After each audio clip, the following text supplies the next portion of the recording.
Доброго дня, дорогі колеги, шановні гості. Розпочинаємо нашу панельну дискусію, яка має назву «Еколого-правова доктрина України на шляху до безпеки, відновлення та зеленого порядку денного ЄС». Я хочу запросити до слова ректора Національного юридичного університету імені Ярослава Мудрого, доктора юридичних наук, професора, академіка Національної академії правових наук Анатолія Пітьмана. Дякую.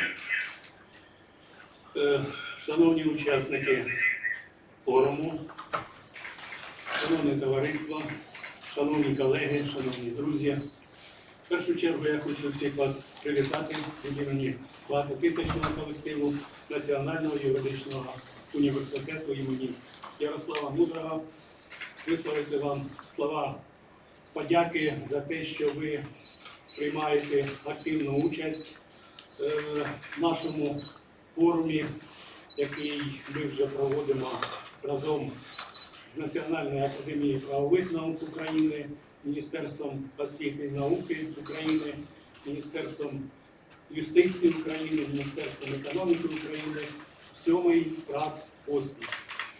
Сьогоднішня тема для обговорення присвячена проблемам еколого-правової доктрини України, шлях до безпеки, відновлення та зеленого порядку денного ЄС.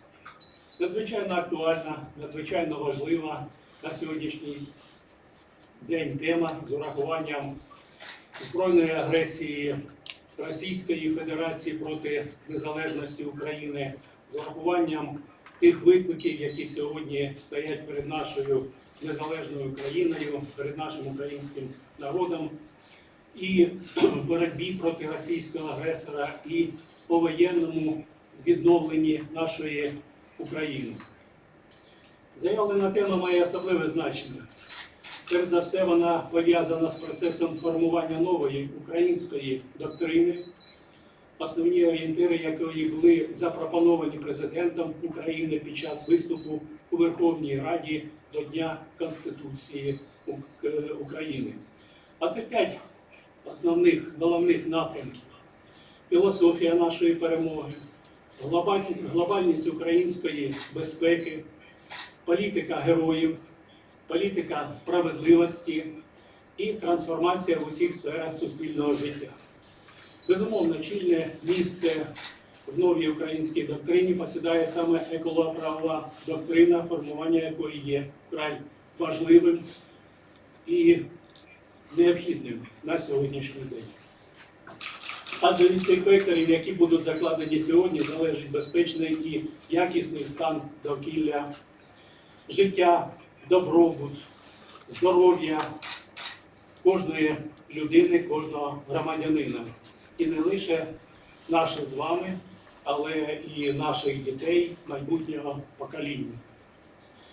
Будучи активною учасницею міжнародних процесів та ратифікувавши угоду про асоціацію з Європейським Союзом, Україна взяла на себе суттєві еколого-правові зобов'язання, спрямовані на розроблення та практичне втілення екологічної політики, заснованої на кращих міжнародних та європейських стандартах.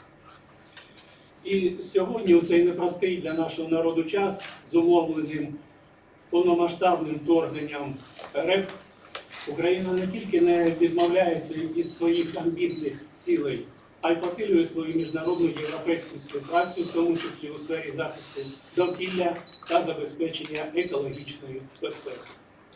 Запропонована панельна дискусія є унікальною можливістю для науковців, практичних працівників, політиків, державних і громадських діячів, викладачів університетів, аспірантів, студентів не лише України, але й інших країн, зібратися разом на спільному майданчику, обговорити проблеми формування нової української еколого-правової доктрини, забезпечення екологічної безпеки в умовах сучасних викликів і загроз, притягнення винних осіб до юридичної відповідальності за екоцид та інші екологічні правопорушення, відшкодування екологічної та кліматичної шкоди, втрат екосистемних послуг, заподіяних збройною агресією Росії, повоєнного відновлення природних об'єктів та комплексів, виконання міжнародних та євроінтеграційних зобов'язань України у довкіллєвій сфері. Сьогоднішня панельна дискусія охоплюватиме низку глобальних проблем. Тоді як заявлені теми спікерів відрізнятимуться своєю актуальністю та важливістю для всієї еколого-правової спільноти. Слід також зазначити, що партнером нашої панельної дискусії є проєкт інституційної співпраці «Юнісіті» розкриття трансформативного потенціалу українських університетів для розбудови кліматично-нейтральних міст, який співфінансується Європейською комісією в рамках проєкту «Еразмус». Таким чином, на моє глибоке переконання, панельна дискусія «Еколого-правова доктрина України на шляху до безпеки, відновлення та зеленого порядку денного ЄС» як унікальна платформа для обміну практичним досвідом та наукового напрацювання фахівців є заходом, який сприятиме формуванню еколого-правової доктрини в умовах повоєнного відновлення України як фундаменту сталого розвитку, відновлення екологічного балансу та забезпечення екологічної безпеки. Я хотів би побажати всім нам плідної та творчої праці. Впевнений, що цікаві матеріали спонукатимуть до жвавого обговорення та поглиблення наукових пошуків. Результатом нашої спільної праці стануть вагомим внеском у досягнення мети сталого розвитку та сприятимуть вирішенню проблем збереження та покращення навколишнього природного середовища для нинішнього та майбутнього поколінь. Прийміть від колективу Національного юридичного університету імені Ярослава Мудрого, від кафедри екологічного права та від мене особисто слова підтримки та побажання миру, добра та безпеки вам, вашим рідним, вашим близьким. Глибоко переконаний, що Україна витримає всі ті випробування, які трапилися на її долю, на долю українського народу. Збройні сили України здолають ворога, і я впевнений в цьому на наступному форумі, в наступному 24-му році ми вже зберемося для спілкування нашої спільної перемоги над ворогом. Слава Україні! Дякую, Анатолію Павловичу, за ваш виступ. Слово надається голові Комітету Верховної Ради України з питань екологічної політики та природокористування, що особливо приємно випускнику нашого університету Олегу Бондаренку. Доброго дня, шановні колеги. Доброго дня, шановний Анатолій Павлович. Я дякую за запрошення виступити в рамках Харківського міжнародного юридичного форуму. Скажу відверто, завжди з величезною радістю знаходжу час і доєднуюся до всіх науково-практичних конференцій, які проходять на базі моєї альма-матер. Для мене це настільки визначна подія, що як мені сьогодні зробив зауваження Євгеній Геннадійович Іванов, сьогодні я перший раз за 1,5 року заради цього надів костюм. Але це жарти. Наша панель є панелью, яка для мене, і сподіваюся, що для всіх присутніх, є однією з найактуальніших тем сучасного розвитку нашої держави. Події останніх років, а саме повномасштабне вторгнення в Україну, з одного боку, отримання України статусу кандидата ЄС, з іншого боку, дійсно потребує глибокого переосмислення еколого-правової доктрини. І таке переосмислення з урахуванням сучасних викликів загроз має відбуватися динамічно, і при цьому системно, і стати, на мою думку, науково-практичним. Сьогодні перед державою стоїть непросте, але амбітне завдання вироблення державної політики, створення сприятливих умов для повоєнного відновлення України з дотриманням балансу екологічної та економічної складової. Я переконаний, що вироблення дійсно виваженої державної політики саме у такій складній галузі, як захист довкілля, потребує плідної взаємодії потужного наукового потенціалу, який має Україна, та політиків. Зокрема, комітету, який я очолюю, комітету з питань екологічної політики та природокористування Верховної Ради України. Адже йдеться про досягнення балансу, здавалося б, протилежних напрямків, тобто збереження довкілля і створення сприятливих умов для економічного зростання, що часто потребує інтенсивного використання природних ресурсів. На прикладі цивілізованих, зокрема європейських країн, ми бачимо, що це здебільшого досяжна мета. Але вона потребує ґрунтовного підходу, системного наукового аналізу. І тут моє прохання, а в чомусь і заклик до наукової спільноти рухатися в своїх дослідженнях у напрямок, що сприятимуть сталому розвитку України. На екологічному порядку денному питанні, над якими наразі активно працює Комітет Верховної Ради з питань екологічної політики та природокористування, безліч тем. Це і питання управління відходами, це і питання сталого надрокористування, це і контроль за промисловим забрудненням, збереження біорізноманіття, хімічна безпека тощо і так далі, і так далі. Коли ми імплементуємо директиви та регламенти ЄС, захисту довкілля, ми стикаємося з вимушеною необхідністю враховувати особливості сучасного стану України, особливості України взагалі, складності поточної ситуації і при цьому тримати загальний вектор руху в напрямку європейської кліматичної політики та European Green Deal. Ці політичні процеси також потребують глибокої експертизи, зокрема імплементаційних практик в державах ЄС. І в цьому напрямку нам також важливо ще більше розкривати потенціал взаємодії науковців з державними інституціями. Крім названих стратегічних цілей розвитку України, наразі ми маємо знайти шляхи вирішення ще одного завдання – це відшкодування екологічної шкоди, завданої збройною агресією Російської Федерації, і взагалі притягнення до відповідальності осіб, винних в злочинах проти України і проти довкілля в частності. І на сьогодні, якщо на рівні держави вжиті певні заходи для фіксації та оцінки шкоди збройної агресії, то взагалом питання притягнення до відповідальності винуватців такої шкоди на сьогодні залишається доволі проблематичним. У цьому питанні особливо важливо є активна участь науковців в пошуку ефективних пропозицій, тому що вона потребує напрацювання абсолютно нових підходів, нових методів, а також їх адаптації, в тому числі на міжнародному рівні.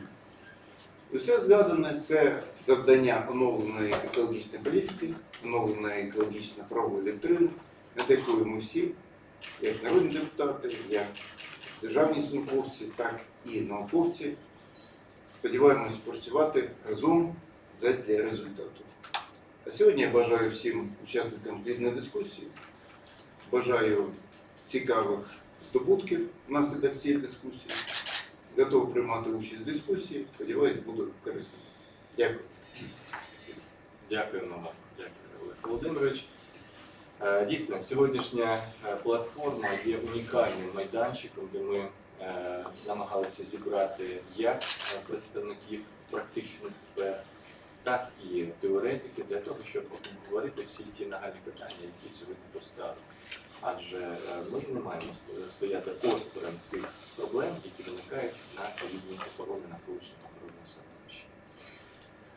Для вітального слова запрошується народна депутатка України, голова підкомітету з питань лісових ресурсів, біорізноманіття природних ландшафтів, об'єктів природно-заповідного фонду та з питань адаптації законодавства України до положень права Європейського Союзу, Комітету Верховної Ради України з питань екологічної політики та природокористування,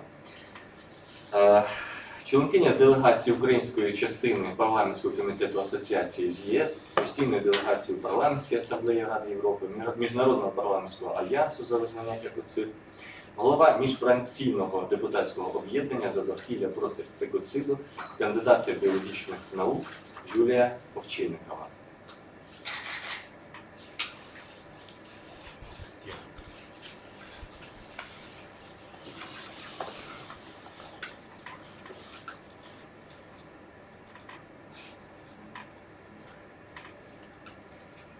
Зараз, одну хвилину, Юлія Юрівна, вона в дорозі, вона наразі перебуває на тесті. Колеги, доброго дня, ви мене бачите, чуєте? Так, Юлія Юрівна, дякуємо, ми вас чуємо. Ну не бачу, вірно? Так, правильно, на жаль, не бачимо. Колеги, доброго дня, я перепрошую за додаткові технічні навантаження через те, що зараз знаходимося в цій невідрядженні в дві. Я б хотіла привітати всіх колег по-перше, з тим, що ми об'єдналися і зустрілися на такій прекрасній конференції, і додаткові можливості поговорити на важливі теми, які стоять перед нашою країною станом на сьогодні. І допомогти в реалізації форми миру президента України і продовжити активну роботу над національним вдосконаленням законодавства щодо питання природоохоронного законодавства, злочинів проти природи та спільна робота на подальшим міжнародним визнанням екоциду, тому що по двом цим напрямкам зараз активно ведеться робота разом з експертами, разом з депутатським корпусом і Офісом Генерального прокурора на рівні нашої країни. Ми радімо, що в парламенті створено міжфракційне об'єднання, яке опікується цим питанням. Офіс Генерального прокурора активно впроваджує, долучається і ініціює бере лідерство об'єднані зусиль щодо притягнення Російської Федерації за злочин проти довкілля. І на Конституції України закріплені вимоги щодо забезпечення основоположних екологічних прав. Це чітко говориться в статтях Конституції номер 13, 16, 50. Але дотримання екологічних прав забезпечує саме держава.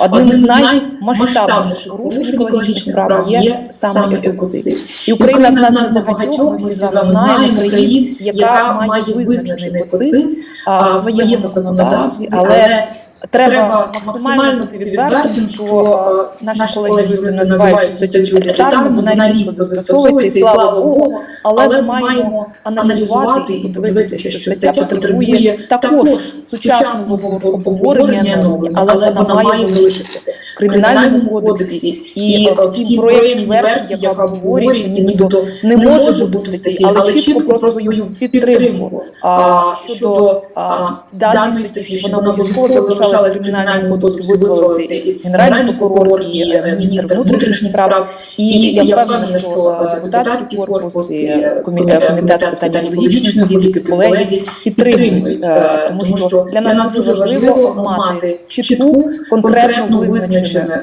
поняття для того, щоб ми застосовувати його, і над цим ми також працюємо. Була вже перша зустріч в Офісі Генерального прокурора, буде наступна, я сподіваюся, зустріч, де ми будемо говорити про право застосування, але наше завдання зараз максимально опрацювати ці норми, і Україна в центрі всіх геополітичних процесів. Я впевнена, що навколо якраз процесів подальшого впровадження, і я вірю, що ми ратифікуємо Римський статут, і безпосередньо зробимо все можливе для того, щоб і на міжнародному рівні екоцид був визнаний і включений в Римський статут як окремий вид злочину.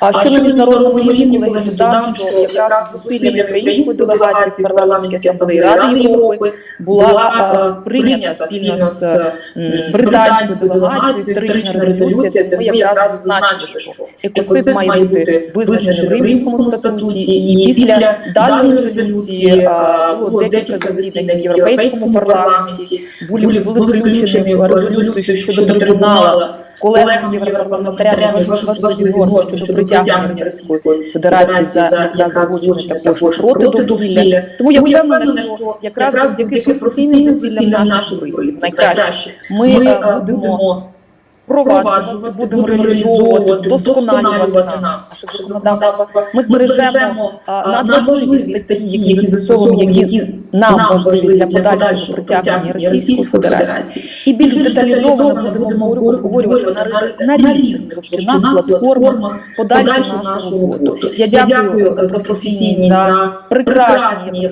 доповіді, організації якраз Національного університету Ярослава Мудрого. Я дякую колегам за те, що активно працюють в робочих групах, пов'язаних з екологічною освітою, з питання обговорення якраз норм статті 441 генецид. І я сподіваюся, що ми і далі об'єднаними зусиллями будемо протистояти ворогу і спільно зробимо багато корисних для нашої держави, нашого довкілля справ. Дякую, колеги, за можливість долучитися, висловитися. Щиро сподіваюся на зустріч з вами всіма офлайн. Дякую. Дякуємо, Юлія Юрівна.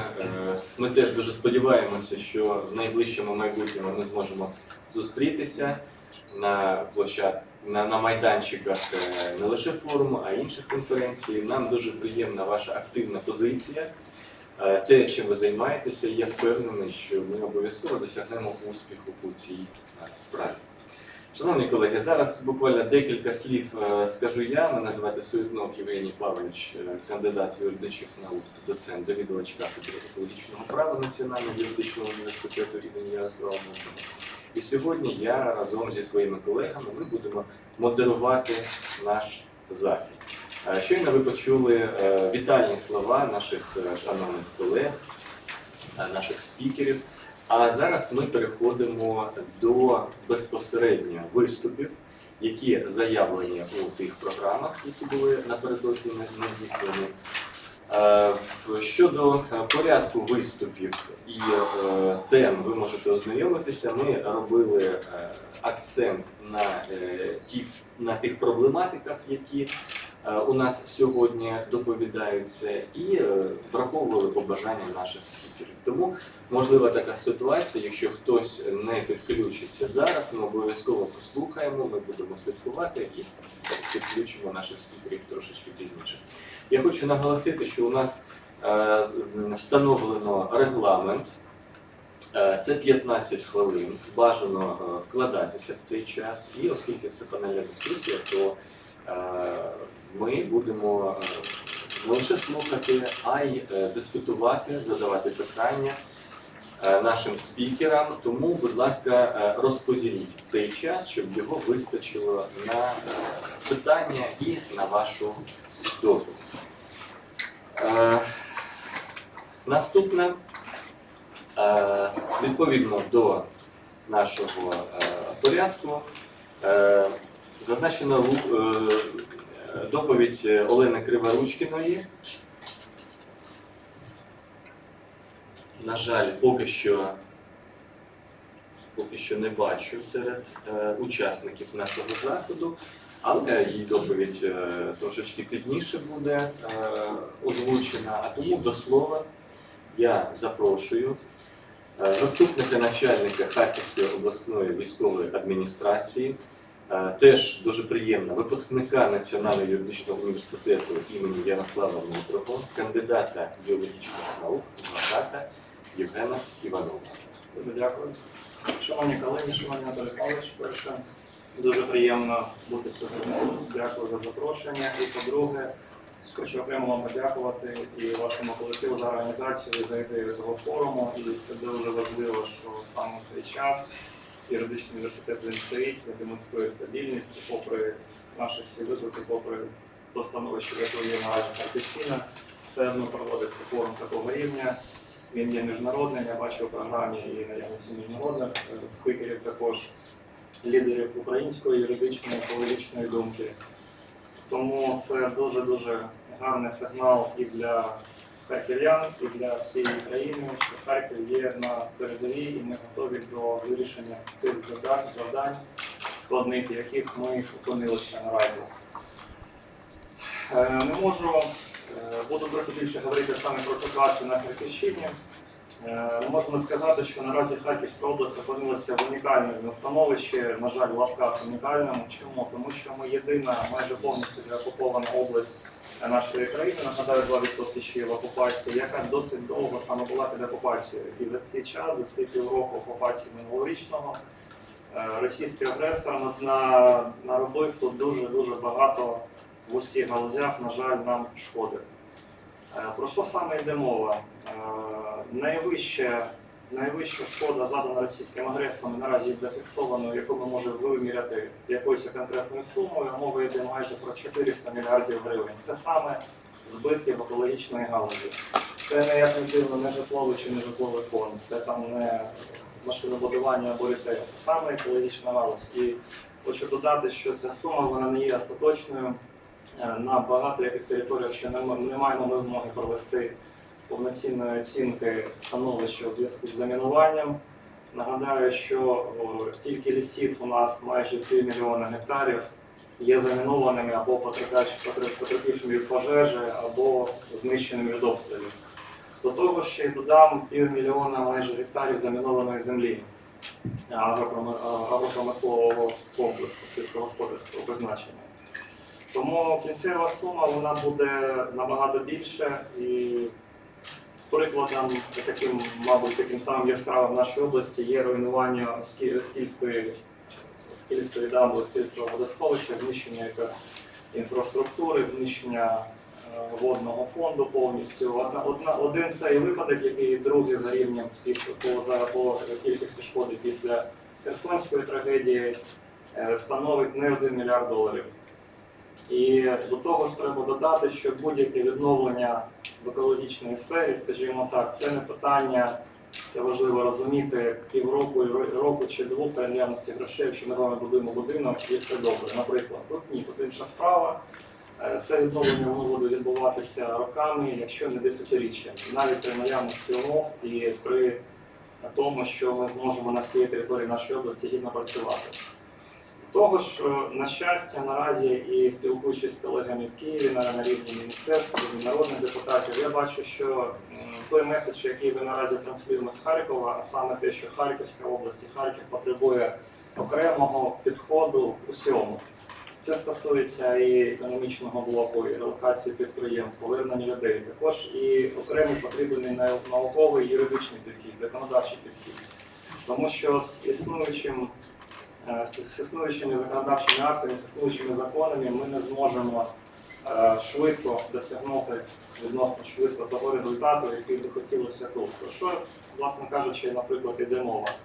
Ну, всі ми, я думаю, колега з прокуратури мене доповнить, потім їх підтримує, і спілкуючись з нашим Олександром Васильовичем Фільчаковим, я бачу, що у прокуратури є наразі на роботі близько, наскільки я пам'ятаю, тільки 14 тисяч справ загальних, які пов'язані з воєнними злочинами, було 14, наразі вже більше.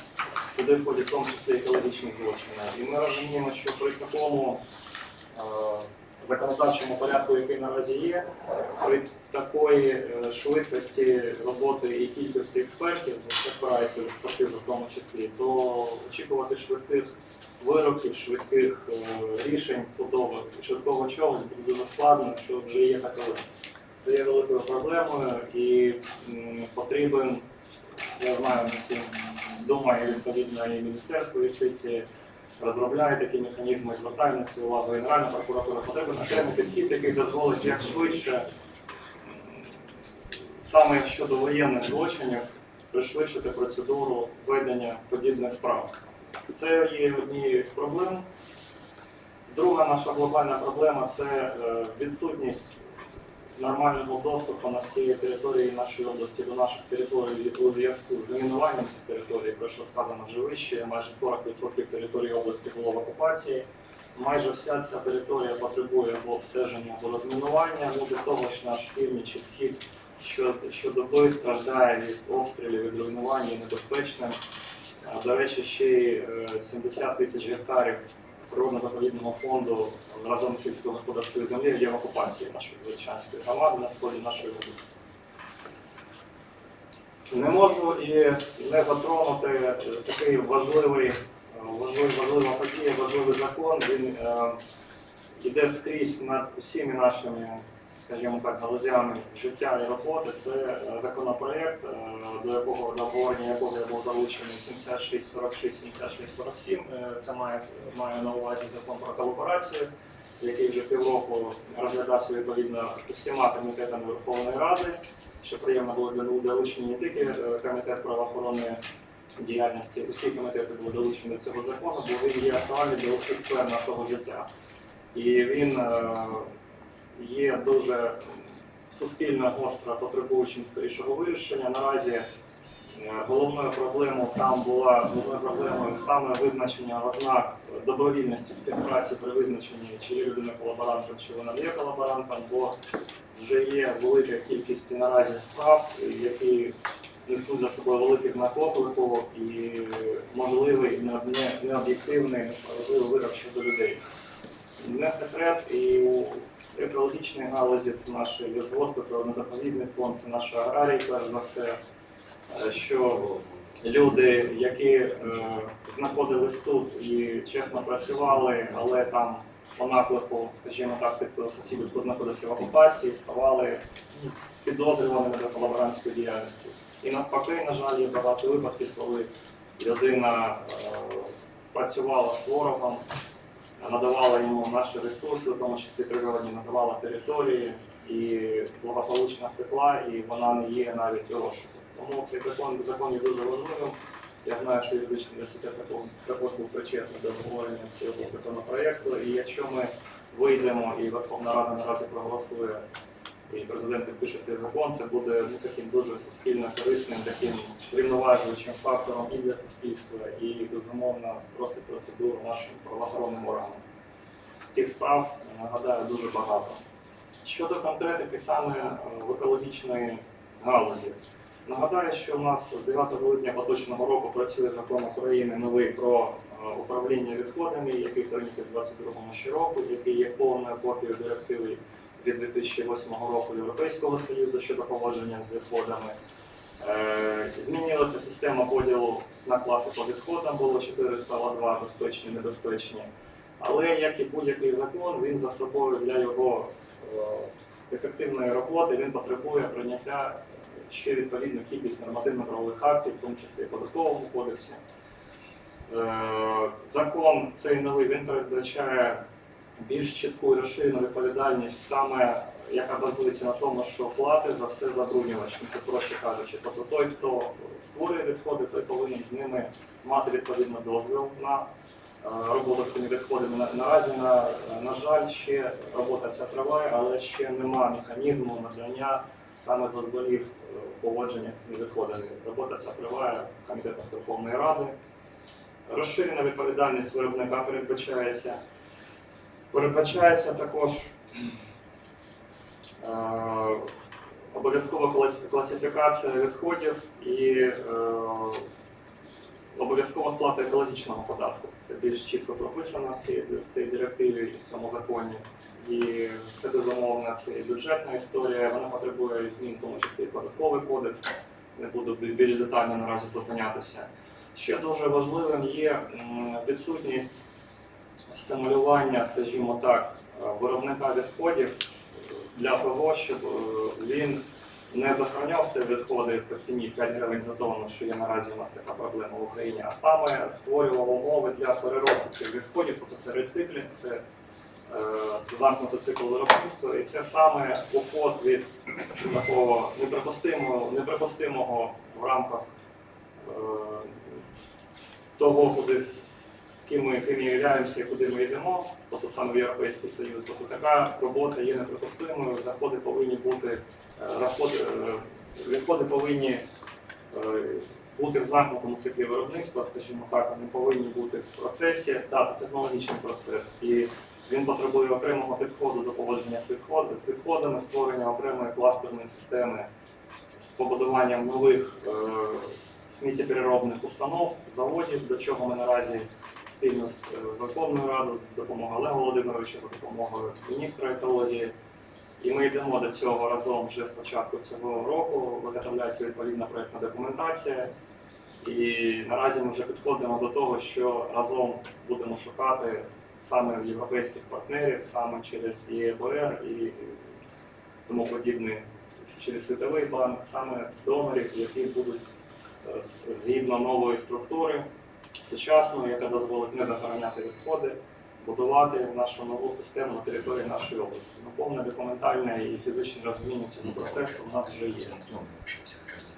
Тому до цього ще додам, що, на жаль, відсутня і податкова пільга, податкова історія для тих, хто отримує або веде діяльність на території природно-заповідного фонду і взагалі до того, хто поводиться з відходами і має з ними роботу. Тому так ми маємо, скажімо так, досить жахливу ситуацію не тільки в нашій області, вона подібна в всієї країні. Це відсутність сучасних заводів, велика кількість звалок і відсутність сучасної нормальної культури поводження з відходами. Від цього треба відштовховуватись, від цього ми йдемо у напрямку сучасної системи. Нагадаю, що у нас в області 72, якщо не помиляюся, площадки для поводження з відходами, з яких з натяжкою тільки одна відповідає більш-менш умовам поводження з відходами, скажімо так, з натяжкою міжнародного стандарту. Тому кількість викликів вона є досить великою. До речі, додам трохи затрону ще й нашу аграрну тематику, бо це люди, які працюють на землі, це саме до 40% нашого довоєнного бюджету. Взагалі, як Харківська область, вона складалася з 3 стовпів, скажімо так, бюджетоутворювачів. Це IT-кластер, агропромисловий комплекс, наше машинобудування. І наразі агропромисловий комплекс зазнав жахливих руйнувань, як ми все бачимо, логістика, інфраструктура і замінування земель, безумовно. Руйнування, посилання і забруднення від обстрілів, і окрема тема – це замінування земель, тому дуже важливо було і дуже вдало, що це вдалося, допомогти нашим аграріям на законодавчому рівні, саме щодо надання податкової пільги. Як ви знаєте, наказом інтеграції і постановою Кабміна за 2022 рік у нас Харківська область внесені в зону бойових дій, можливих чи активних, що надало податкову пільгу усім підприємствам, які знаходилися на цій території, або були зруйновані. І по 2023 року, на щастя, все ж таки варто було чималих зусиль з нашого боку і чималої роботи з громадами, але запрацював закон 3050. Нагадаю про це закон, який дозволяє органам місцевого самоврядування добровільно і в односторонньому порядку приймати рішення щодо надання податкової пільги підприємствам, установам, які знаходяться на території цього органу при наявності відповідних умов, а саме руйнування, замінування або знаходження у зоні бойових дій. Цей закон він реально працює. У всіх громадах нашої області створені відповідні комісії, обробляються відповідні заявки підприємств. Десятки підприємств вже отримали цей висновок від своїх територіальних громад, звернулися з ним податковою. Наскільки я знаю, цей процес він працює і це врятувало, безумовно, врятувало наших підприємців. Це стосується не тільки агропідприємців, до речі, тобто і будь-які підприємства, наприклад, у Харкові, коли там, наприклад, влучила ракета і воно не працює, то воно теж має право звернутися відповідно до міста Харкова з подібною заявкою.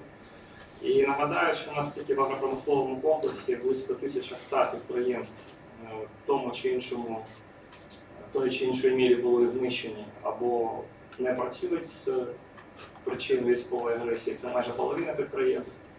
Не набагато краща ситуація і в іншої економічної галузі. І тому цей закон дуже допоміг від, безумовно, банкрутства багато яких підприємств. Це чималий перелік питань, але безліч викликів, з якими ми з вами зіткнулися, перебуваючи саме тут, саме в цій нашій рідної області, саме з всім цим прийдеться працювати. І головне, це теж хотілося, щоб нас чули і колеги на рівні міністерств Києву, і Верховна Рада України. Олега Володимировича завжди знає, завжди чує, я це знаю, завжди допомагає.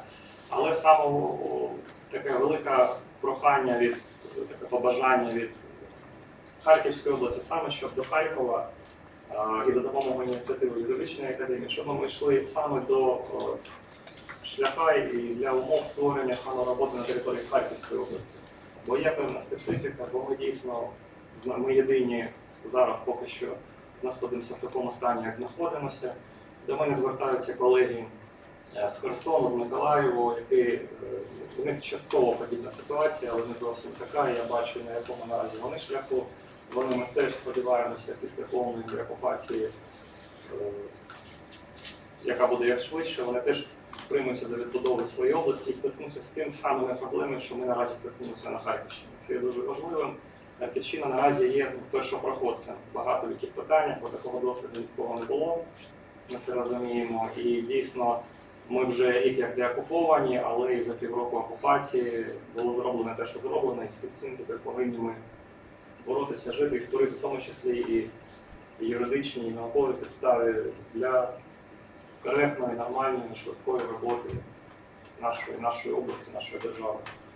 Дякую, колеги, всім гарного дня, бережіть себе, головне це як скоріша перемога України, Україна обов'язково переможе, слава Україні! Дякую вам, шановний Євген Геннадійович, за таку доповідь, де якраз були окреслені основні проблеми і практичного характеру, і законодавчі проблеми, з якими зараз стикнулися ми всі, і наша область Харківська, зокрема.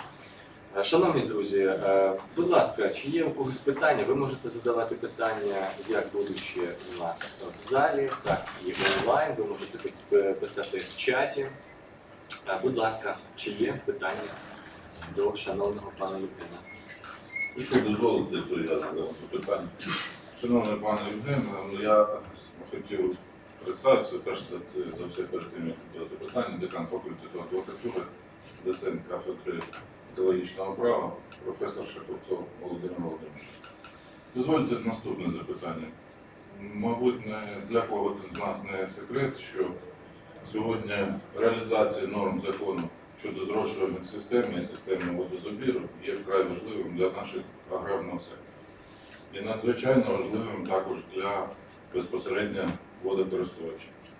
З урахуванням цього хотілося б задати запитання, яка на сьогоднішній день, можливо, ваша думка з приводу реалізації норм закону і, відповідно, також забезпечення в умовах воєнного стану і після повоєнного стану в умовах відновлення. З урахуванням того, що ви зазначили, водозабори, які були вкрай важливими для нас, вони знаходяться зараз, більшість з них знаходилась на окупованих територіях.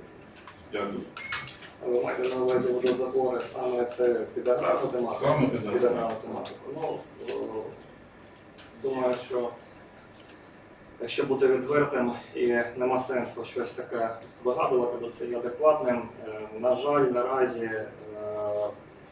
виходячи з умов, в яких є деокупована територія, це мінування, руйнування і відсутність можливості працювати, ну, не те, що з водозабором, а в принципі навіть дійти до своєї території і, ну, скажімо так, є більш першочергові потреби і задачі саме для аграріїв, щоб вони могли користуватися хоча б столі. Це дійсно є так, і першочергове це дійсно, це, мабуть, перше, друге, третє питання, це саме розмінування. І хоч якісь оборотні кошти, тобто надання, ну, там окремо у нас кредитна історія, де там 5-7-9, або там є програма, щоб людина могла б хоча б зробити оборотний крок, і враховуючи, що земля простоє вже рік-два, це ще дорожче, чим дольше у нас стоїть земля простоє, тим дорожче потім ми запускаємо виробництво. І тут, ну, скажімо, проще кажучи, тут хоча б без води запуститись. От саме отак, на жаль. Ну, це якби, якщо в лоб казати, відверта ситуація. Але це не заважає нам, не заважає на законодавчому рівні як швидше доопрацювати і все ж таки відповідно привести до ладу ці законодавчі норми, щоб вже далі ближче до перегонів, щоб все таки можна було робити в нормальному русі. Тобто наразі це дійсно не є, ну, прям такою супер першочерговою потребою. Бо зазначу, що наша земля Харківської області, вона є топ-3, топ-4 по родючості земель з усіх регіонів нашої країни, наряду з Полтавщиною, там, Чернігівщиною, Київщиною. Тому тут і, в принципі, і без водозабору тут завжди був врожай на рівні, який не могли досягнути на півдні з водою. Тому наші аграрії, вони звикли, в принципі, роками працювати в таких умовах. А наразі, якщо в людини буде стояти вибір або розмінування, або кредит, або підбудова елеватору, або там будування водозагону, звісно, ми виберемо першочергово. Але законодавчої ініціативи, безумовно, вона повинна бути, і безумовно підтримуємо це. Дякую вам за відповідь. Тобто практичний виклик від цієї історії, він буде пізніше, навіть якщо ми проведемо це до ладу. Зрозуміло, дуже дякую за відповідь. Можна ще? Дякую. Так, будь ласка. У нас також у мене є питання до нашого доповідача шановного. Я також хочу представитися. Я завідувачка кафедри зеленого та аграрного права Форман Тетяна. І мені, звичайно, приємно було почути, що в нашій тематиці сьогоднішньої екологічної є такий напрям, який стосується якраз аграрного сектору, тому що ми також будемо спілкуватися ще завтра. У нас буде наша панельна дискусія, де ми будемо намагатися підняти тему агроекоциду. І дуже приємно, що дійсно всі розуміються в цій аудиторії, наші слухачі і представники місцевого самоврядування, державної влади, про те, що аграрії перебувають на такому скрутному становищі на сьогоднішній день. Дійсно, для них нагальна проблема – це розмінування сільськогосподарських угідь. Це перше, вони намагаються навіть самостійно це робити. Ще одна проблема – це так, відсутність коштів, тобто так само пан Євгеній це звернув увагу. І ще одне питання, яке я хотіла поставити, тобто те, з чим вони також звертаються. Тобто ми розуміємо, що аграрні підприємства мають працювати. Але для того, щоб вони працювали, там потрібні працівники. Да? Чи постає питання, наприклад, якогось бронювання тих, хто може працювати? Тобто, якщо хоча б там один тракторист, чи зрозуміло, що жінкам, напевно, це буде робити складніше. Да? Чи є оце питання нагальним? Воно є нагальним, воно відбувається, це бронювання ще з того року, і в принципі процедура є такою, що підприємства, а такі підприємства промислового виробничого комплексу вони визнаються критично важливими для своєї громади. Підприємство звертається до громади, громада визнає, це одна з процедур. І потім воно надасть іде бронювання через зміну АПК, Генштаб, Мінекономіки і визнання критичних і бронювання, подвійна процедура. Все відбувається, там у нас, якщо не помиляюсь, до 50%. В ці 50% в принципі легко вміщуються трактористи, і там критично важливі інженери, і агрономи і тому подібне. І в принципі цим шляхом йдуть. Да, він не швидкий. Наразі є проблеми. Там дивіться, там не те, що проблеми, там що у нас відбувається. У нас просто Генштаб, він задихається від кількості заяв з всієї України, скажу проще. Тому підготувати, випустити документи на рівні з Харкова туди це нормальна історія, але Генштаб він перенавантажений. Тому дійсно ще й не будемо викреслювати бюрократичну історію. Тобто, коли бумага ходить по 3 міністерствах, так, це певний час. Тобто це реально, по тому, що я бачу, це там від 3 до 5 місяців може бути. Але воно відбувається, там є електронний відповідний реєстр, все це є, можна побачити в електронному вигляді і можна йти таким шляхом. Є ще інший шлях, це через військову адміністрацію, також визнання критично важливих підприємств і бронювання, скажімо так, через військову адміністрацію. Але є там певні критерії по кількості працівників, гектарам, і там є своя певна градація. Тому я б радив би через МінАПК все ж таки працювати, а відповідно не аграрія, а через Мінекономіки. Дякую. Дякуємо, шановні колеги, дякуємо вам за відповіді, за вашу доповідь, надзвичайно цікаво і інформативно.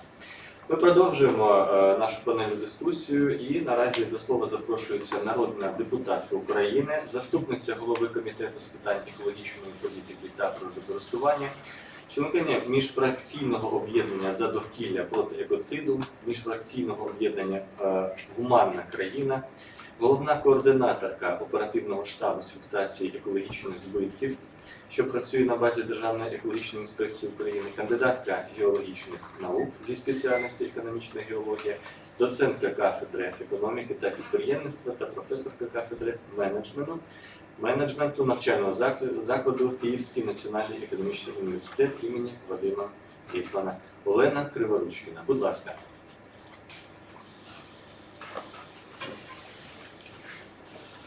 Так, в мене чомусь не вмикається відео.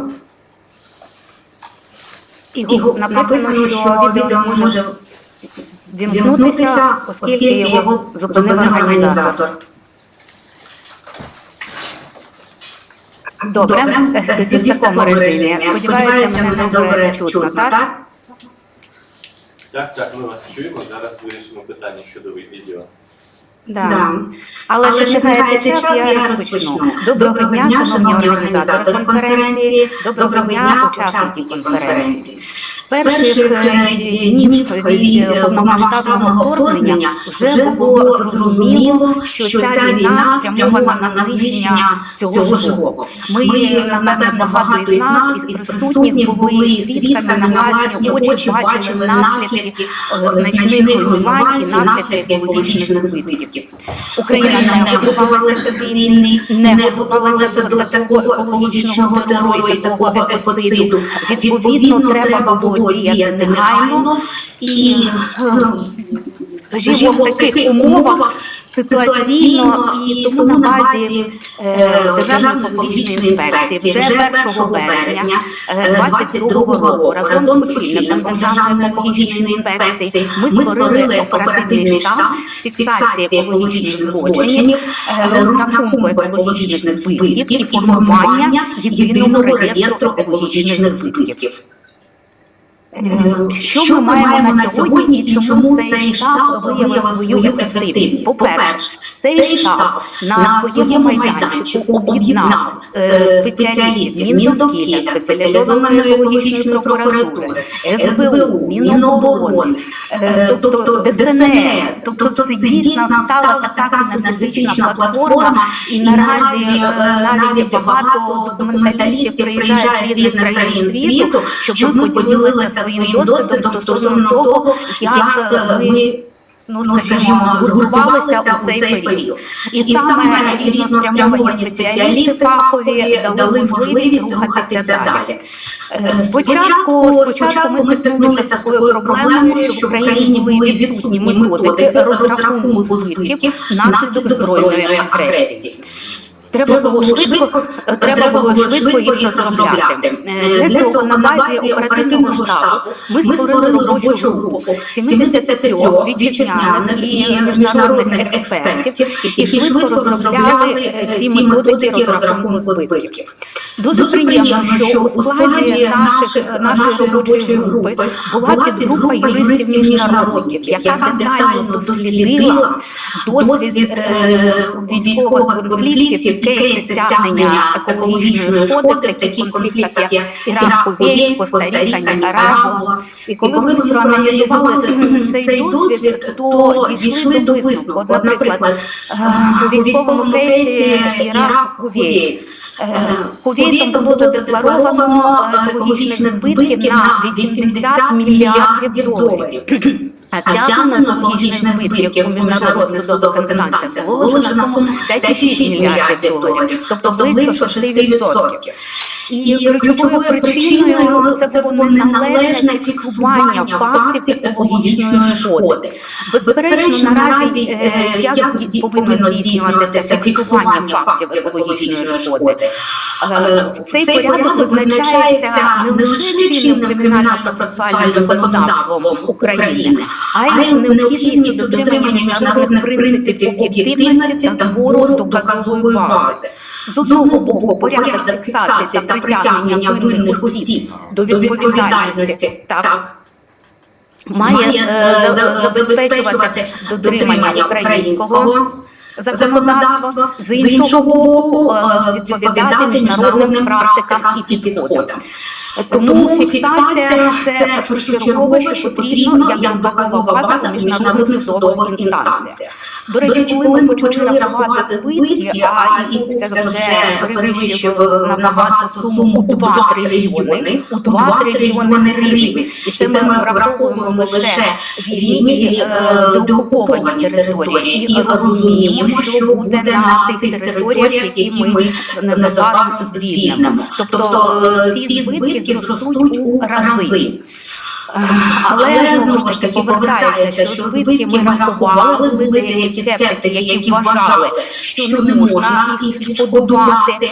Скажу відверто, принципово настрій у багатьох змінився, коли на початку березня, 5-6 березня, 23-го року у Львові відбувався наймасштабніший, напевне, за часів незалежності форум об'єднання заради справедливості. Там була екологічна панель. На цьому форумі були представники, генеральні прокурори, інші представники правоохоронних органів багатьох країн. І ми розуміємо, що ми на вірному шляху і, об'єднавши зусилля, ми повинні рухатися далі.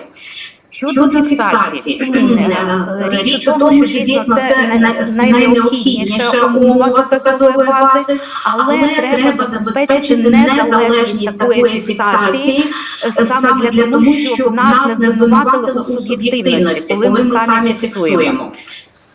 Відповідно, у вересні був підготовлений проект звернення до Генеральної асамблеї ООН, Єврокомісії, Європарламенту, програми ООН з охорони навколишнього середовища і підтриманий у вересні 22-го року всіма парламентарями це звернення, яке стосувалося того, що нам треба створити незалежну екологічну моніторингову місію. Наразі ми працюємо над цією проблемою. Вона не так просто йде, тож скажу, що ми знаходимося, ми і Держекоінспекція, ми як оперативний штаб СГУ, і Держекоінспекція знаходиться вкрай в такому критичному матеріально-технічному стані, тому що роки до цього ніхто не займався підвищенням матеріально-технічного рівня забезпечення, а зараз нам треба лабораторні дослідження, і кількість їх зростає у зв'язку з трагедією на Каховській ГЕС. І тому ми залучаємо міжнародних донорів для того, щоб мати можливість користуватися мобільними лабораторіями і сформувати дійсно єдиний реєстр збитків, який би відповідав всім вимогам.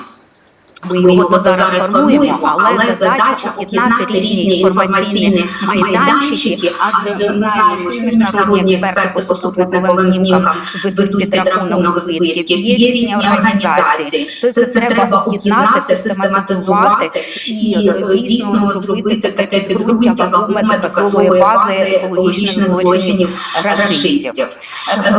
Треба залучати міжнародний, це ми робимо, міжнародну експертну спільноту, міжнародні експертні організації саме у питанні того, як нам треба фіксувати, як нам треба ці процеси організовувати. Одразу скажу, що коли є випадок екологічної шкоди, разом з представниками правоохоронних органів, Генеральної прокуратури виїжджають екологічні інспектори, вони не отримують додаткових навіть доплат, іноді знаходяться, як це отримують правоохоронці, за те, що вони виїжджають на якесь безпечне місце.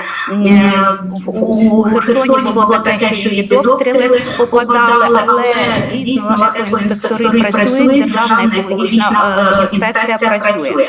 Приємною новиною і результатом співпраці з міжнародними організаціями стало те, що Україні надали членства в організації МПЛ. Це організація спрямована на імплементацію екологічного законодавства. Перше, Україна була представлена на Генеральній асамблеї МПЛ у червні 23-го року. І прямо зараз очільник Держекоінспекції знаходиться у Римі, де за нашим проханням проводиться конференція МПЛ за участю європейських прокурорів і слідчих. Саме для того, щоб напрацювати подальші наші кроки і узгодити або ритмізувати наші подальші дії. З результатами цієї конференції я залюбки з вами поділюся. І ключове завдання дійсно об'єднати експертів вітчизняних і об'єднати експертів міжнародних. Я впевнена, що ми відшкодуємо екологічні збитки, і формула, 8-й пункт формули президента Зеленського протидії екоциду і відшкодування екологічних збитків буде виконаний. Дякую за увагу. Щиро дякуємо вам, Олена Володимирівна, за вашу доповідь. Вона була надзвичайно цікава.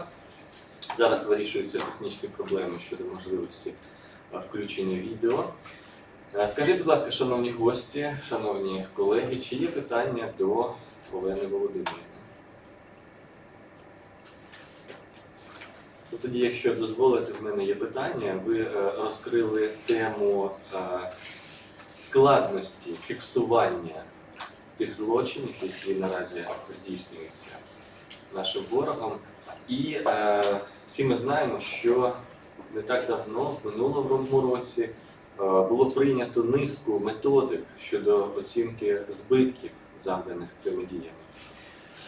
Скажіть, будь ласка, чи враховують ці методики екосистемний підхід до природи? Тобто, коли природа розглядається не лише з точки зору ресурсного компоненту окремих ресурсів, а враховуються ще екосистемні послуги, які природа може надавати людині, і які, звісно, що можуть мати суттєву вартість. Дякую за запитання, воно дійсно дуже цікаве і актуальне, тому що всі методики, які наразі розроблені і затверджені, експерти нашої робочої групи називають їх тимчасовими. Тобто ми не говоримо про те, що вони відповідають всім вимогам, вони не враховують зараз того підходу, про який ви говорите, і, скажімо, вони потребують удосконалення. Саме тому ми звернулися до ЮНЕП, програми охорони навколишнього середовища, до інших провідних міжнародних організацій з проханням допомогти нам ці методики вдосконалити. І, безперечно, зараз вже розробляється методика на базі екосистемних послуг. Але треба працювати. Це був дуже короткий термін для того, щоб ми могли зробити те, до чого весь світ не був готовий. Дякуємо вам, дякую за відповідь. Будь ласка. Чи дозволите, я додам. Доброго дня, Галина Володимирівна, рада вас чути. Я хотів би додати в частині екосистемних послуг. Насправді, впровадження екосистемних послуг воно потребує більш глибокого вивчення і більш глибокого впровадження в українське законодавство. Тобто, на мою особисту думку, впровадити методику застосування стягнення шкоди за ненадання екосистемних послуг або втрачання екосистемної спроможності того чи іншого об'єкту неможливо, поки ми не введемо безпосередньо до законодавства України поняття екосистемних послуг, то, яким чином вони застосовуються і яку вони надають, які вони надають переваги, перш за все, населенню України, і до чого призводить їх втрата. Якщо ми це все ведемо, і саме для цього ми будемо звертатися, сподіваюся, що Ганна Володимирівна мене підтримує, будемо звертатися в тому рахунку до Харківського національного юридичного університету за допомогою. І поки ми не визначимо це в нашому законодавстві, ми, на жаль, не зможемо рухатися далі. Це доволі суттєве має бути напрацювання, доволі глибинна робота, наукова, перш за все, робота, яка полягатиметься в опрацюванні і актів міжнародного законодавства, і практики європейського законодавства. Все це нам потрібно. Дякую. Дякую. А ми, як представники Національного юридичного університету і кафедри екологічного права, ми завжди раді співпрацювати. Власне, саме заради цього було організовано сьогоднішній захід для того, щоб і практики, і теоретики науковці могли знайти ті точки, над якими треба працювати. Дякуємо вам. Скажіть, будь ласка, чи є питання? Так, будь ласка. Отже, незважаючи Еколого Євгеній Павлович, Національний науковий центр, Інститут судових експертиз імені Макарівця. Значить, незважаючи на те, що екосистемні послуги не є на сьогодні законодавчою категорією, не є елементом. Тим не менше, вона так сказати, з наукової точки зору це дуже стійке поняття. І воно не визиває ніяких заперечень. Тому ми почали користуватися цим поняттям, ввели його в нашу експертну діяльність. І нам вдається, мені здається, що нам вдається, використовуючи цей підход, підходити до міжнародного екологічного, міжнародного гуманітарного права з точки зору придання нашому висновку судової експертизи, елементів безумовного доказу при розгляді в міжнародних судах, ну, наших, так сказати, позицій. Тобто, користуючись тим, що експерт використовує спеціальні знання, не правові спеціальні, не тільки правові спеціальні знання, а взагалі спеціальні знання при формуванні доказової бази, ну, доказу свого висновку, ми почали цим користуватися в практиці. Це дуже, на мій погляд, це дуже такий міцний такий підхід. Хоча було б дуже здорово, якщо було це підкреплено законодавчою базою. Я гадаю, що це може бути предметом окремої наукової дискусії. Сподіваюся, що саме на базі національного юридичного.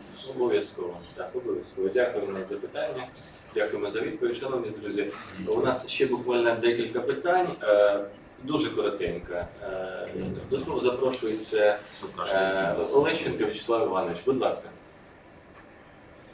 Шановні колеги, я висловлюю глибоку шану і вдячність організаторам конференції і від імені колег з Інституту держави права імені Корецького, і від імені Українського геологічного товариства, яке я також представляю. Чимало нових важливих справ прозвучало, чимало поважних колег зібралося за цим круглим столом, на цій панелі.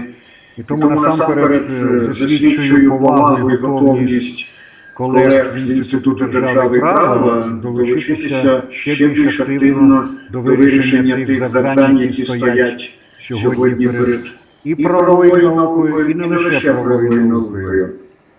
Оскільки, раз уже значною мірою різні думки висловилися зараз, то коли йдеться про врахування екосистемного підходу, про який тільки що сказав Євгеній Павлович, то я б так думав, що нам треба звернути увагу на те, що для реалізації цього і багатьох інших підходів необхідно звернути особливу увагу на розвиток природознавчих досліджень. Оскільки звідтіля виникає розуміння сутності саме екологічних процесів, які відбуваються, які ми маємо регулювати в контексті екологічних відносин. А коли дана мені можливість задати питання, то дозвольте запитати у пані Олени, та й, мабуть, у голови комітету екологічного Верховної Ради, скажіть мені, будь ласка, а як склалося, що ця дійсно трагедія і яскравий приклад екоциду, я маю на увазі підрив Каховського гідровузла, не спричинила оголошення в зв'язку з цим зони надзвичайної екологічної ситуації? Ой, Одразу після того, коли це трапилося, Українське геологічне товариство звернулося і публічно, і листами до всіх керівників, звернувши увагу на те, що це треба зробити.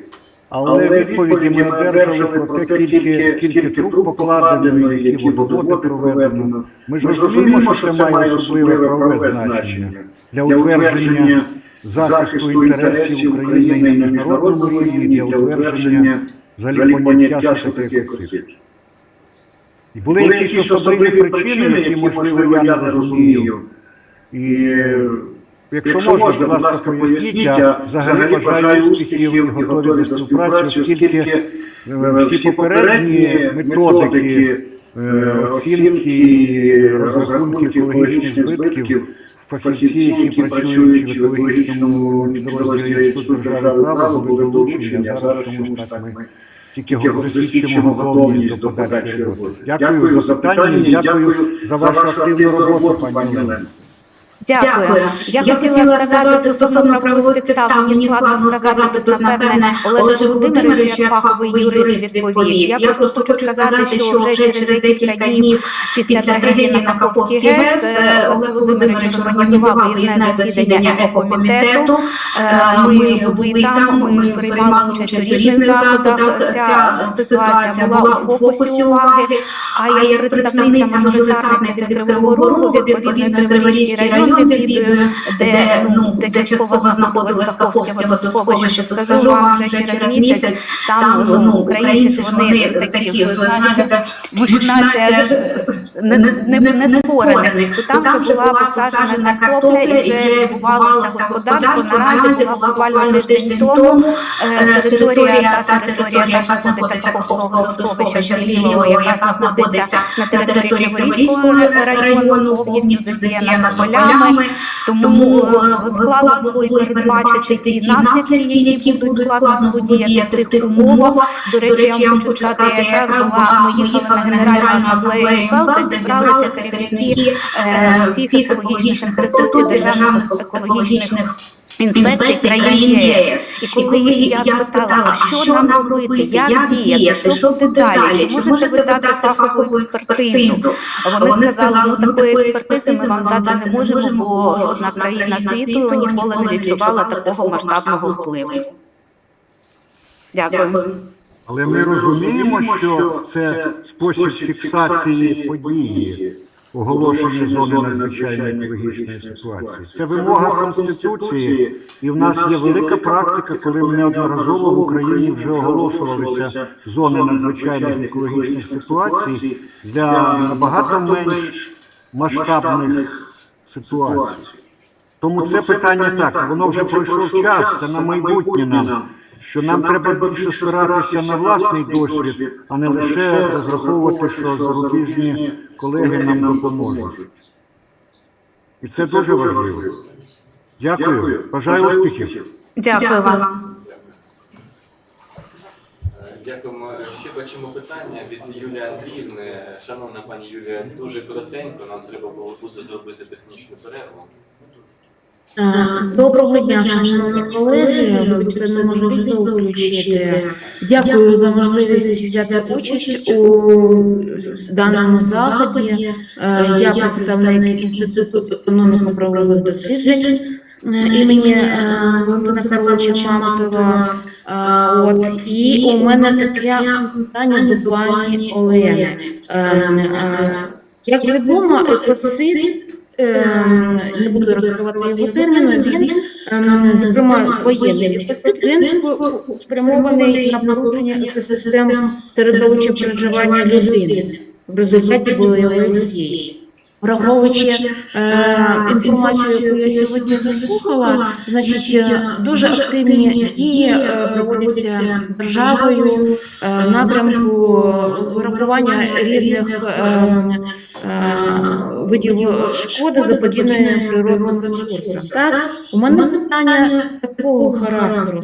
Чи враховують сучасні методики, або, можливо, розробляються сьогодні на рівні держави методики, які враховували і ступень заподіяної шкоди здоров'ю людини від такого екоциду? Тому що зрозуміло, що і забруднення водойм, і забруднення атмосферного повітря, воно в будь-якому випадку впливає і на здоров'я людини. Чи враховується на сьогоднішній день в цих подальших компенсаційних виплатах, які ми плануємо пред'явити нашому збройному агресору, в тому числі і відшкодування шкоди, заподіяної життю і здоров'ю людини від небезпечного довкілля? Дякую за запитання. Пані Юлія, дякую за таке актуальне питання. Ми всі розуміємо і всі розуміємо ті статистичні дані збільшення кількості захворювань, і невідомо ще, яка тенденція і які темпи приросту захворюваності будуть у подальшому. І ми розуміємо з вами гіпотетично цей зв'язок. Одразу скажу, що сучасні методики не оцінюють. Ми багато говорили про це, але щоб врахувати вплив вплив екологічних злочинів військових на здоров'я людини, треба дуже ґрунтовні і неоднорічні дослідження. Ми не можемо виявити і показати, що темп приросту захворюваності на певній території залежить виключно від того, що тут відбулись події якоїсь екологічної шкоди. На жаль, це дійсно потребує об'єднання зусиль різних експертів, різнопрофільних, але це потребує і додаткових витрат суттєвих на впровадження дуже ґрунтовних досліджень, які б стали основою для приведення цих цифр у міжнародних судових інстанціях. На жаль, ми про це весь час говоримо, але, на жаль, ми не маємо того результатів наукового підґрунтя, і щоб нам не сказали, так у вас і так була у промислових регіонах, у деяких був критичний стан довкілля, і, скажімо, як ви можете порівняти те, що було, люди хворіли, з тим, що зараз відбувається внаслідок війни. Тому, на жаль, це дуже складний напрямок, що потребує значного фінансування у наукові дослідження. Дякую вам за це цікаве запитання. Так, але погодьтеся зі мною, що в цьому напрямку треба рухатися, тому що тим самим ми зможемо забезпечити і реалізацію передбаченої статтею 150 Конституції України право на безпечне для життя і здоров'я довкілля. Зможемо його реалізувати в подальшому. Тому і дійсно напрямок складний, але він навіть у повоєнний час в мирній Україні він має бути. Дякую. Дякую вам. Дякуємо, шановні колеги, за таку ґрунтовну дискусію. Дійсно, були підняті надзвичайно важливі питання щодо необхідності врахування тих чи інших аспектів у методиках. І найголовніше, що приємно, це те, що всі погоджуються, що необхідно звертатися до науковців і робити такий собі тандем практиків і науковців для подальшої роботи. Це дуже приємно, і ми завжди раді такій співпраці і спільній праці. Шановні друзі, у зв'язку з тим, що ми поки що не можемо бачити один одного, на жаль, це технічні проблеми, щоб ми в подальшому могли це робити, я пропоную зараз відключитися від нашої конференції і буквально за 2 хвилинки знову перепідключитися. Ми змінимо налаштування і тоді ми всі будемо бачити один одного. Тому відключаємося і перепідключаємося за 2 хвилинки. Дякую.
Харківської обласної прокуратури і теж надзвичайно приємно випускник Національного юридичного університету імені Ярослава Мудрого, я навіть більше скажу, це мій одногрупник Віктор Бойко. Будь ласка. Дякую за увагу присутнім, за можливість виступити. Буду максимально коротким, лаконічним. Взагалі, одним з пріоритетів діяльності органів прокуратури є вжиття координаційних та наглядових заходів щодо протидії та забезпечення ефективного досудового розслідування в кримінальних провадженнях у сфері екології, незаконного використання природних ресурсів, підтримання публічного обвинувачення, а також представництва інтересів держави у судах з цих питань.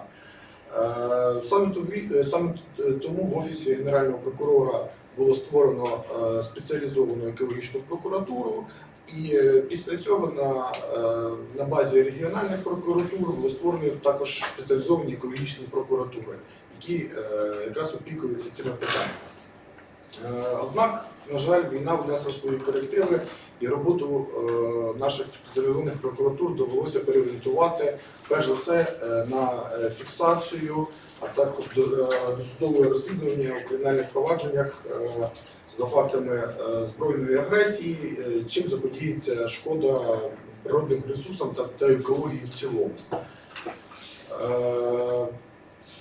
На зараз нами було в співпраці з органами місцевого самоврядування, органами виконавчої влади, саме на території Харківської області, було опрацьовано максимальний матеріал і було створено таку, так би мовити, екологічну карту, де чітко нами було визначено, які були внаслідок обстрілів та бомбардувань заподіяні шкода природним ресурсам, що допомагає більш об'єктивно розуміти масштабність цих подій і можливість більш правильно, конкретно фіксувати все. Поряд з тим, на даний час в провадженні органів прокуратури Харківської області перебуває понад 50 кримінальних проваджень, саме в яких заподіяно шкоду екології. В цих кримінальних провадженнях вже призначено, проведено біля 100 оглядів місця події, допитано біля 300 свідків. Крім того, свідків допитано вже і полонених військових, які дійсно здійснювали ті чи інші обстріли тих територій, лісів, нафтобаз, і енергетичних об'єктів, і, як перейду до цього, зараз ядерного об'єкту, який є на території Харківської області. Це всім відомий Харківський фізико-технічний інститут, який, на жаль, починаючи з березня місяця по 2022 року, по вересень місяць, був масово обстрілювався, незважаючи на те, що на території цього інституту ще в 2021 році за ті кошти, що ми вивезли ядерні матеріали в Росію, за кошти американського уряду, було побудовано ядерну таку критичну установку, яка є виключно науковою, в наукових цілях, даби мінімізувати вплив ядерної енергетики, її більш зробити менш небезпечною.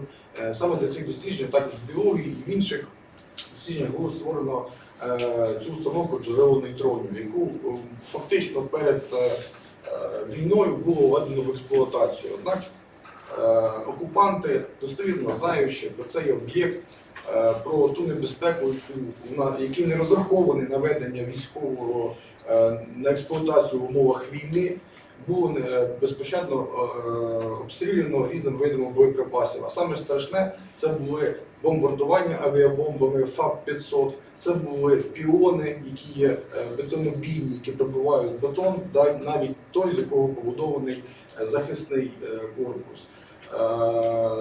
На даний час нами було проведено велику кількість слідчих процесуальних дій.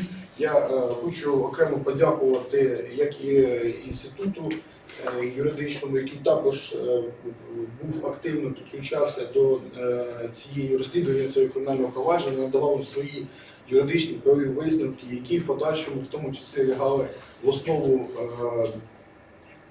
4 двох інженерно-екологічних, так, двох інженерно-екологічних експертиз щодо за фактами підтвердження факту екоциду, також органи виконавчої влади, як Харківської області, так і центральної, які надавали також науковці, давали свої висновки, і це все лягало в основу для єдиної мети, якраз для фіксації факту спричинення екоциду і в майбутньому все ж таки притягнення як до кримінальної, так і до майнової відповідальності за шкоду заподіяну, оскільки також там заподіяно за розрахунками Державної екологічної інспекції 30 мільйонів гривень збитків тільки екології заподіяно, не говорячи про те, що зруйновано велику кількість обладнання, яке не має аналогів у світі. Тих науково-дослідних установ все-таки вони вже не підлягають відновленню на самому території самого інституту.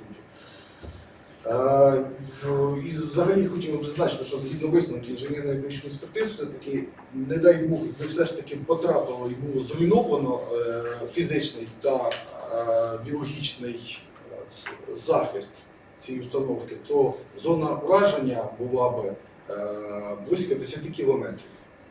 А це 14 населених пунктів, в тому числі частина і Харкова. Це більше 600 тисяч осіб могли трапити під іонізуюче випромінювання. Це один з таких ярких прикладів кримінальних проваджень, які розслідуються також нами, розслідуються також ряд актуальних кримінальних проваджень.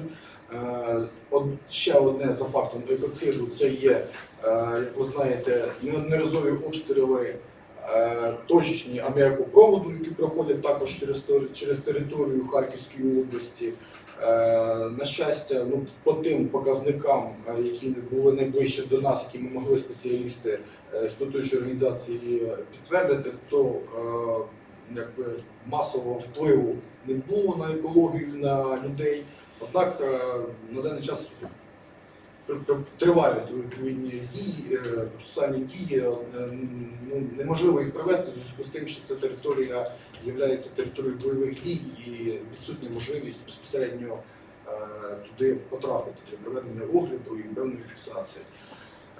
Також хочу зазначити, неодноразово спікери зазначали про обстріли Оскільського вже водосховища, яке також входить до смарагдової мережі, екологічної мережі, яка поширюється на територію всієї Європи. І також дійсно було втрачено, загинуло велика кількість червонокнижних, як і флори, так і фауни, яка вже не може на протязі великого часу відтворитися. На даний час якраз спільно також з науковцями і з експертами Інституту досліджень нами проводиться якраз також триває експертиза за фактом екоциду. І поки ще будемо в майбутньому будемо також підтверджувати це.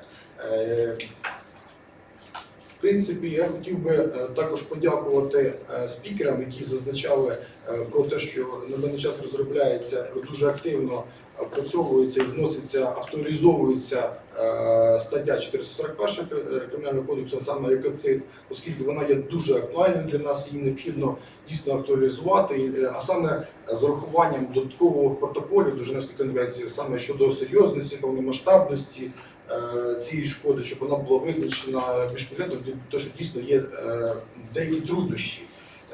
Я також, як зазначав Володимирович, також розробка більш конкретного механізму юридичної відповідальності в подальшому агресора за ту шкоду, яка заподіяна екології, щоб вона дійсно була регламентована, імплементована на рівні міжнародного права і дійсно була відшкодована. Так що я вам дуже вдячний за можливість виступити, і ми будемо спрацювати і надалі. Обов'язково. Дякую, Віктор Валерійович. Дійсно, з'явилися нові виклики, нові проблеми, які потрібно спільно вирішувати. І для нас теж була велика честь, коли звернулася спеціалізована екологічна прокуратура за нашою допомогою для надання науково-практичного висновку саме по екоциду. Дійсно, раніше такого не траплялося.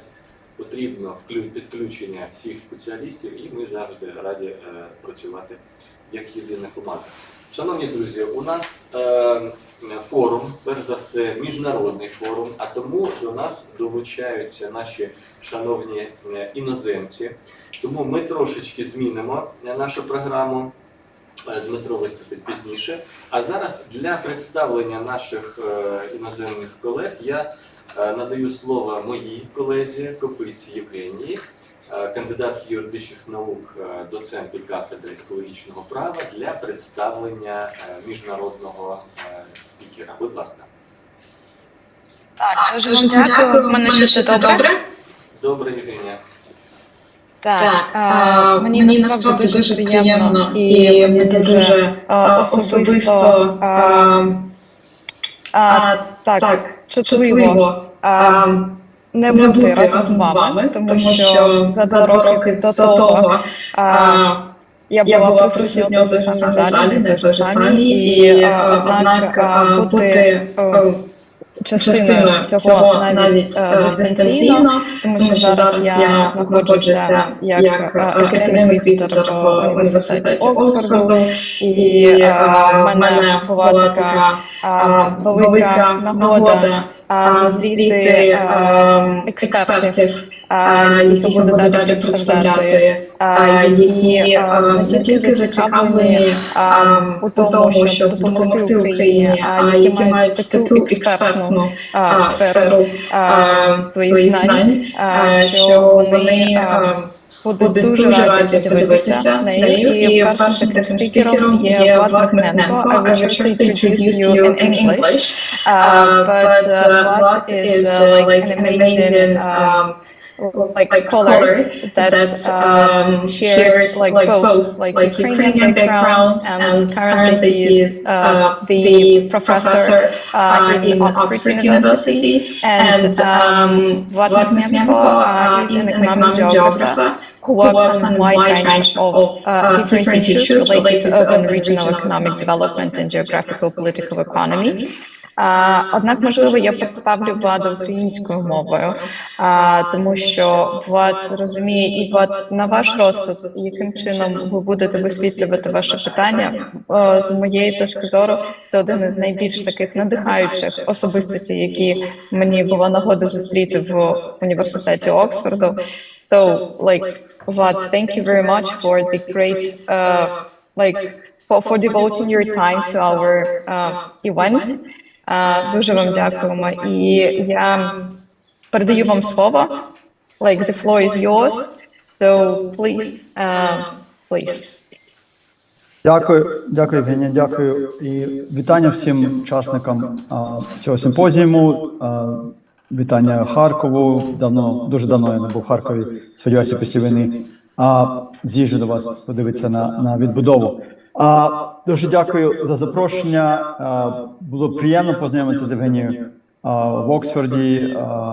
Вона там постійно працює зараз і займається дуже цікавими проблемами, звичайно, пов'язаними з обговоренням сьогоднішньої теми.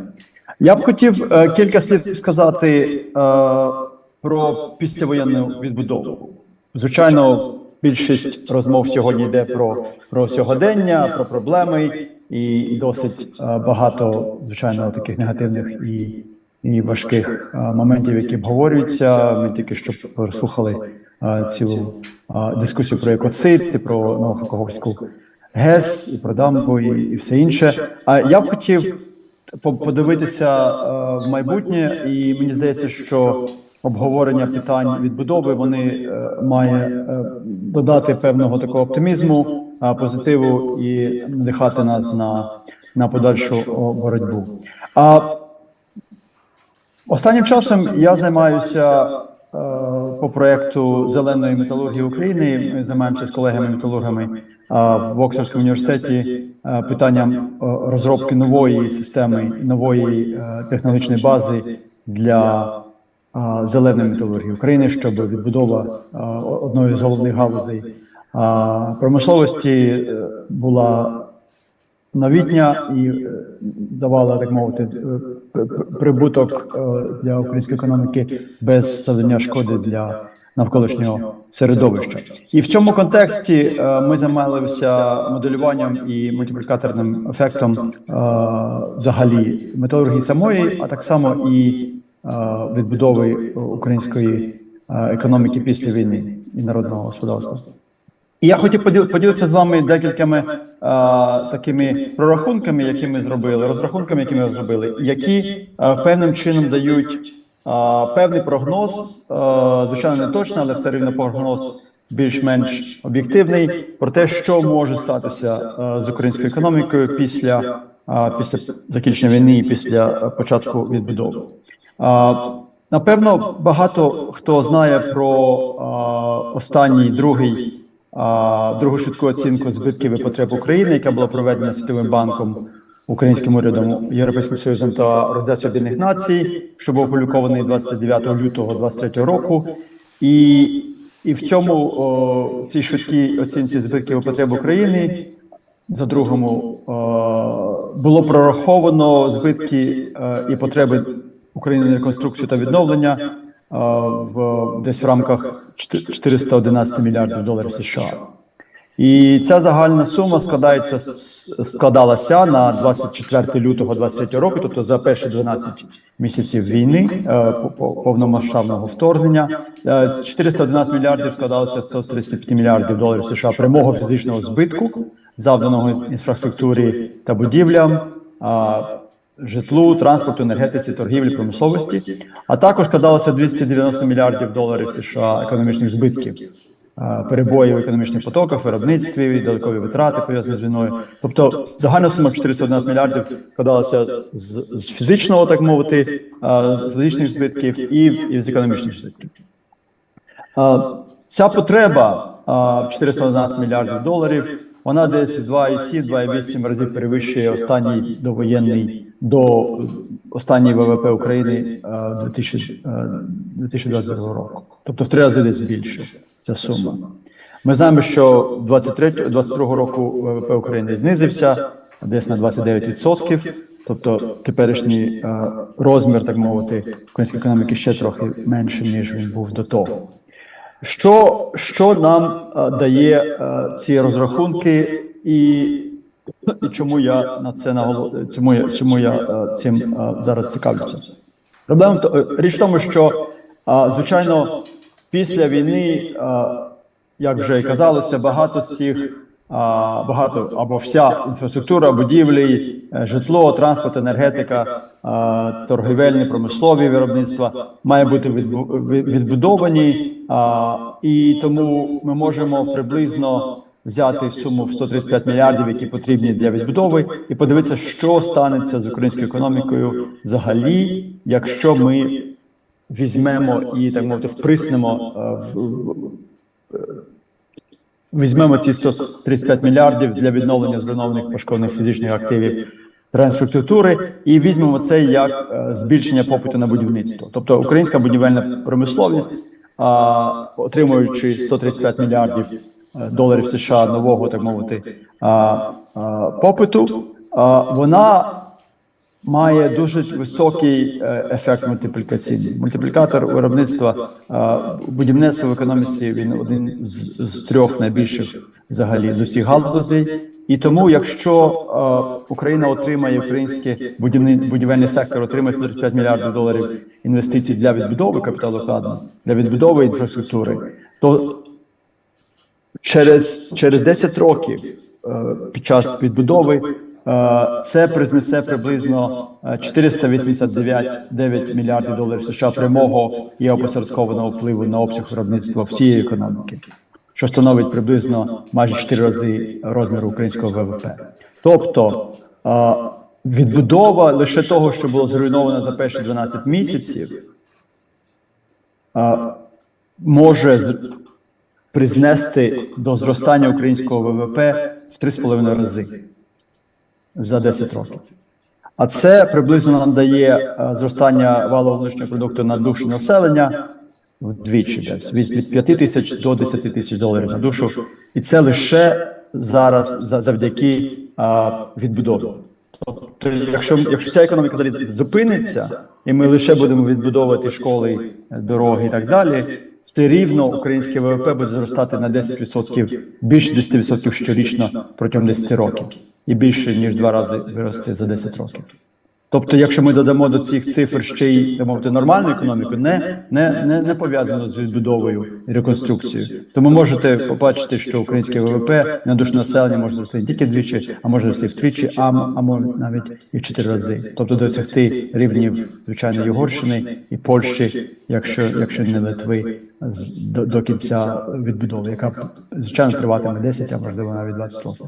Тобто, виглядає, з огляду на це, мені здається, що питання, які ми маємо обговорити практично, і почати вже думати, звичайно, перше питання – це де нам взяти ці 135 або 150, або ще скільки треба мільярдів доларів США, хто буде за це платити, і як ми можемо, світове співтовариство може натиснути на російські активи, і яким чином можемо взяти ці гроші для відбудови України. Це перше питання, яке, звичайно, правники і більшість юристів у вашій академії займаються, напевно, щодня. Друге питання – це не менш важливе, яким чином український будівельний сектор і взагалі економіка зможе освоїти такі шалені інвестиції. Ми знаємо, що пан Наєм, один з високопосадовців українського уряду, сказав, що український уряд в нормальні роки ледь міг освоїти 8 мільярдів доларів на рік, а ми зараз прораховуємо десь 13,5-14 мільярдів доларів на рік додаткових капіталових вкладень. Тобто спроможність українського і державного, і приватного сектору освоїти такі великі кошти – це також питання, про яке ми треба вже зараз думати. Третє питання – це, звичайно, робоча сила. Український уряд прогнозує, що після війни буде не вистачати 3-4,5 мільйонів робочих рук. Звичайно, ці всі прорахування досить важкі і, можливо, не точні. Ми знаємо, що в Україні рівень бідності зріс майже до 20% населення, тобто все-таки є велика кількість безробітних людей, які, напевно, могли би працювати на виробництві і на будівництві після відбудови.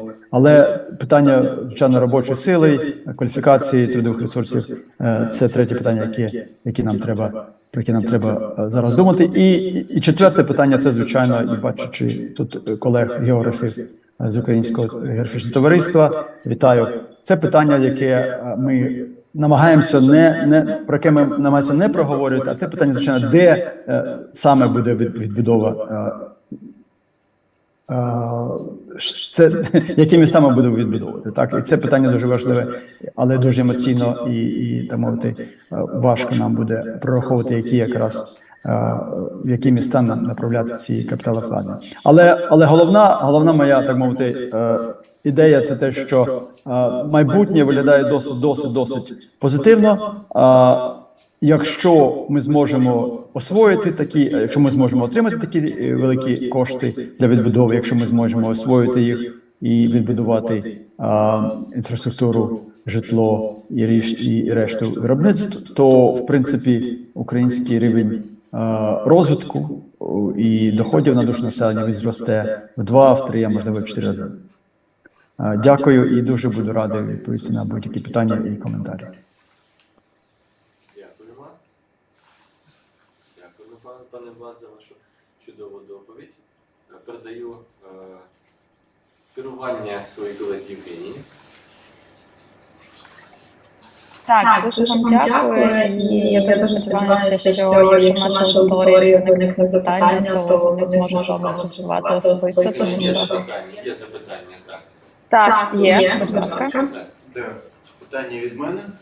Пане Владе, враховуючи тематику сьогоднішньої панелі, хотілося б запитати, як ви вбачаєте у повоєнному відновленні втілення принципів, вже сталого принципу, міжнародного принципу Build Back Better або принципу зеленого відновлення, European Green Deal.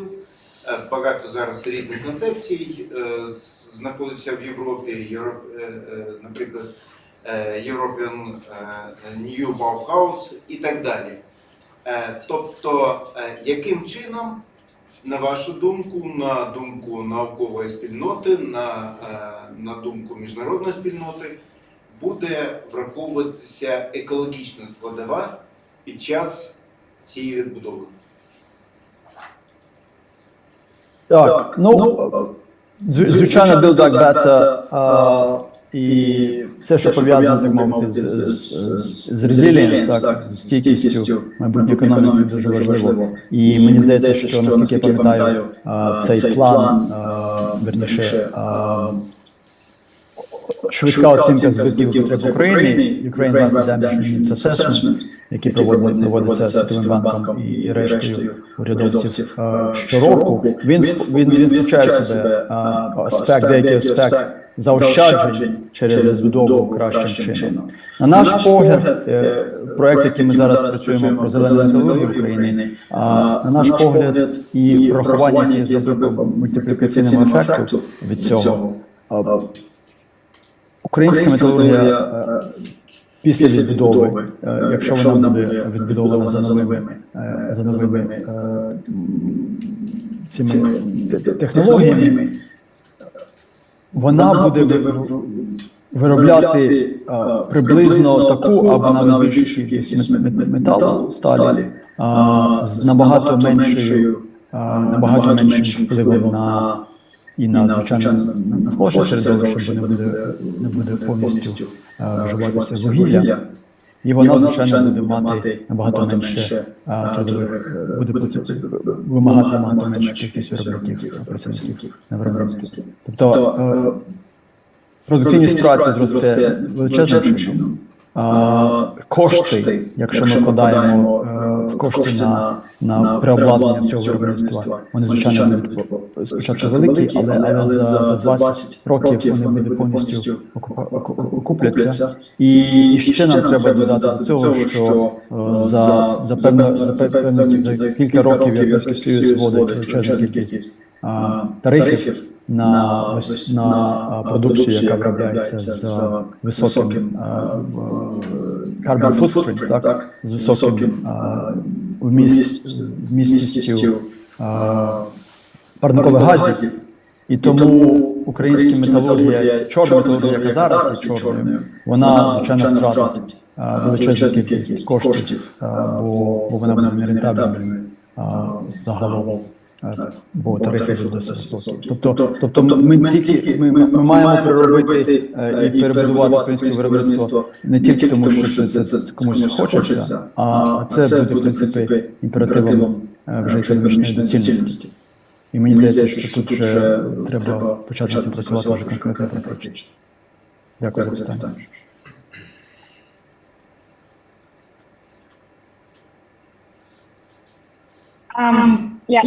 Дуже вам дякую. Thank you so much. I'm just like switching to the language. The принцип будувати краще. Мені здається, що це один з тих, який був імплементований, яке було оголошено з самого початку, майже повномасштабного вторгнення, та обговорюється за першою конференцією щодо відновлення до міжнародного, яка відбувалася спочатку в Лугані, повторився, все закріпився в конференції в Лондоні. І дуже сподіваємося, що він буде належним чином реалізований. Однак для цього нам потрібна дуже велика консолідація всіх сфер, так? І мені здається, що тільки у такій повноцінній колаборації вчених практиків за різними дисциплінами ми можемо це зробити. Дуже вам дякую, дуже вам дякую. Було дуже приємно, дуже дякую за ваш час. І якщо ви будете виникати будь-які інші запитання в основній аудиторії, то ми будемо вам їх адресувати потім. Дуже вам дякую. Дуже дякую всім. І Євгенія знає, де я мешкаю, тому ви можете до неї звертатися, вона мене точно знає. Дуже дякую всім і бажаю величезного успіху. Так, дякую. Я тоді продовжу. У нас невеличкий переорієнтування по нашим шановним спікерам, і зараз я надам слово дуже цікавому та шановному експерту Мохаммеду Хасраті. Я дуже швидко зараз його представлю українською мовою та потім перейду на англійську. Мохаммед Хасраті є докторантом університету ТО в Франції, і він здобув ступінь доктора філософії з енергетичного права в Лондонському університеті Королеви Марії Великобританії та ступінь магістра права в університеті Рейдинга. І він є автором великої кількості публікацій, в тому числі рецензованих статей, розбірів книг та інших наукових праць. Його основна робота зараз пов'язана з використанням теорії енергетичної справедливості, і це є дуже актуальне питання, тому що енергетична справедливість, поєднання з енергетичною безпекою є те, що стосується України безпосередньо, і він також є викладачем комерційного, енергетичного та кліматичного права, тому Mohammed, I got the privilege to get to know him in person, and he's a postdoctoral researcher at the University of Hull, and holds a PhD in energy law from Queen Mary University of London, and the Masters of Science in Law from the University of Reading.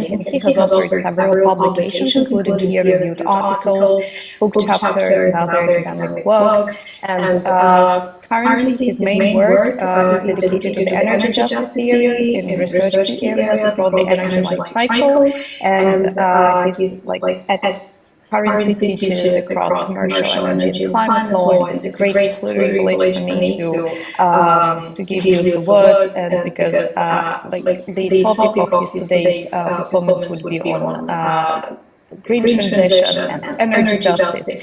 So please, Dr. Hastati, the floor is yours, and we will be looking forward to your amazing insight and how Ukraine maybe can learn from this. Thanks. Hello everyone. Nice to meet you. Can I share my screen right now? I think it's better because it says how disabled participants can share. Ми можемо дозволити Мохаммеду зашарити екран, тому що якщо відео є, то повинен бути екран. Євгеній Павлович. Just a second, sorry. We will try to figure it out. If you think it's complicated and takes time, you can just give your speech, if you know time limitation for the conference.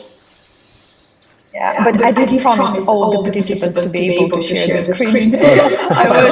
I was, you know, like proving that yes, like the screen will be shared because it's like also very important to see visually what you will be talking, and maybe it would like provoke the discussion once we get to see the screen. So if we manage to do it fast, it would be really great. I can see that my colleague, the head of the department, is trying to figure it out. But maybe you can stop, and like once I'm given the message that it can be done. Okay, just I will start, and then whenever it's okay, now I can show my screen. Hello again, hello everyone. My name is Mohammed Hastati, and I'm delighted to be here and have the opportunity to present. You can share the screen now. I think you can. At least me can. Yes. Great. Thank you.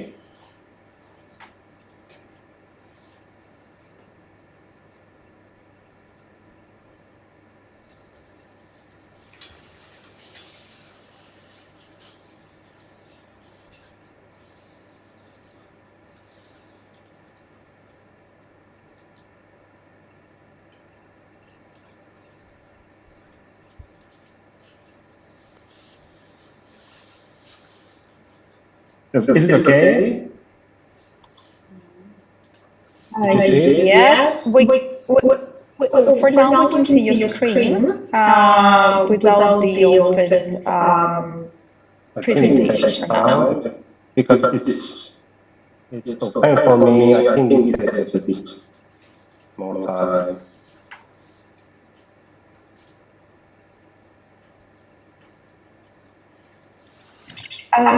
Maybe you are sharing the screen but not the presentation itself. So maybe you just have to open the presentation. Like we can see that you are sharing the screen, but we can't see that anything is going on the screen right now.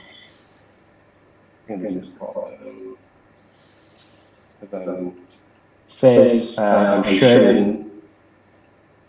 Can you see the presentation on your screen? Yes, I can see. And it says you are sharing your screen sharing. Okay. Maybe it's better I stop there and just give the speech. Okay. And then you you will manage to share with us the presentation of yours so we can revise it. Great. Yes. Very appreciate that. Thank you so much. Thank you. Thank you. Before I begin, I would like to express my condolence for what's happening in Ukraine and Russia's brutal development in Yemen and region. I just want to say that my heart goes out to the people affected in Ukraine. I also want to express my appreciation for the organizers' efforts in holding the conference. Because you introduced me, I just jumped up from introducing myself. I just want to say I'm working at the Energy, Justice and Social Contract Center, which is a joint collaborative program between CNRS, the largest public academic institute in France, and the University of Pau in France. If you think there are any ideas for future collaboration with our center, you can email me and I will be more than happy to discuss. Today I'm going to give a presentation on energy justice and green transition. And let me start with a very brief introduction. In the field of energy law, many scholars use the 1996 definition of Adrian Bradbury to define energy law as the allocation of rights and duties concerning the exploitation of all energy resources between individuals and governments, between governments and businesses. This definition looks at energy law from a functional perspective, examining its objective of regulating the exploitation of energy resources. However, in today's rapidly changing world, a mere allocation of rights and duties is not sufficient. There needs to be a clearer, normative approach to energy law. Energy law must not only regulate the use of energy resources, but also ensure that these resources are utilized in a sustainable and just manner. This is why there is a growing interest in energy law theory and jurisprudence, which aims to provide a more robust and comprehensive approach to energy law that goes beyond functional objectives. You might still be wondering, do we really need such a normative approach at all? To dispel any doubts, let's take a look at what kind of work the current approach has created for us. Only a few months ago, the IPCC released its sixth assessment report as a final warning about the irreversible damage caused by rising greenhouse gas emissions. Fossil fuels are by far the largest contributor to global climate change, accounting for over 75% of global greenhouse gas emissions and nearly 90% of all carbon dioxide emissions. More than 8 million people died in 2018 from fossil fuel pollution, and there are 770 million people without access to electricity.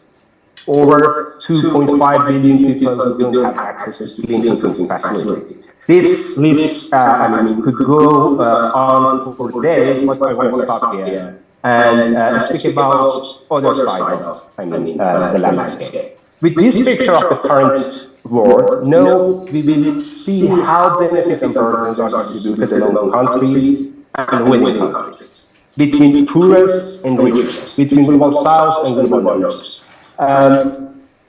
The richest 1% of the world's population has been responsible for more than twice as much carbon pollution as the 3 billion people who make up the poorest half of humanity. Regarding the countries, the richest countries present only 60% of the world population, but almost 40% of CO2 emissions.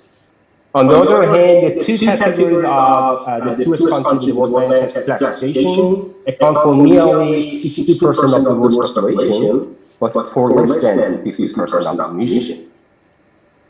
Climate risk. Climate risk is disproportionately affected the poorest countries and people who are more exposed and more vulnerable to their impacts. In the poorest economy, a large part of the population depends directly on activities that may be the most affected by climate change, notably the agriculture, forestry, and fisheries sector. The large population of people without access to electricity and clean cooking is found in sub-Saharan Africa. So, with what I've said as a background, energy justice was expected to emerge one day. But it's surprising that it didn't become a prominent concept in research until 2013. Energy justice is centered on the normative aim of contributing to making the world a better place, a more just and sustainable. It's based on 5 different principles, including procedural, distributive, restorative, recognition, and cosmopolitan justice. Its definition is that it's about applying human rights across the energy life cycle. And its aim is to ensure that energy activity improves its outcome. One of the biggest energy transition initiative, US Justice 40, defined these principles, and it's surprisingly, it's a requirement for all energy projects who's going to use the US Justice 40 initiatives, loans, and any benefits from that initiative need to show that their projects are meeting the 5 principles of energy justice. So based on the US Justice 40, which is a project about $62 billion US dollar investment in infrastructure, distributive justice based on that initiative, because that initiative defines this principle, it says distributive justice is outcome focused. It speaks to whether all equally share in the benefits and burdens of energy systems. Procedural justice concerns who is at the decision-making table and whether, once at the table, everyone's voice is heard.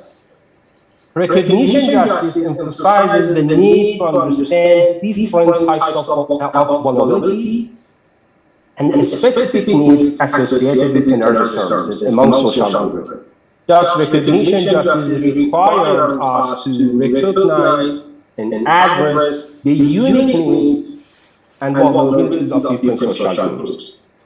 Restorative justice assumes any injustice caused by the energy sector or even energy transition should be rectified and be part of preventive and forward-looking action. And finally, cosmopolitan justice stems from the belief that we are all citizens of the world, and so we have considered the effects beyond our borders and from a global context. Now, it's time to look at one of the biggest transitional programs in human history, the energy transition. Today, many countries are going through or planning to go through an energy transition to a low-carbon economy with the aim of reducing CO2 emissions within society.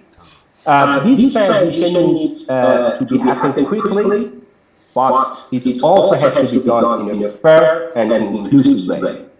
Inequality in society is already increasing worldwide, and it represents one of the major challenges across many disciplines today. However, if the transition is not managed well, it also runs the risk of exacerbating social inequality, civil unrest, and less competitive business and marketing.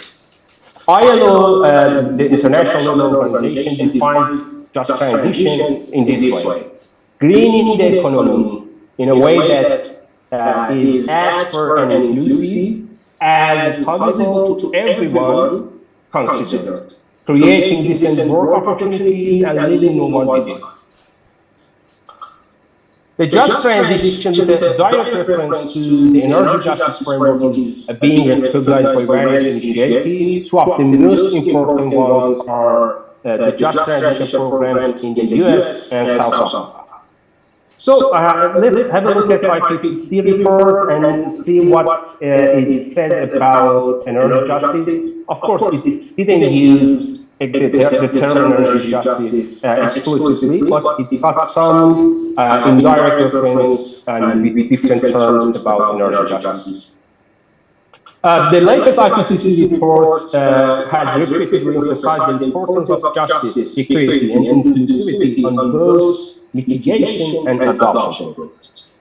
For instance, it says equity, inclusion, just transition, and meaningful participation of all relevant actors in decision-making enable deeper societal ambitions for accelerated mitigation and build social trust, support transformative changes, and equitable sharing of benefits and burdens. This sentence has been provided with a high confidence margin. It stresses that ambitious mitigation pathways imply large and sometimes disruptive changes in economic structure, with significant distributional consequences within and between countries, including shifting of income and employment during the transition from high to low emissions. Again, high confidence.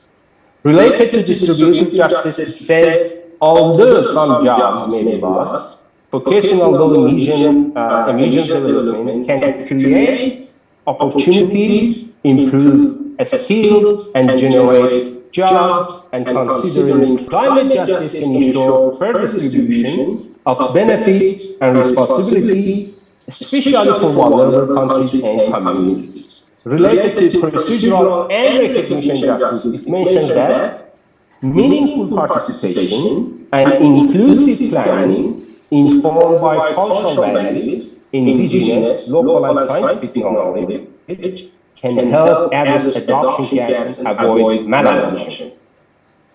Related to restorative and again recognition justice, it highlights that recent development challenges causing high vulnerability are influenced by historical and ongoing patterns of inequality, such as colonialism, especially for many indigenous peoples and local communities. Again, high confidence.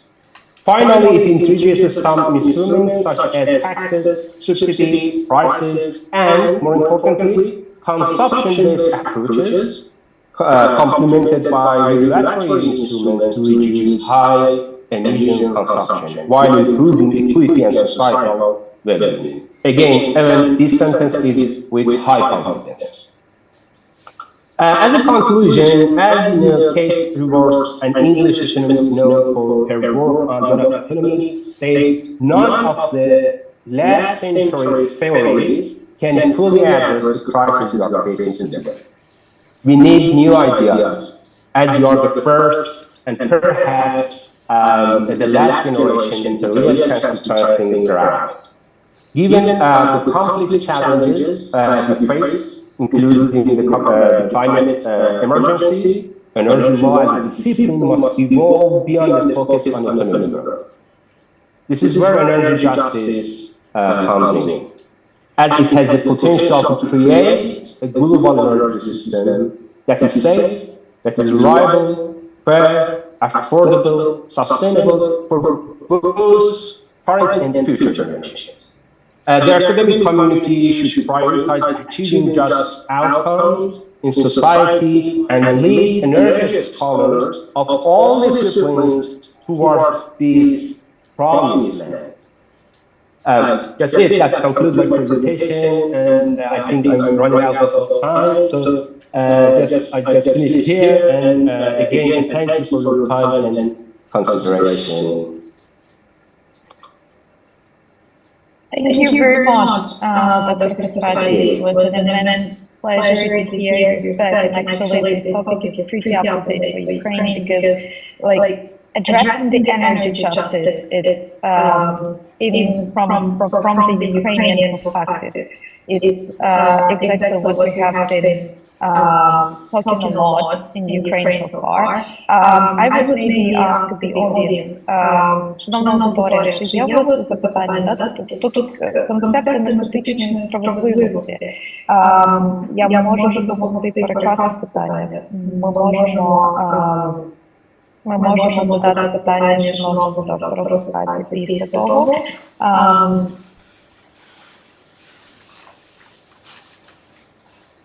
Okay, then in this case, I have a question from my side, but maybe I would address it a little bit later on.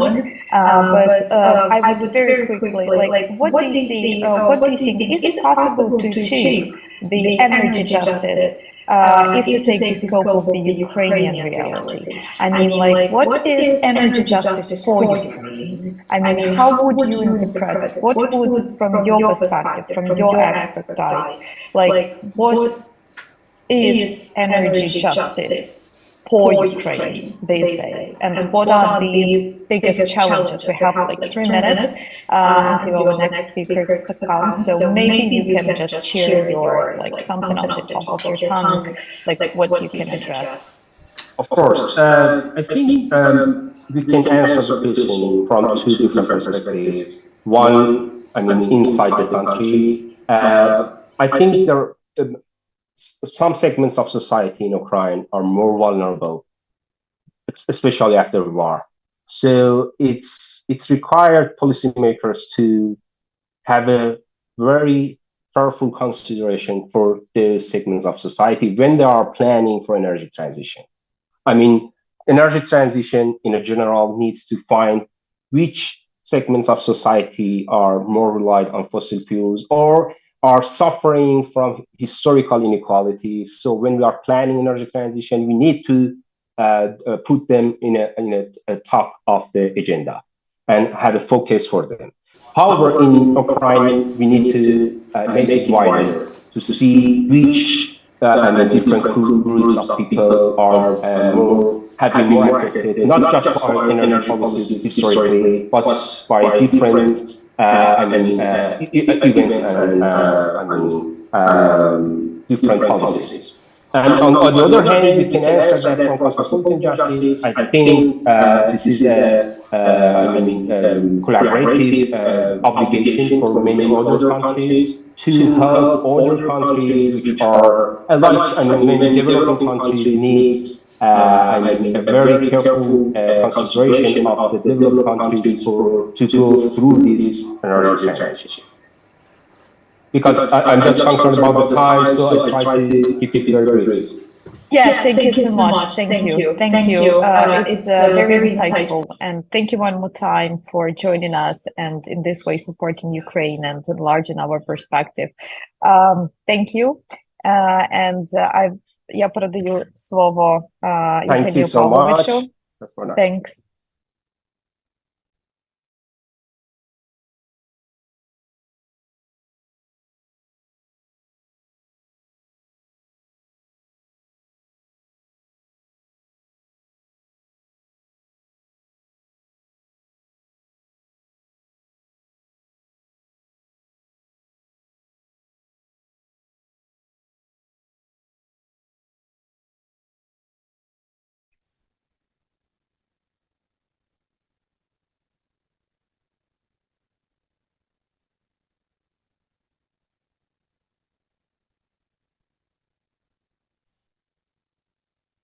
Добрий день всім учасникам і організаторам.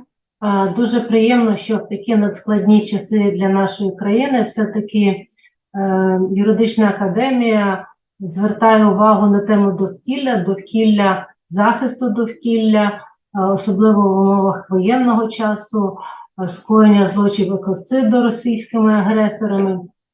Моя презентація буде присвячена більш таким теоретичним засадам, ширшим. Це право на чисте довкілля як воно закріплено в нашій Конституції, чи закріплено воно в Європейській конвенції з прав людини, і як взагалі це право або дефініція цього права та його зміст розвивалась в міжнародному вимірі. Я зараз спробую вивести на екран свою презентацію.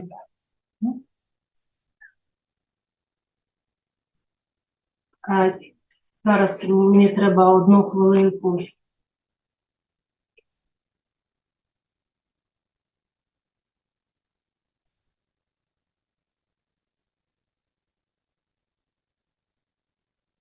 Чи бачите ви мою презентацію? Бо я буду рухатись по слайдах. Добре, тому ми починаємо за загальним стандартом. Це презентація містить такі опорні точки, а більше змістовно я доповім свої доповіді. Отже, ми всі знаємо, що Конституція України містить право на безпечне для життя і здоров'я довкілля, воно закріплено в статті 50, але крім статті 50 є ще декілька статей Конституції України, на які я хотіла б звернути увагу з огляду на тему мого виступу. Це, перш за все, стаття 16 забезпечення екологічної безпеки і підтримання екологічної рівноваги на території України, подолання наслідків Чорнобильської катастрофи планетарного масштабу, збереження генофонду українського народу є обов'язком держави. Звичайно, стаття 50, до якої ми будемо досить часто посилатися сьогодні, це яка передбачає, що кожен має право на безпечне для життя і здоров'я довкілля та на відшкодування завданої порушенням цього права шкоди. Кожному гарантується право вільного доступу до інформації про стан довкілля, про якість харчових продуктів і предметів побуту, а також право на її поширення. Така інформація ніким не може бути засекречена. Стаття 41 Конституції України: кожен має право володіти, користуватися і розпоряджатися своєю власністю, проте використання власності не може завдавати шкоди правам, свободам та гідності громадян, інтересам суспільства, погіршувати екологічну ситуацію і природні якості землі. І стаття 66 Конституції: кожен зобов'язаний не заподіювати шкоду природі, культурній спадщині, відшкодовувати завдані нам збитки. Ми бачимо, що Конституція України містить, крім того, що право прямо визнає право кожного на безпечне для життя і здоров'я довкілля, також містить декілька інших важливих статей, а саме збереження, підтримання екологічної рівноваги є обов'язком держави, розпорядження правом власності не може завдавати шкоди довкілля або погіршувати екологічну ситуацію. Кожен зобов'язаний не заподіювати шкоду природі. Конституція, вочевидь, не містить способу захисту такого права. Якщо такий відсилку до релевантної статті ми можемо знайти в Законі про охорону навколишнього середовища, а саме стаття. Я переключаю слайди, чи ви бачите їх, чи ні? Так, давайте зараз.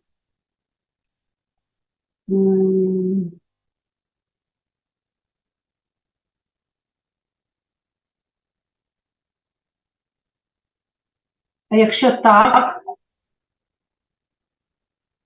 відповідно було посилання, слайди містили посилання на ті статті, які я представила. Ви, мабуть, зараз бачите просто екран, а не чистий слайд.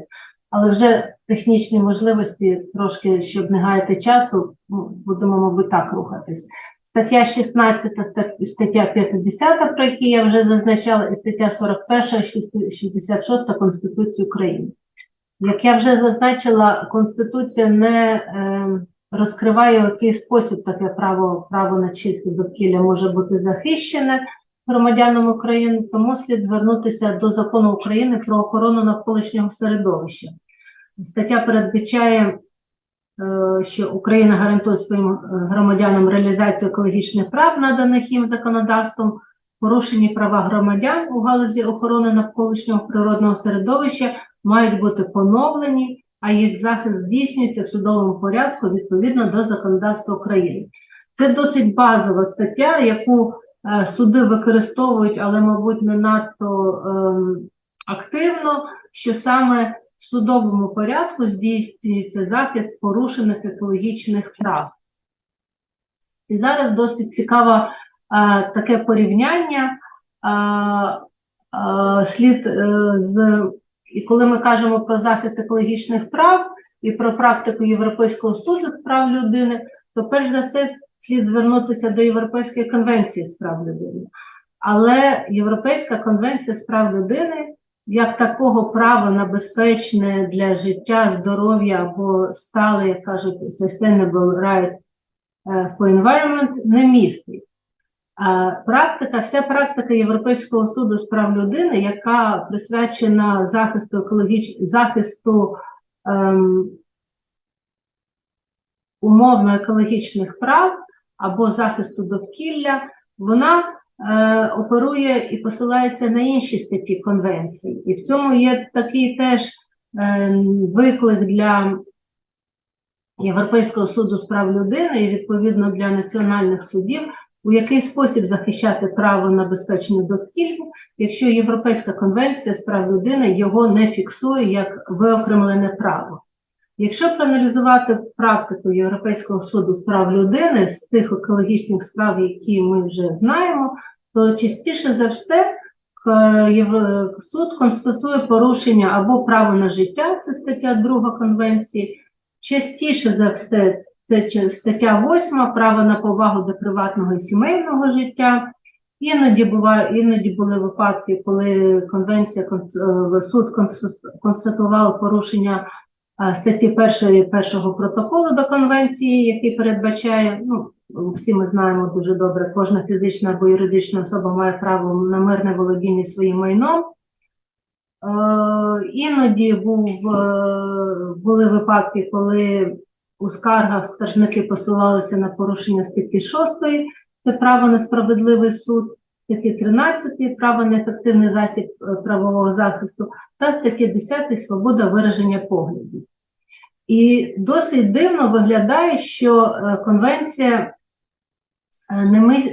наразі на сьогодні не містить такого права, виокремленого права, хоча про це вже давно мова йде на рівні європейських організацій, на європейському рівні, і Рада міністрів зверталась до країн-членів Ради Європи, і паралельно йде діалог або обговорення цього питання в Європейському Союзі про те, що таке право має бути у будь-який спосіб закріплено конвенцією.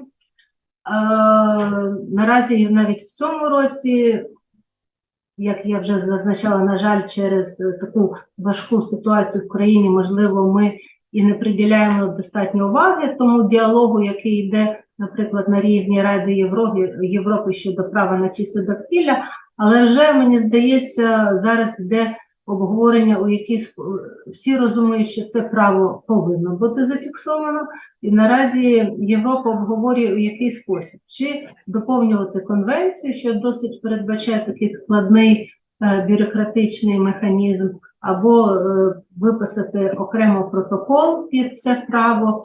І я думаю, що найближчим часом все-таки ми побачимо право на... Воно може по-різному називатись, але від цього не міняється його зміст. Право на чисте, безпечне для здоров'я та стале довкілля як одне із положень Європейської конвенції з прав людини. Чому я так переконана? Тому що на міжнародному рівні, наприклад, на рівні Організації Об'єднаних Націй, це право вже визнано. Спочатку це була резолюція Комітету ООН з прав людини у жовтні 2021 року, яка визнала таке право як окреме право людини, а в липні 2022 року вже Генеральна асамблея визнала право на чисте, безпечне для здоров'я та стале довкілля як одне із прав людини. І також через події, які ми приділяємо найбільше уваги з лютого 2022 року, можливо, не всі звернули увагу на цей, мені здається, рушійний етап розвитку і судової практики, і взагалі поняття права на чисте довкілля, оскільки ми можемо вже стверджувати, що таке визнання Організації Об'єднаних Націй як право на чисте довкілля, як виокремлене право, одне з прав людини, воно дійсно буде поворотним.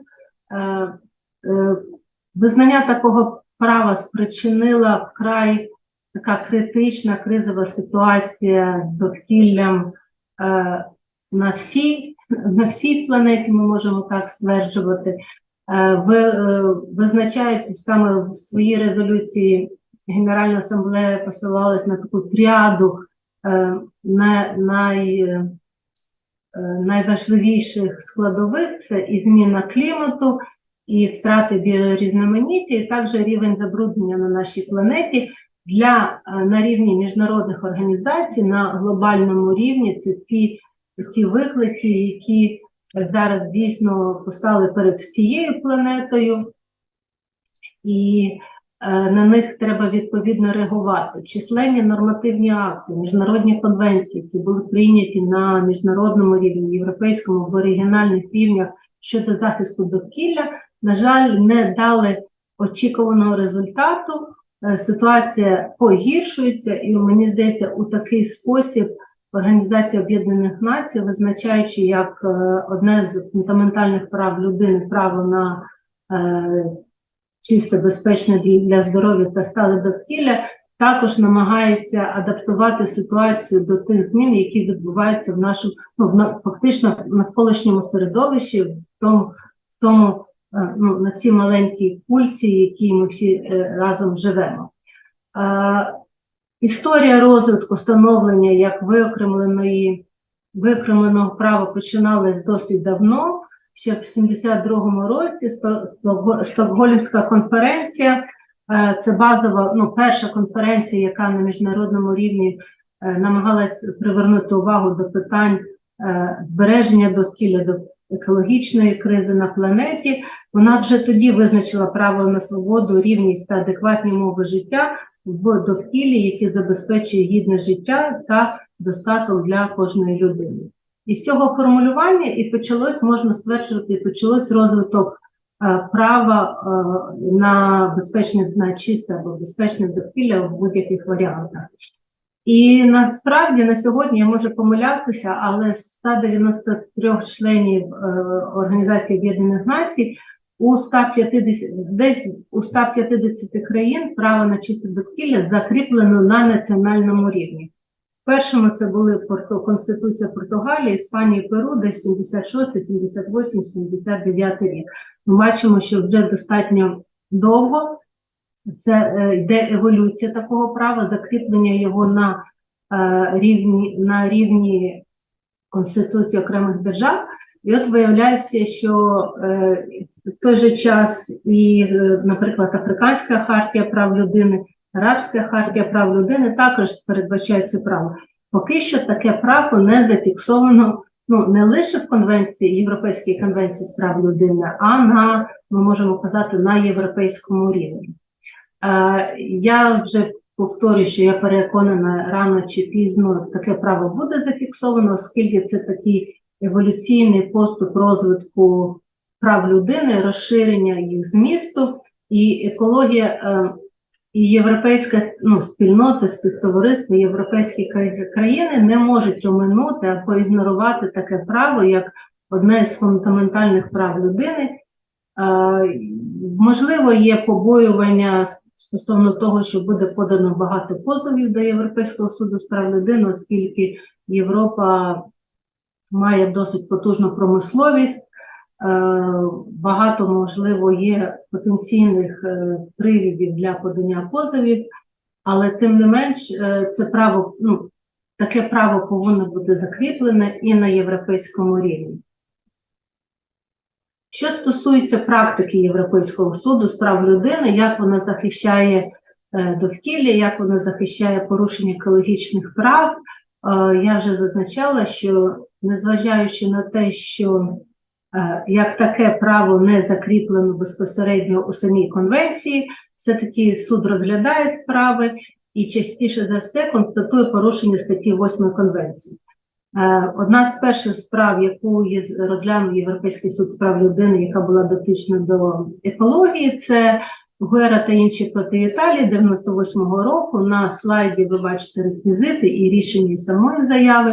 В цій справі заявники стверджували, що відсутність заходів із зменшення рівня забруднення та високий ризик аварій, пов'язаний з діяльністю фабрики з виробництвом мінеральних добрив, порушував їх права на повагу до життя та фізичну недоторканність.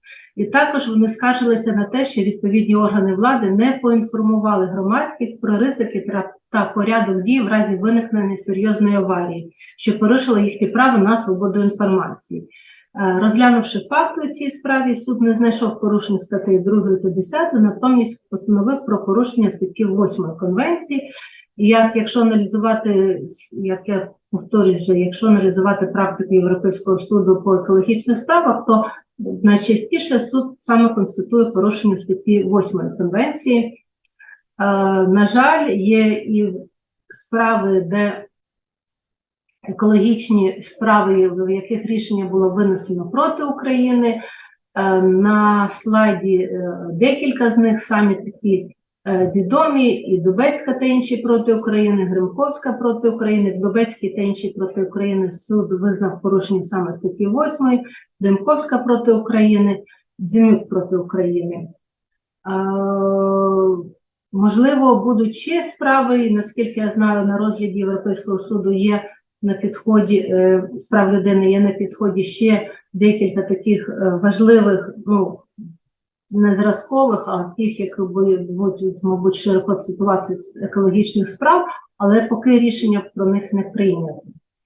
І якщо ми звернемось до практики вже українських судів, наприклад, як українські суди, чи захищають воно право на безпечне довкілля, зважаючи на те, що воно прямо передбачено Конституцією, чи використовують практику Європейського суду з прав людини, то от я хотіла б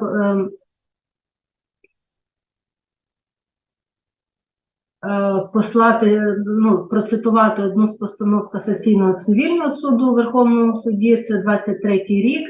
В цій справі рішення група позивачів подали позов проти заборони діяльності сміттєзвалища. Це дуже просто виклад обставин справи. Перша інстанція винесла рішення на їх користь, апеляція скасувала рішення, а все-таки Верховний суд, Касаційний цивільний суд став на сторону позивачів і, посилаючись саме на ті норми Конституції, які я цитувала в самому початку, а перш за все статтю 50, де передбачено, що кожен має право на чисте довкілля, Верховний суд зазначив, що суд першої інстанції на підставі належним чином оцінених доказів, дотримання вимог ЦПК України, повно та всебічно з'ясувавши обставини справи, обґрунтовано вважав, що позивачі довели нормативне забруднення території місця їх проживання, ґрунтів, атмосферного повітря, водойм небезпечними речовинами, і що таке понаднормативне забруднення є прямим наслідком протиправної діяльності відповідача. Ще в своїх рішеннях Європейський суд з прав людини іноді констатував, що життя сучасної людини в мегаполісі не може бути 100% небезпечним. Саме факт того, що мегаполіс – це велике скупчення людей, воно вже може мати негативний вплив на здоров'я людини. Але слід виокремлювати випадки загального, так би мовити, впливу негативного втручання в довкілля, але негативного ігнорування права на чисте довкілля. І тоді, коли це, вочевидь, або забруднювач природній, або велике підприємство дійсно проводить діяльність у цей спосіб, яка шкодить довкіллю і, відповідно, має наслідком вплив на здоров'я людей або громади, яка живе поруч. Тому в цій справі Верховний суд став на сторону позивачів, діяльність відповідно до рішення, діяльність сміттєзвалища повинна бути припинена. Цікаво почитати це рішення, цікаво почитати аргументацію, саме мова йде про захист довкілля. Я бачу, вже час майже до кінця добігає, і в мене останній слайд. Також я хочу процитувати практику Верховного суду, постанова Касаційного адміністративного суду, також квітень цього року. В цій справі позивачка зверталась до адміністративного суду з вимогою про скасування дозволу на викиди великого підприємства забруднювача. Перша і друга інстанції її відмовили, зазначили, що не закрили провадження, мені здається, що неефективний або неналежний спосіб захисту, в той час як Верховний суд став на сторону позивачки і також з посиланням на Конституцію України, статті 50, 41, визначив, що дозвіл має бути скасований, ніхто не може, відповідно до якої використання власності, відповідно до статті 41, використання власності не може завдавати шкоди правам, свободам, гідності громадян, інтересам суспільства, погіршувати екологічну ситуацію, порушені права громадян у галузі охорони навколишнього природного середовища мають бути поновлені, а їх захист здійснюється в судовому порядку відповідно до законодавства України. Таким чином, ми бачимо, що наші національні суди, принаймні на рівні Верховного суду, вже використовують і використовували, але, мабуть, не так активно, посилання на статтю 50 Конституції України як норму прямої дії. В цьому в попередньому рішенні Касаційний цивільний суд також посилався і на ті рішення Європейського суду з прав людини, які були винесені проти України, де констатувалось порушення статті 8 Конвенції. Тобто ми можемо на сьогодні стверджувати, що навіть не дивлячись на те, що право на безпечне довкілля не закріплено в Європейській конвенції з прав людини, воно вже визнано на рівні Організації Об'єднаних Націй. Воно міститься в переважній кількості базових основних законів більшості країн, і в тому числі Конституція України прямо передбачає таке право, як право на безпечне для життя, здоров'я довкілля та на відшкодування завданої порушенням цього права шкоди. Європейський суд з прав людини захищає такі права у опосередкований спосіб. І я дійсно вважаю, що це питання лише часу, коли це право буде зафіксовано в тексті Європейської конвенції з прав людини, і тоді Європейський суд прав людини, мабуть, практика або кількість справ Європейського суду з прав людини буде значно збільшена, і відповідно і практика буде більш досконалою, детальною, і, звичайно, це буде мати лише позитивний вплив на нашу судову практику в Україні. Не знаю, наскільки в мене регламент ще є, але на цьому моя доповідь завершена. Дякую за увагу, бережіть довкілля.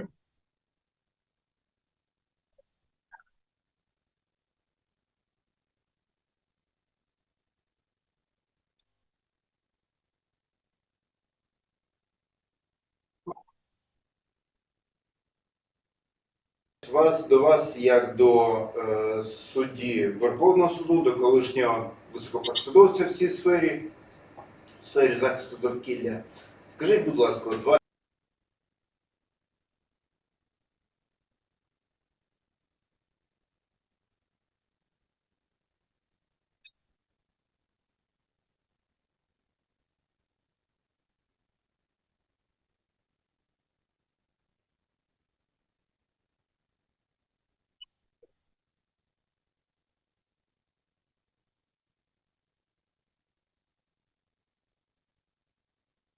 Дякую за запитання, слушне запитання, але на нього немає простої відповіді, оскільки, як я вже зазначала, наразі Європейський суд з прав людини захищає таке справу у опосередкований спосіб і встановлює порушення конвенції за декількома статтями.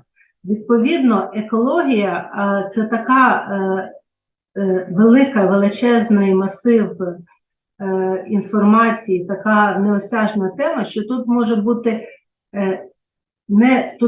не лише один належний спосіб захисту, оскільки і відповідачі можуть бути, і предмет позову може бути різний. Ми вже в своїй доповіді навмисно зачіпали Галицьку конвенцію права до доступу до правосуддя, коли за захистом прав йде громадська організація. Відповідно, постанові Касаційного адміністративного суду, яку я цитувала, мова йшла про звернення громадянина до держави про скасування ліцензії або дозволу на вихід. Якщо мова йде про справи, які розглядалися Європейським судом проти України, там мова йшла про те, що підприємство настільки провадить свою діяльність у неналежний спосіб, і держава не втручається, не приймає відповідних рішень. Тому способів захисту може бути дуже багато, відповідно до того, яким чином сформульовані позовні вимоги, хто є позивач. Ну, позивач буде або громадянин, або вже ми знаємо, що це може бути громадська організація. І хто відповідач? Чи це безпосередньо забруднення? Чи це буде державний орган, який діє, нормативний акт якого оскаржується, або бездіяльність якого оскаржується? В рішенні Касаційного цивільного суду це була Києво-Святошинська адміністрація, або я не пам'ятаю, якась комунальна структура, яка відповідала за сміттєзвалище в районі. Тому не можна казати, що є один належний спосіб захисту. Настільки багато може бути предмета позову в таких справах, і настільки різні, це право на безпечне довкілля, я просто обмежена була часом. Організація Об'єднаних Націй, і це є на їх сайті, і це можна знайти принаймні англійською мовою, вона вже дала структуру, що передбачає право на безпечне довкілля, як будь-яке інше фундаментальне право, вони дають його складові. Це право на чисту воду, право на чисте повітря і так далі, і так далі. Це насправді, і я знову хочу подякувати організаторам за те, що звернули увагу на таку цікаву і досить невивчену ще тему, оскільки вона в собі має стільки складових, які кожна окремо може бути там і предметом дискусії, вивчення і наукового обговорення.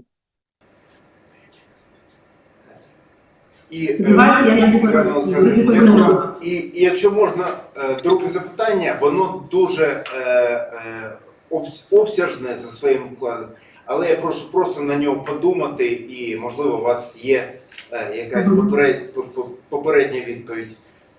Чи вбачаєте ви необхідність ще додаткових змін до законодавства в частині саме забезпечення реалізації такого права? І чи можете ви звернутися до нас від Верховного суду, наприклад, з такими рекомендаціями до законотворців? Наразі не маю конкретних рекомендацій. І я б все-таки йшла тим шляхом, щоб почекати, можливо, півроку-рік, і в який спосіб це право буде закріплено в Європейській конвенції з прав людини, оскільки це той орієнтир, на який ми більше за все орієнтуємось, принаймні при в судовій діяльності при винесенні постанов на рівні Верховного суду. Право, звісно, захист такого права, звісно, законодавчо треба більше вдосконалювати. Але це, можливо, не те, що не на часі, але для того, щоб потім не міняти щось в залежності від того, як це питання буде вирішено на європейському рівні, можливо, варто зачекати. І, звичайно, більше уваги зараз з питань довкілля приділяється злочинам російської агресії, в результаті російської агресії екоциду, але в будь-якому випадку і в адміністративному судочинстві, і можливо в цивільному треба передбачити як окремий спосіб захисту, це можливість оскарження дії або бездіяльності, або нормативних актів державних органів з метою захисту екологічних прав, оскільки, я сподіваюся, після нашої перемоги буде активний процес відновлення, і про це також говорили, і будуть говорити багато ваших спікерів. Активний процес відновлення буде передбачати розвиток промисловості, і ми завжди бачимо, що розвиток промисловості буде мати вплив на довкілля. Тому це питання актуальне, нагальне, але я б все-таки трохи зачекала і подивилася, як буде розвиватися ситуація на рівні Ради Європи. Дякую. Дякуємо вам, шановна Ганна Олександрівна. Ви знаєте, ваша доповідь, вона дійсно є така проблемна, і у нас є багато наших колег, які бажають задати питання. І Віктор Валерійович, Ігор Павлович, я, на жаль, не можу дозволити це зробити, тому що у нас регламент, але можливо трошечки пізніше або в особистих повідомленнях, в особистому спілкуванні ці питання будуть підняті. Дякую ще раз, дякую за вашу презентацію, за ваші відповіді на питання, за те, що ви долучилися сьогодні до нашого заходу. Дякую вам за запрошення. Бажаю плідної дискусії. Якщо будуть дуже нагальні питання, будь ласка, почайте. Я просто зараз виключу відеозвук, але буду з вами, буду слухати. Мені самі це дуже цікава тема. Я до неї не байдужа, тому ще раз дякую. Дякую, будемо задавати питання. Дякую. А наразі я передаю слово своїй колезі Євгенії Купиці, яка буде представляти наших іноземних гостей. Дуже дякую. І насправді наступний доповідач, який в екстремальних умовах все ж таки знайшов час доєднатися до нашої дискусії, він буде продовжувати певним чином продовжувати ту тему, яка вже була розглянута нашою шановною суддею. І ця тема буде стосуватися європейської інтеграції України і яким чином перспективна роль європейської вступу в ЄС може стати рушієм для сталого післявоєнного відновлення. Для цього я представляю Войцеха Левандовського, доктора філософії. Він є експертом з питань державної політики Європейського Союзу, особливо в аспектах промислової, кліматичної та економічної політики. Він займається науковою діяльністю в Інституті правових досліджень Польської академії наук, де в нього була захищена докторська дисертація з права ЄС.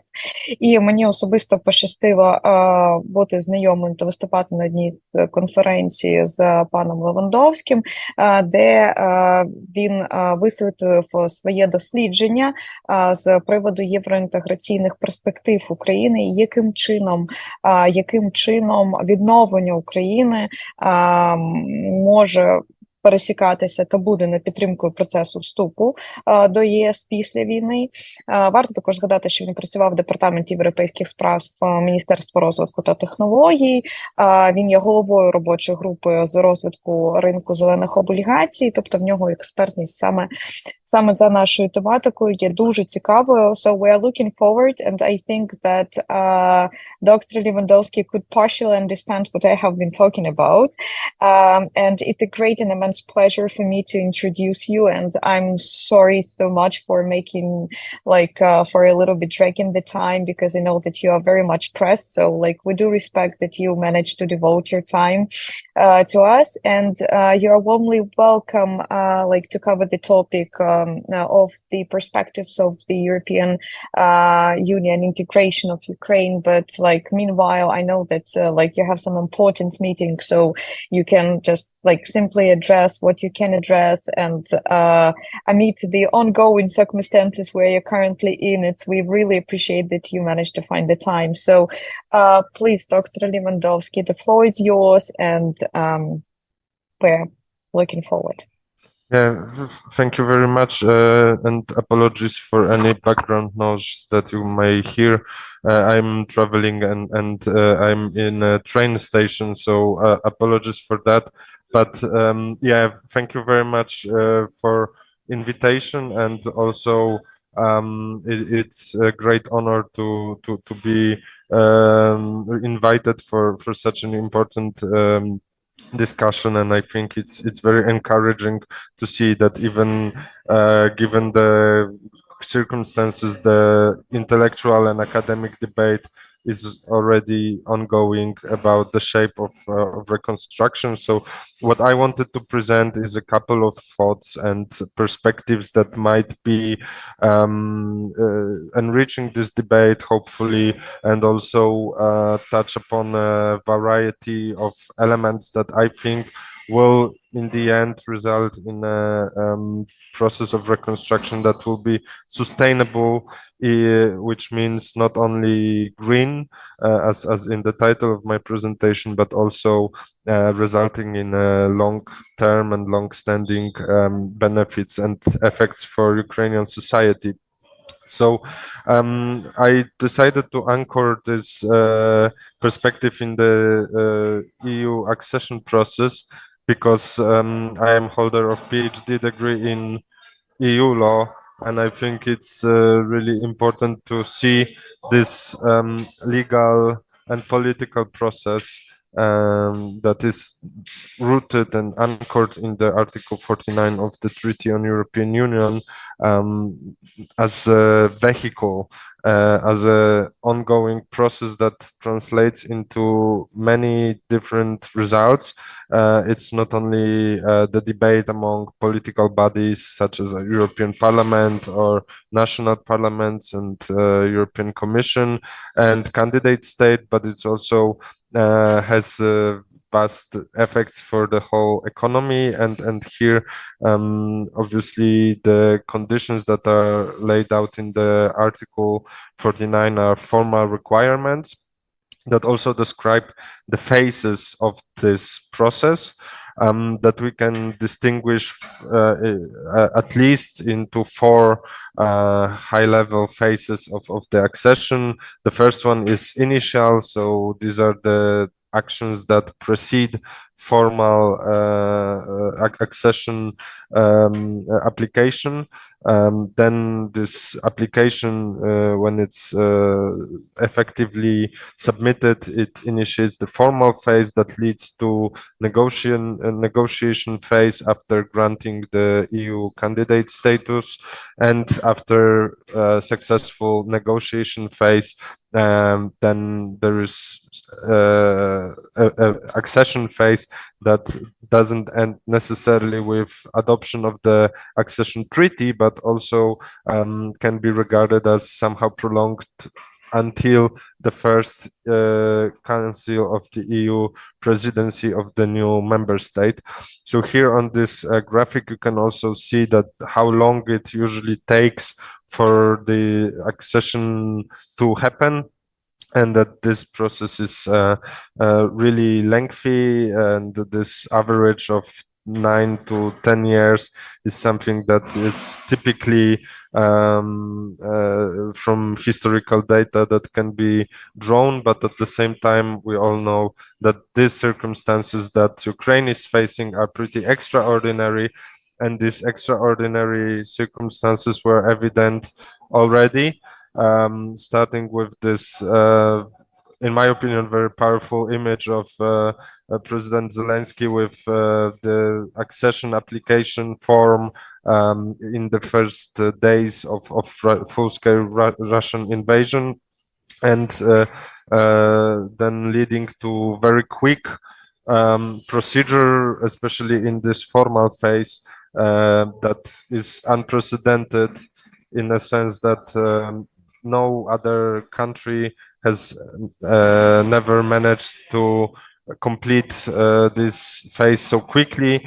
You can see that other EU candidate states were usually much longer waiting for granting of official EU candidate status and to open the negotiations. So here you can see that situation of Ukraine is pretty extraordinary also in this sense, and thereby I think this will lead to several implications. First of all, this process is mainly led by political will or goodwill, depending on how you see this process. I think it's like this is also evidenced by the scope of reforms that were like labeled as conditions by the European Commission for Ukraine to meet certain criteria that will or requirements that will be necessary to open negotiations. And as you may see, these reforms are mainly related to political criteria economic criteria and ability to assume the obligations of membership. And this last condition is something that the European Commission will strictly scrutinize during negotiations, and on this basis will also set more specific reforms and legislation changes that will need to be entered into Ukrainian law before the accession, in order to allow Ukraine to become full member state, not only by legal matters, but also as economically viable and possible to stand the competition in the internal market. And for this purpose, I think this is very important to stress that this process of economic convergence that usually is associated with the EU accession is something that the accession itself might help to accelerate. As if you compare the path of member states such as Poland or Czechia or Croatia that were like relatively new member states in the EU, you can see that very radical and very quick economic growth was possible in the process leading to the accession, not only after the accession. So here I think this is obviously a very big challenge, and also something that will take several years or even unfortunately decades to happen. But the process of accession in itself is very important in this driving forward economic growth. And in this context, obviously, this process will run in parallel to economic reconstruction of Ukraine after post-war damages, and also it can be combined with climate transformation, especially because majority of damages that were identified hitherto are also the like happening in the sectors that are responsible for the highest share of CO2 emissions in Ukrainian economy. So, for example, housing losses and infrastructure losses, when they will be rebuilt, hopefully they will lead to bigger climate impact by meeting the criteria for energy efficiency and improving lower like energy demand, or also sustainable infrastructure will be very high on the agenda and list of priorities, as well as energy sector. So here, as Evgenia mentioned, I also work for the European Bank of Reconstruction and Development, and our work has been very much focused on Ukraine since the February last year and also before. But here are some principles and observations that our economic department formulated after analyzing other post-war recoveries. And here you can see that what is really needed are strong foundations for this recovery to happen and to be successful. And for this to happen, this process will not only rely on foreign donor grants and money that will be donated by other economies, but also on strong role of private sector and foreign direct investments that will require legal predictability and good legal environment for the investments to bring benefits and results. And in this process, what will be very essential is integrating of Ukraine and Ukrainian companies, Ukrainian economy, and all the firms into Western value chains that will lead to certain standards, ESG standards, as we call them, so environmental, social, and governance standards, that will be transmitted to Ukrainian economy via Western counterparts and their companies. And here if we consider all these things together, I think we can distinguish at least seven. But for me, this list is now the best that I could come up with. 7 elements that will drive forward the sustainable recovery of Ukraine. First and foremost, this is the conclusion of declarations that were made by government of Ukraine. So I think we should all treat them very seriously, but also given the fact that European Union is going through its transformation and implementation of European Green Deal as main development strategy and long-term growth strategy, it means that the EU will become even more green, and when Ukraine will want to become EU member states, it also will have to absorb this EU green legislation. Then third element is something that I mentioned, the role of donors and their coordination platform. It's really evident that this green component will be very strongly represented in their expectations. Then I think this important element is also that when the economies become more and more advanced and developed, they also decouple economic growth from CO2 emissions, and certainly if this process will be continued in Ukraine, it will also lead to similar results. Fifth element is something that I think will be element of lessons learned for Ukraine, but also for other economies such as Polish and other in the region, that in order to be truly resilient to the danger from the east, you need to be independent energetically and also rely not on fossil fuels that are imported from Russia and other regimes, but on your own renewable sources.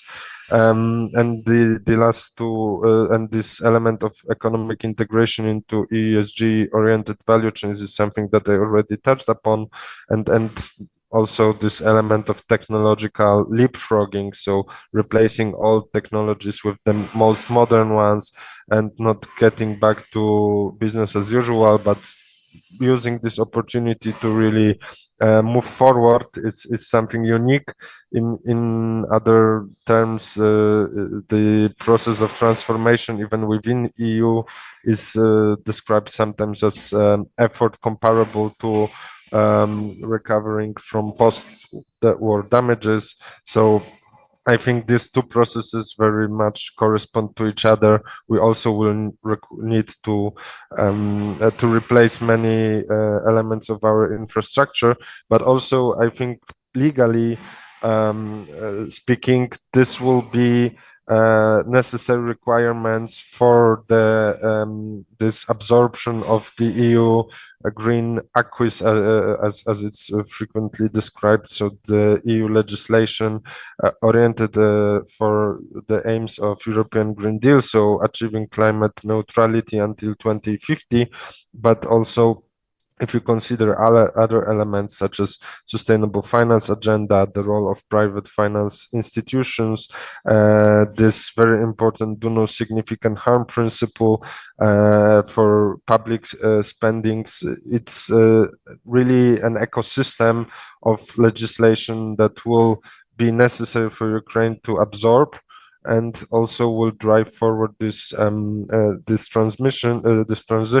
And as you can see, it is an element that the Commission is assessing, and there are elements that are better integrated and ready for accession, such as energy sector, but in others perhaps some more work will be needed. Obviously, it's very process that is related to a lot of effort, but given this effort will be spent nevertheless on post-war recovery, and I'm pretty convinced that you showed already as a country and as a nation that you are very much like bearing this effort. It will be also possible after military actions will come to an end to make this gradual but also more sustainable process the most logical outcome of the negotiations, let's say.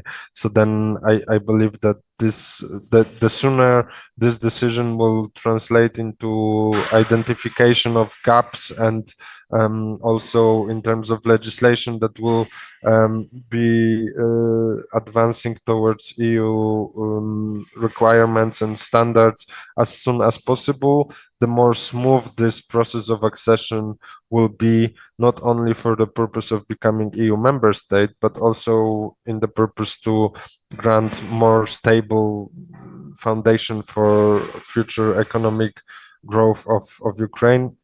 And hereby I also wanted to thank you once again for your attention and thank you for invitation. I'm very sorry again, apologies for the conditions. I hope you could hear what I was saying, but for me it's really important and nice opportunity to be present with you. If you have any questions, I still can wait a little bit to answer them, and thank you very much. Thank you. Thank you very much. Thank you for your great input and sharing, and for a very detailed and precise presentation that was addressing like all of those like minor legal aspects of the like European Union accession perspectives in Ukraine. And there is a huge amount of work that should be done by Ukraine to get prepared for the European Union accession, like with all of the implementation of the environmental acquis, which is like a huge amount of work that our government has started to do and is trying to do their best, but with the help of the expertise that you have, I think that Ukraine will manage to do it faster.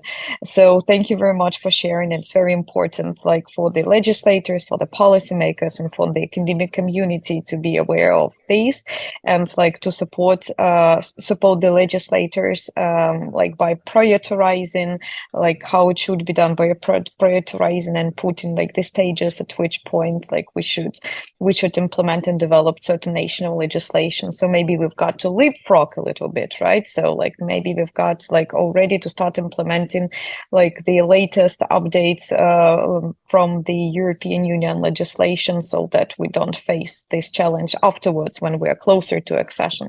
So thank you very much. You did address it in a very great way, and maybe the audience has any questions. Yes. Is it possible? Yes, yes, please. Yes, please, Dmitry. Dear Wojciech, thank you for your report. Sorry, just a second.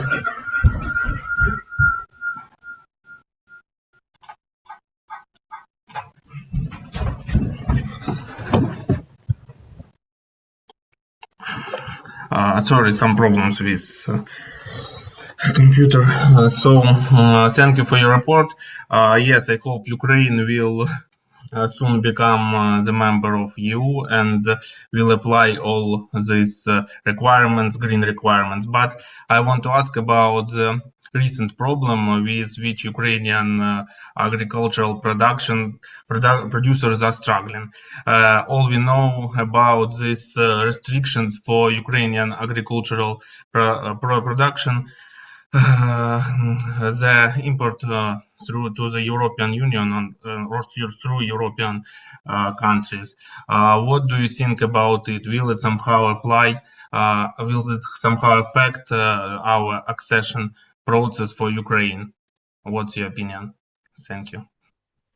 Thank you for this question. It's obviously very difficult question, and there are a lot of elements that are combined together. I think from legal perspective, this situation is pretty straightforward in the sense that the EU has capacity for competence, has a competence for foreign policy and this free trade agreement between Ukraine and the whole of the EU is establishing this, I would say, environment and legal situation that should be followed by all member states, which unfortunately has not been the case because of the political nature of some disputes and also the fact that we have national election in Poland. I think these elements got together in very unfortunate manner, but in my opinion it showcases this problem that this process will not be free of tensions when it comes to economic interests. So in this sense, this free trade that the European Union is based on and the freedoms of internal market has been always difficult to enforce and execute. So I think the more Ukrainian will become closer to enter internal market with its competitive products and production and the benefits that it can offer to the internal market, the more it will become a threat to the economic interest of already established member states. So a little bit the situation is not possible to avoid in full, but in other perspective, maybe more optimistic, this could lead to finding a solution beforehand and prepare both parts, so Ukraine and all the member states,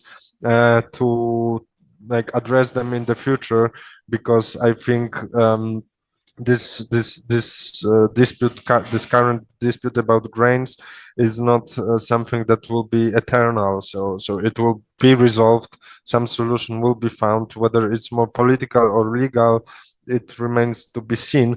But I think in the end, this process will go in one direction. Also, because the support for the accession of Ukraine to the EU is very big in European societies. So when you analyze some poll results and Eurobarometer that is published from time to time, you can see that this support for the prospect of Ukraine becoming EU member states is in European societies, and I hope it will be driving forward this political process.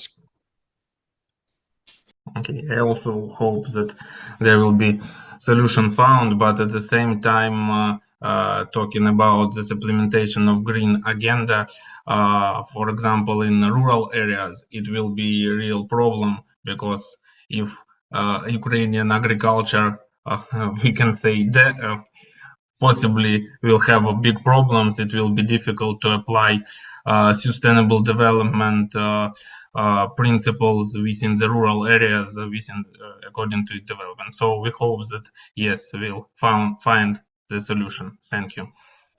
Yes, at the same time, I know that this debate of capacity absorption or absorption capacity within the EU itself and the need to reform, for example, common agriculture policy as a like tool to also allow Ukrainian agriculture sector to join the EU agricultural funds, etc. It's ongoing, so I think it will be it will lead to finding some solutions and yeah, accommodate this greening element as well. Yeah, thank you so much. Thank you for such an elaborate answer, and we will be all looking forward to the best possible ways for solving these situations and these political tensions that now are burdening, like, not overall not the most stable situation.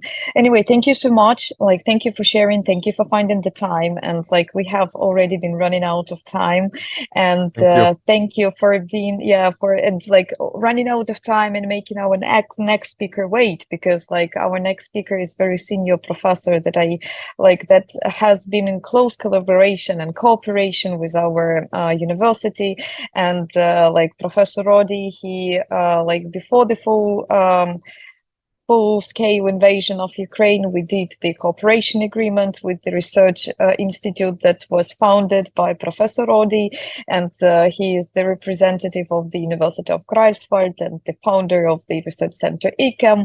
And like, I have an immense pleasure actually to get to know him personally.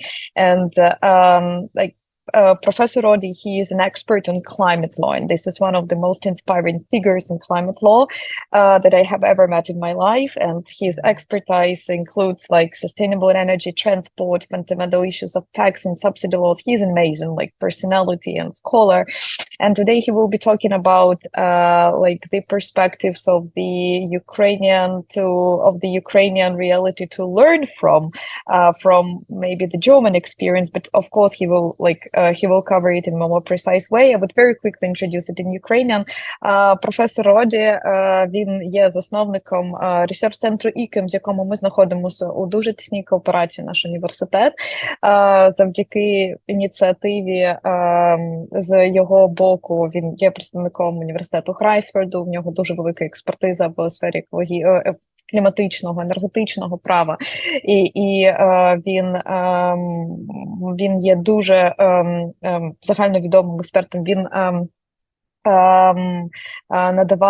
він був радником в В'єтнамі, коли вони розробляли та становили енергетичну та політику з країни.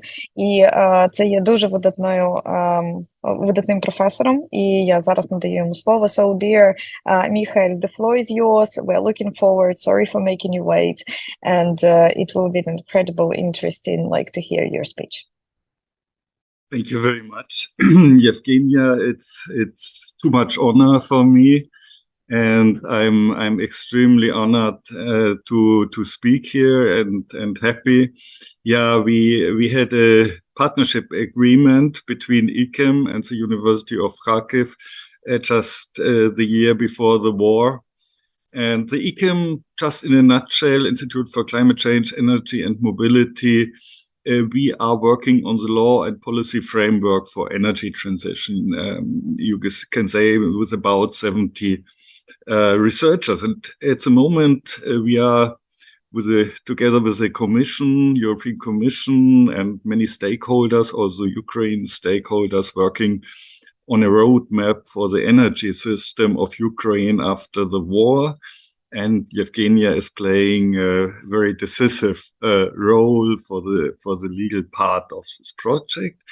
And secondly, I'm heading a cluster of energy in the Interdisciplinary Research Institute for Baltic Sea Studies. The reason is that Greifswald is at the Baltic Sea, yeah. So what can Ukraine learn from the German experience of energy transition? It's interesting that I just conducted a research project financed by German and Chinese partners. What can China learn from the German energy transition? And I told my Chinese colleagues, unfortunately, not a lot. There are many prejudices towards Germans which are no longer correct. So punctuality, diligence, hard work, accuracy, no longer worse. And there is a prejudice that we have a leading role in energy transition. This is wrong, and this is why my intervention can be very short. We were leading only with the early implementation of the promotion scheme for renewables, but since then Europe is driving the German energy transition. So the talk of Mr. Lewandowski is much more relevant for you than my talk. There are other European countries much more advanced than Germany, like Scandinavia, Denmark, many others.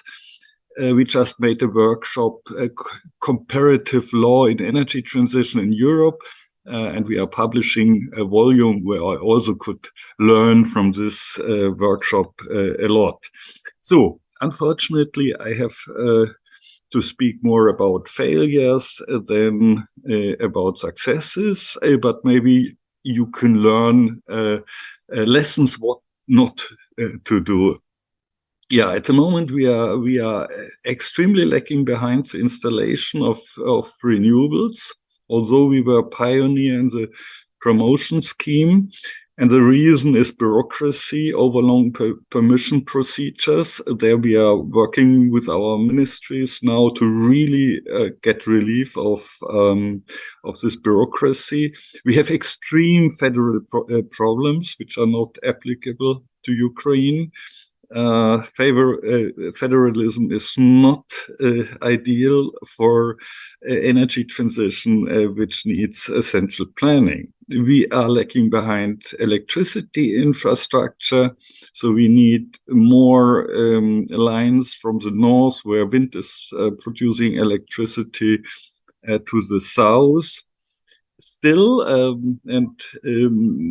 we could go into detail, we have a quite good planning system for energy structure, which is rotating, so it gets amended every year in cooperation with the transmission companies, and it has a good focus on renewables.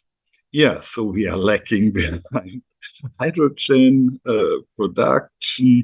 They always tell the Germans it's crazy to think we are producing renewables and hydrogen only inside the country. We will need a lot of imports. And actually, just when the war started, I had a huge project from German ministries how to import hydrogen from Ukraine. It was about different places and then connected to how to ship it through the Danube or outside. And just the war started and our project should begin in April. I would have been the first time many times in Ukraine, so it was really a pity. So I could continue lacking behind electromobility and so on, but now I tried to think about what can you maybe learn from Germany? What are still good lessons? Yeah, we are ahead in nuclear and coal exit. I don't know whether this is something to learn. I think Evgenia will not agree. And from the instrument side, it's very boring instruments, not efficient, just law and order, and giving some money to the region to compensate. I think nothing to learn from. Yeah, we are now try. The idea is interesting, but it's a European idea as well. We try to keep renewable production inside Germany, inside Europe. We made a big mistake with our promotion scheme that we in the end promoted Chinese production of solar and in the end wind. We have a quite advanced general climate law with strict obligations for the ministries. But I think this is also now gets more and more common sense, and Germany is now weakening it with, putting the responsibility from single ministries to an overall government responsibility. What could be interesting, it's a very new development, is we are now setting up a consistent energy planning system. So we learned from the success of our infrastructure planning, and we are now putting together all kinds of renewable production, hydrogen, and try to combine this with the planning for the infrastructure. And it's a consistent planning within the Ministry of Economics and Climate. And I think we're having a project how to improve it. I think here we are on a good track. What I try to convince the German government is that we also need a relating finance planning system. Doesn't make sense to see every year how we can finance all these great ideas plannings out of the budget. And hopefully this will be implemented, that we have a long-lasting perspective, like we have the long-lasting goals, how to finance it through funds, through private participation, and so on. Yeah, and in the end, when the government doesn't deliver, you can learn maybe from our constitutional court. As you may know, it got the driver in energy transition, making a revolutionary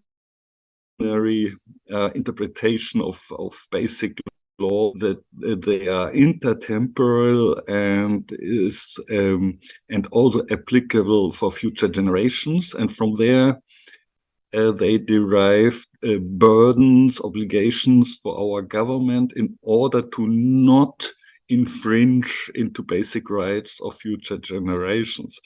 And when you look at the scene of climate litigation, it's interesting that all these courts start to refer to each other when they develop some ideas about interpretation, dogmatics, and now other courts are starting to pick up this idea of the German Constitutional Court.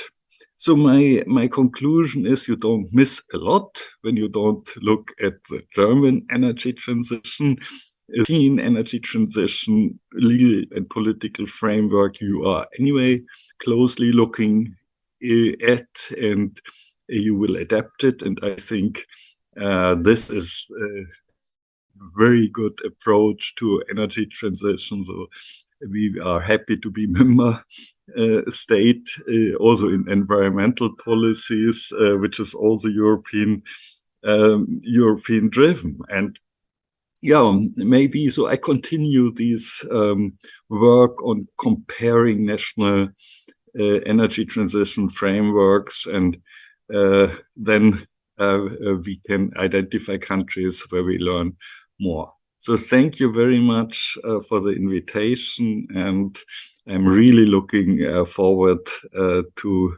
cooperate with Ukraine, and especially the University of Kharkiv. Thank you. Thank you so much, and it's so interesting to hear that somebody is teaching us not what to do, but what not to do. And this is a very amazing approach that you have delivered to us, and pretty thought-provoking, because we tend to look usually at the Europe, at the Western side from the European Union, that we need to adjust everything what you have done there in the Western world, because nothing that have been in Ukrainian reality, nothing is worthy, but it can happen to be the other way around. Thank you so much. Dear audience, maybe somebody have any questions? Можливо, є в когось запитання? Якщо будуть запитання, будь ласка, задавайте, я їх зможу потім перекласти і адресувати професору Роді, якщо у вас вони виникнуть. Дуже дійсно є цікавим таким аспектом, чого не робити, чого варто не робити в українському контексті. Так, дуже дякую. Thank you very much, Professor Roddy. Thank you for your time. Thank you for devoting, and we are already cooperating, and this is amazing. Thank you. And I have an order to introduce our next speaker, and she's an amazing representative of Oxford University, and she is the research associate at Oxford Net Zero, the University of Oxford, and the co-founder and director of the NGO initiative Carbon Balance. There she's working on standards and policy frameworks which are needed to achieve net zero, including oil and gas accountability frameworks. And actually she's here to tell us what is net zero, because the concept of net zero in Ukraine has been introduced not so long time ago, and it has been a little bit undercovered and understudied from the scholar's perspective, and it will be an immense pleasure and interest for us to hear her expertise, because mainly she would be drawing from the British experience, but I think that she has a pretty more comprehensive overlook at it. I would very quickly introduce it in Ukrainian. Мірта Бот, вона є представником Оксфордського університету та дослідником Oxford Net Zero. Це дослідницька група. І вона також є засновником та директором ініціативи Carbon Balance. І вона працює над стандартами та тими політичними фреймворками, які нам необхідно запроваджувати для того, щоб досягти Net Zero, тобто це нульових викидів. Це саме та мета, яка є визначена Паризькою угодою, і це те, що буде обговорюватися дуже детально на КОПі 28-му, та вже не тільки на ньому. Експертиза Мірти, вона посягає в тому, що вона досліджувала інтернаціональні нафтові компанії, яким чином ми можемо інвестувати, та яким чином ми можемо подавати зміну клімату, будучи трохи в кліматичному активізмі, також роблячи дослідження за тематикою Net Zero. Тому я зараз передам їй слово. Мірта, it would be a great pleasure for us to hear. So the floor is yours, and thank you so much for finding the time, and thank you so much. We are looking forward to getting to know what Net Zero is. Thank you so much. Can everyone hear me? Can I get like a thumbs up or something just to make sure? Yes, okay, perfect. Thank you so much for having me. It's such an honor. Very, very glad to be able to support in any way I can. Thank you for the excellent introduction as well. So I don't need to do any personal introductions, and I'll get straight into it. I did want to give a few disclaimers before I start. So I know a fair amount about net zero, but I am not a physicist. I'm a policy and politics professional. So if there are questions around the physics, I'm happy to defer those to more experienced colleagues at Oxford on that subject. I do not know a huge amount about Ukraine or Ukrainian energy policy, so I'm going to present some quite high-level scientific principles, but I will leave the way to interpret that and how to implement it into your context up to you. I might give some ideas, but they may be misguided based on my limited knowledge on that part. And the third one is quite high level, so there might be some things in there you already know, but I'll try and spin it into kind of one coherent storyline. So what is this talk about? I wanted to have three elements. So basically the first one, what are the current targets that are in place, both on a global level and what I have found Ukraine to have committed to? What are some main questions around net zero? What is it? Why do we need it? And how does it work? And then what are some possible implications of that definition for energy policy in Ukraine and in general? Okay, so to kind of take it back to basics, and I know everyone knows this, so I'm not going to focus on this too much, but the Paris Agreement was the first time that net zero was kind of put into international legislation in the way that it's phrased here, and it's seen as there's a requirement here to achieve a balance between sources and removals. So sources of CO2 and removal of CO2 by the second half of this century. So basically a commitment by all the countries that signed the agreement to become net zero by 2050. That has been transferred into national and international legislation and company targets, etc., in several different ways. So we've seen the EU has set a European neutrality target and actually a legally binding target of net zero by 2050. And I think in Wojtek's presentation, it was highlighted how important it is kind of align with that target for the future of Ukraine as well.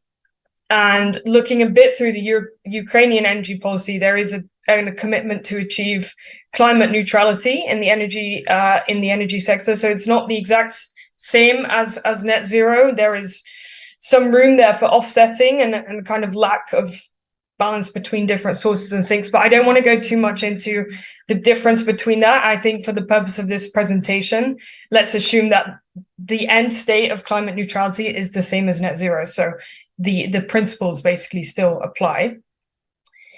Then it begs the question, what is net zero? What do we mean by that? So in Oxford Net Zero, which is our research institute, we define it on the website as follows. I actually can't read this right now, but I'm sure everyone can see see the screen. And the way I always describe it is that we need to reduce emissions as fast as possible, but any carbon that is still extracted by the target date needs to be balanced with permanent storage of CO2. So that's kind of the definition. Just to go a little bit further back, why is this the target? Why is this the definition that we've come to? Because there are other ways of defining targets, such as percentages only or cumulative impacts. And it actually comes back to the original papers coming out of Oxford and other institutions around 2009, which found that what is really important for stopping climate change is the cumulative impact of CO2. So as long as we're continuing to add CO2 into the atmosphere, it's a bit like a snowball, like it keeps rolling and rolling, and there is kind of continued heating over time, and that there is a very linear relationship between that temperature increase and the CO2. So the more CO2 we add, the more the temperature will rise, and that will only stop when CO2 output completely stops, and then there is a rebalancing of kind of the natural sources and sinks. So I think that sense as the warming stops and CO2 stops, it seems really fundamental and basic, but I think it is important to kind of keep in mind and why we need this. And the timeline for that has obviously been set based on that temperature target. So there's a temperature target of 1.5 by 2050, which can then be translated back into certain carbon budgets of what can and can't be emitted by a certain time. So I think that's kind of a bit of the principles. And then just one more principle of like how does net zero actually work. We use this schematic which I find has been really helpful for me to understand the kind of implications of this. So it's again very basic kind of high school biology, but in a way of kind of conceptualizing it, there's obviously a geospheric sphere, an atmosphere, and a biosphere, which all contain carbon, and carbon flows between these spheres.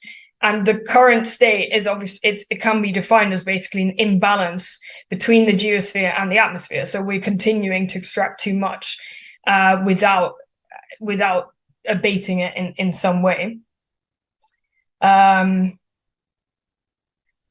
that's heating up the atmosphere. And then the net zero state can be kind of split up into two different ways of stopping that. So the first thing that needs to happen is that large arrow obviously has to become a lot smaller, because otherwise we don't have enough carbon storage capacity to account for all of the CO2 currently being extracted. And most policies are also focusing on that.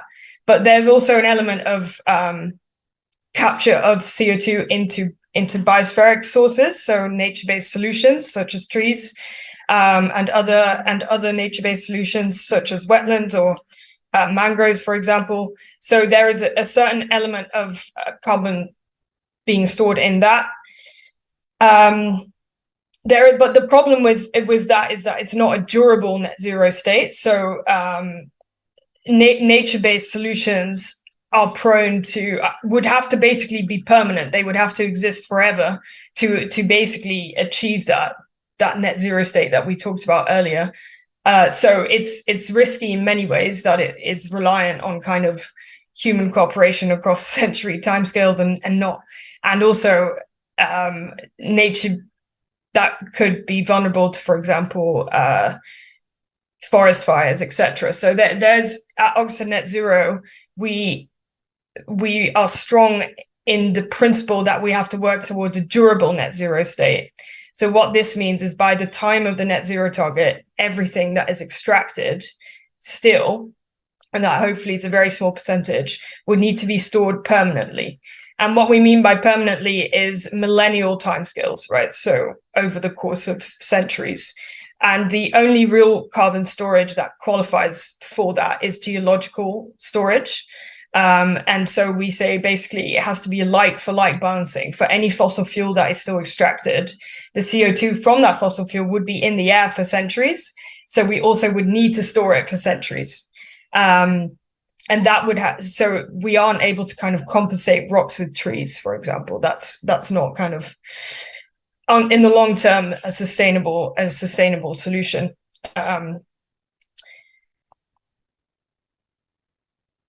Yeah, so that's basically kind of the definition and the conceptual idea behind what net zero really means.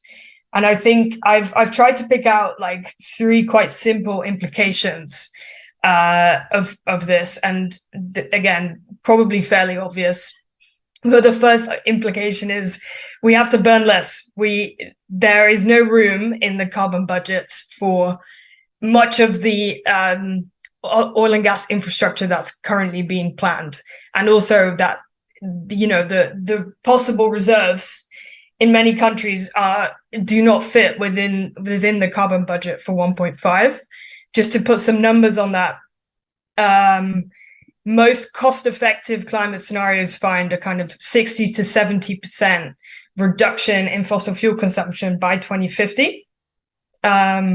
The IEA, the International Energy Association, last week came out and said that beyond the project already committed, no new oil and gas fields or no coal mines should be approved, etc. So that's basically the kind of science translating into a policy implication. It's obviously a fairly large implication, and I don't know what it would mean for Ukraine rebuilding of energy infrastructure, but I think there's obviously a key principle that when that will be possible, there is a real need to leapfrog, I think, as has been mentioned already, as quickly as possible, and to kind of bring international finance in line with that as well.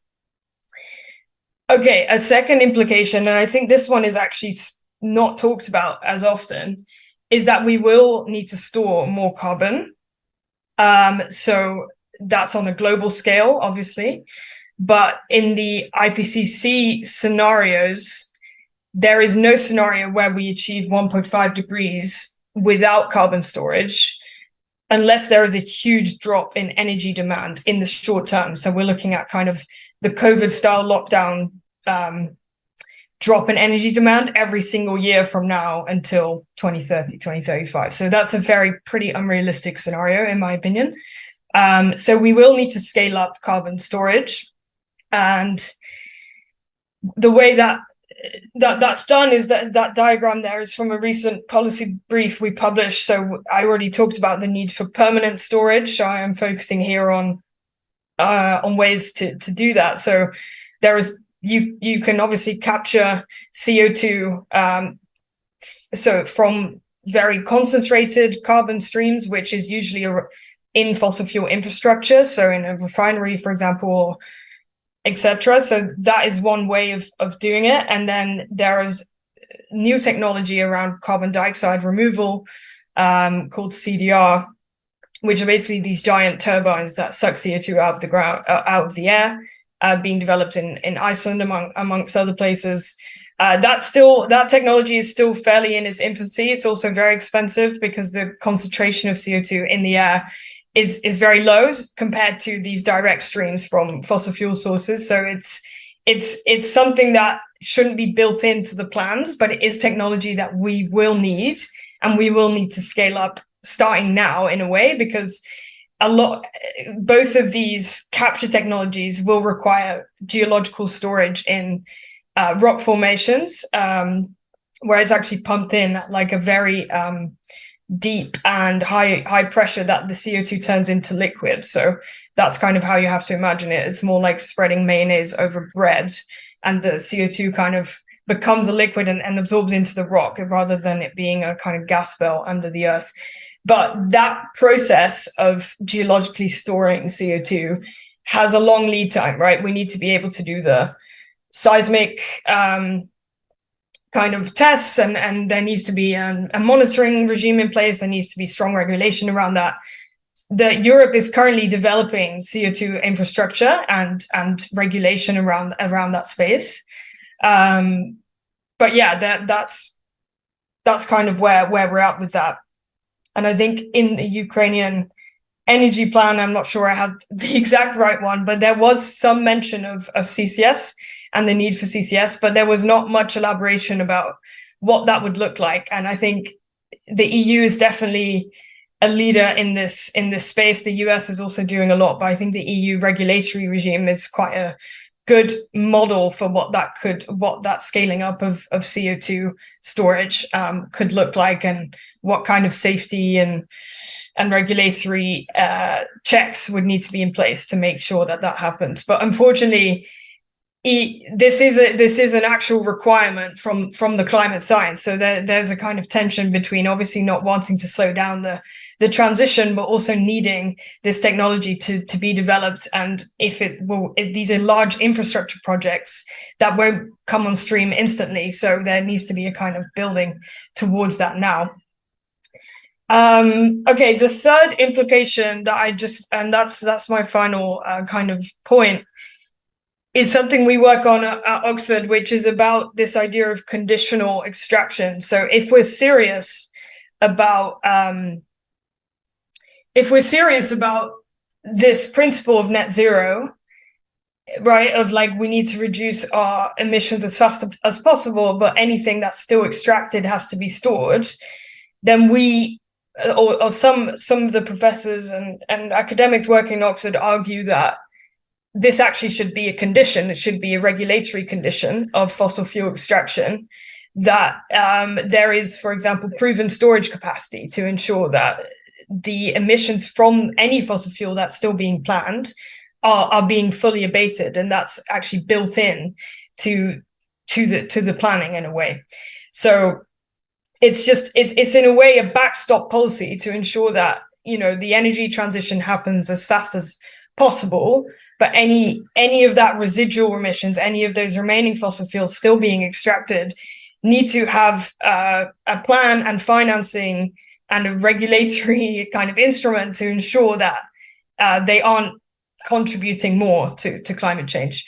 And I've highlighted here that this, over time, I mean, progress in the UNFCCC is laboriously slow, but it seems to be where that is moving as well. So there's a big discussion around COP28 now. If it will make it in the text, it remains to be seen, but that we should be phasing out unabated fossil fuels. And just to define that word, unabated, to us, unabated fossil fuels are where the whole life cycle of the fossil fuel is offset with permanent storage. So just an interesting idea that I wanted to kind of plant here is that obviously I know there's an undefined timeline, but in the development of reconstruction planning and financing, this could be a really important principle to integrate. And I think in that sense, there is a unique chance to ensure that, you know, any kind of fossil fuel thinking is aligned with the science as much as possible, because yeah, that's obviously what is necessary. Oh yeah, so I had one more slide on basically governing net zero. So I obviously, there is a huge legal and policy context that I'm not aware of on your side, but I just wanted to highlight how something that was done in the UK that I do think works fairly well. Apart from that, we've seen that, you know, there are possibilities occasionally to influence short-term climate plans. But the way that climate change emission budgets are regulated in the UK is basically through the Climate Change Act of 2008. So that took probably a decade of campaigning to get into place. But now that it's in place, it provides a kind of framework from which climate budgets are made. And I think personally, it's quite an interesting and effective framework, because the way it works is created what's called an arm's length body, or a government associated institution, but it's not part of the government itself. It's independent, called the Climate Change Committee. And their job is basically to evaluate government progress on climate change roughly every 5 years, and to draw up carbon budgets with a kind of step change every 5 years for where the emissions output of the UK should be by a certain date. And then it's up to the politicians and the civil service to define how that should happen. So that kind of carbon budget gets translated into policy by ministers and the Department for Energy Security and Net Zero, which specifically is in charge of climate change mitigation. But I think the interesting part about this is that there is within this act an institution that's set up specifically to evaluate and measure progress and kind of have an objective objective budget setting in a way for the carbon budget in a way that aligns with 1.5. So obviously there's a chance that politicians won't make the actual plans to meet those, but then there is a possibility to hold them legally accountable. So what we've seen now is that several NGOs in the UK have already started and won legal cases against the government for not complying with the Climate Change Act. For example, for not making specific enough policy changes that fit with that. Okay, that was it for me. So thank you very much. If there's any questions, please let me know. Thank you. Actually, I already got around 4 or 5 questions from the colleagues of mine, but we are running out of time because the next speaker is about to start and should have started some time ago. Well, that is amazing, and this is overwhelming. Thank you for such a great and comprehensive coverage of the topic, and thank you for looking into the Ukrainian reality and the Ukrainian ongoing thing. I know that it's not that easy task these days. Yeah, I think Dmitry, do you have some question which you would like to address? Yes, I just want to ask opinion of Mirte about net zero. Yes, we understand that this is an issue of the whole planet. Yes, but considering the real situation, dealing with net zero, trying to achieve it only countries of European countries, maybe US, and some other countries from different continents the government of these countries don't deal with it, we can say. Yes, but how, in your opinion, if it is a problem of the whole planet, how can we make the governments of other countries to try to achieve it, in your opinion? Yeah, that's the $1 million question, right? That we're always struggling with. I think one thing that we've been trying to do when we're doing policy development on this is what's an exportable policy. So what's a policy framework that doesn't only work for the UK, but could also work for Saudi Arabia or UAE or others. So I think when it comes to this conditional extraction idea, we always say it has to be a slow scale up. So you start with a small percentage that you have to capture, but over time that has to become 100%. And because that makes fossil fuels more expensive, it also diversifies the energy mix, or at least that's the idea. And that I think is a more palatable policy, in my opinion, because you asked my opinion, than, for example, banning fossil fuels, which could work for the UK. It could work for other countries, but I don't see the Gulf states doing that anytime in the near future. So I think there has to be different and diversified models that work, that provide a solution to all of these countries, and they also want to be able to make money out of it. So that's another question that has to be solved, if there's a paying for carbon storage kind of thing. But I won't get into details on that. Thank you. Excellent question. Thank you for your answer and for your report. Very interesting. Thank you. Yeah, thank you very much. And I will come back to you with all of the other questions that I have been gathering while you were covering the topic. So it's a very interesting and very growing area these days. in Ukraine, and it attracts much more and more attention, and it demands like lots of the policy work. Thank you so much. Thank you for devoting the time like to us. Thank you for sharing your expertise. I think I would just now have to stop and to give back the word to Євгеній Павлович, who is about to kick me out, and to disconnect me from the internet because I have taken too much time. Вибачте, будь ласка, я знаю, що я вимушені чекати, шановні професори. Передаю слово Євгенію Павловичу. Дуже вам дякую, дуже дякую нашим іноземним експертам. У нас ще буде продовження. Однак зараз Василій Костицький, так, професор Костицький, ви, так, Євгеній Павлович, я вірно представляю, однак можливо ви представити професора та наступну доповідь. Так? Так, дякую вам за презентацію. Дякую. Thank you very much to all our foreign speakers from Ярослав Мудрий National Law University, Kharkiv. Thank you very much. І так, дійсно, ми зараз повертаємося до нашої української аудиторії, і ми бачимо, що у нас підключився шановний Василь Костицький. Нагадаю, це доктор юридичних наук, професор, дійсний член Академії Національної академії правових наук України, заслужений юрист України, посол миру і президент Міжнародної екологічної академії. Будь ласка, Василь Васильович, вам слово. Дякую.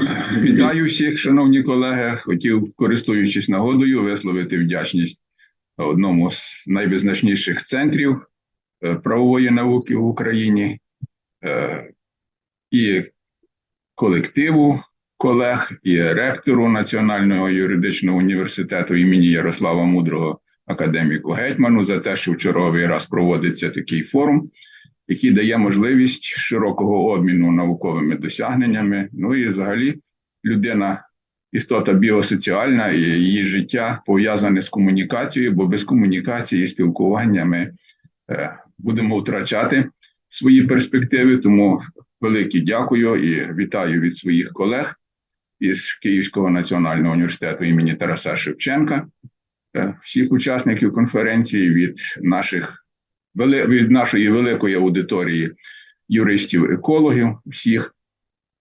Хочу сказати, що в останні 2 роки мені стало дуже цікаво брати участь в наших конференціях. Нарешті відбулося те, що я давно очікував, про що говорив, відбулося звільнення від пострадянського догматизму, коли здебільшого на наукових конференціях звучали виступи, пов'язані з тлумаченням законодавства, що теж дуже важливо, але я завжди був прихильником теоретико-методологічних підходів. Мені завжди подобався знаменитий вислів Томаса Пейна, який казав, що армія принципів принципи прорвуться там, де не пройде армія солдатів. І це особливо важливо зараз сказати про те, що і наша оборона і контрнаступ будуються на нових принципах і нових засадах, які для нашого противника невідомі, незрозумілі, і завдяки якому при менших наших технічних можливостях, кількості техніки воєнної дають нам успіх. І в науці так само цим відзначається і нове покоління докторів наук і кандидатів наук талановитих, які презентують абсолютно нові підходи. І я, в принципі, думав виступати спочатку по проблемі екоциду, але після того, як пані Мірте Бут представила свою дуже добру доповідь, I would like to say thank you very much, Mrs. Booth, for your very interesting presentation. Хотів подякувати за це. І це дає мені можливість вернутися до теоретико-методологічних проблем, почати з того, що ж є права людини. Із наявності на сьогоднішній день великої кількості досліджень, присвячених правам людини, здебільшого ці дослідження носять політичний характер, ну і зараз у силу певних вимог ще, можливо, екологічний. Але саме в політичному плані було висунуто багато тлумачень прав людини, і навіть таке скептичне ставлення до людських прав якийсь час зберігало свою силу.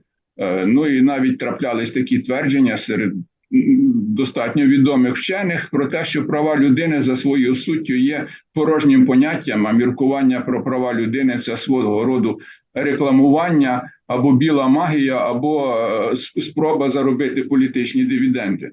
Ну, в всякому разі, ми з вами, шановні колеги, здається, своєю діяльністю і своїм життям доводимо, що це далеко не так. І на сьогоднішній час у сучасній юриспруденції права людини тлумачаться, по-перше, як поняття та система принципів, що забезпечують умови людського існування, як міра свободи. По-друге, розуміються як ключова засада конституційного ладу, основа громадянського суспільства і база сучасної цивілізації.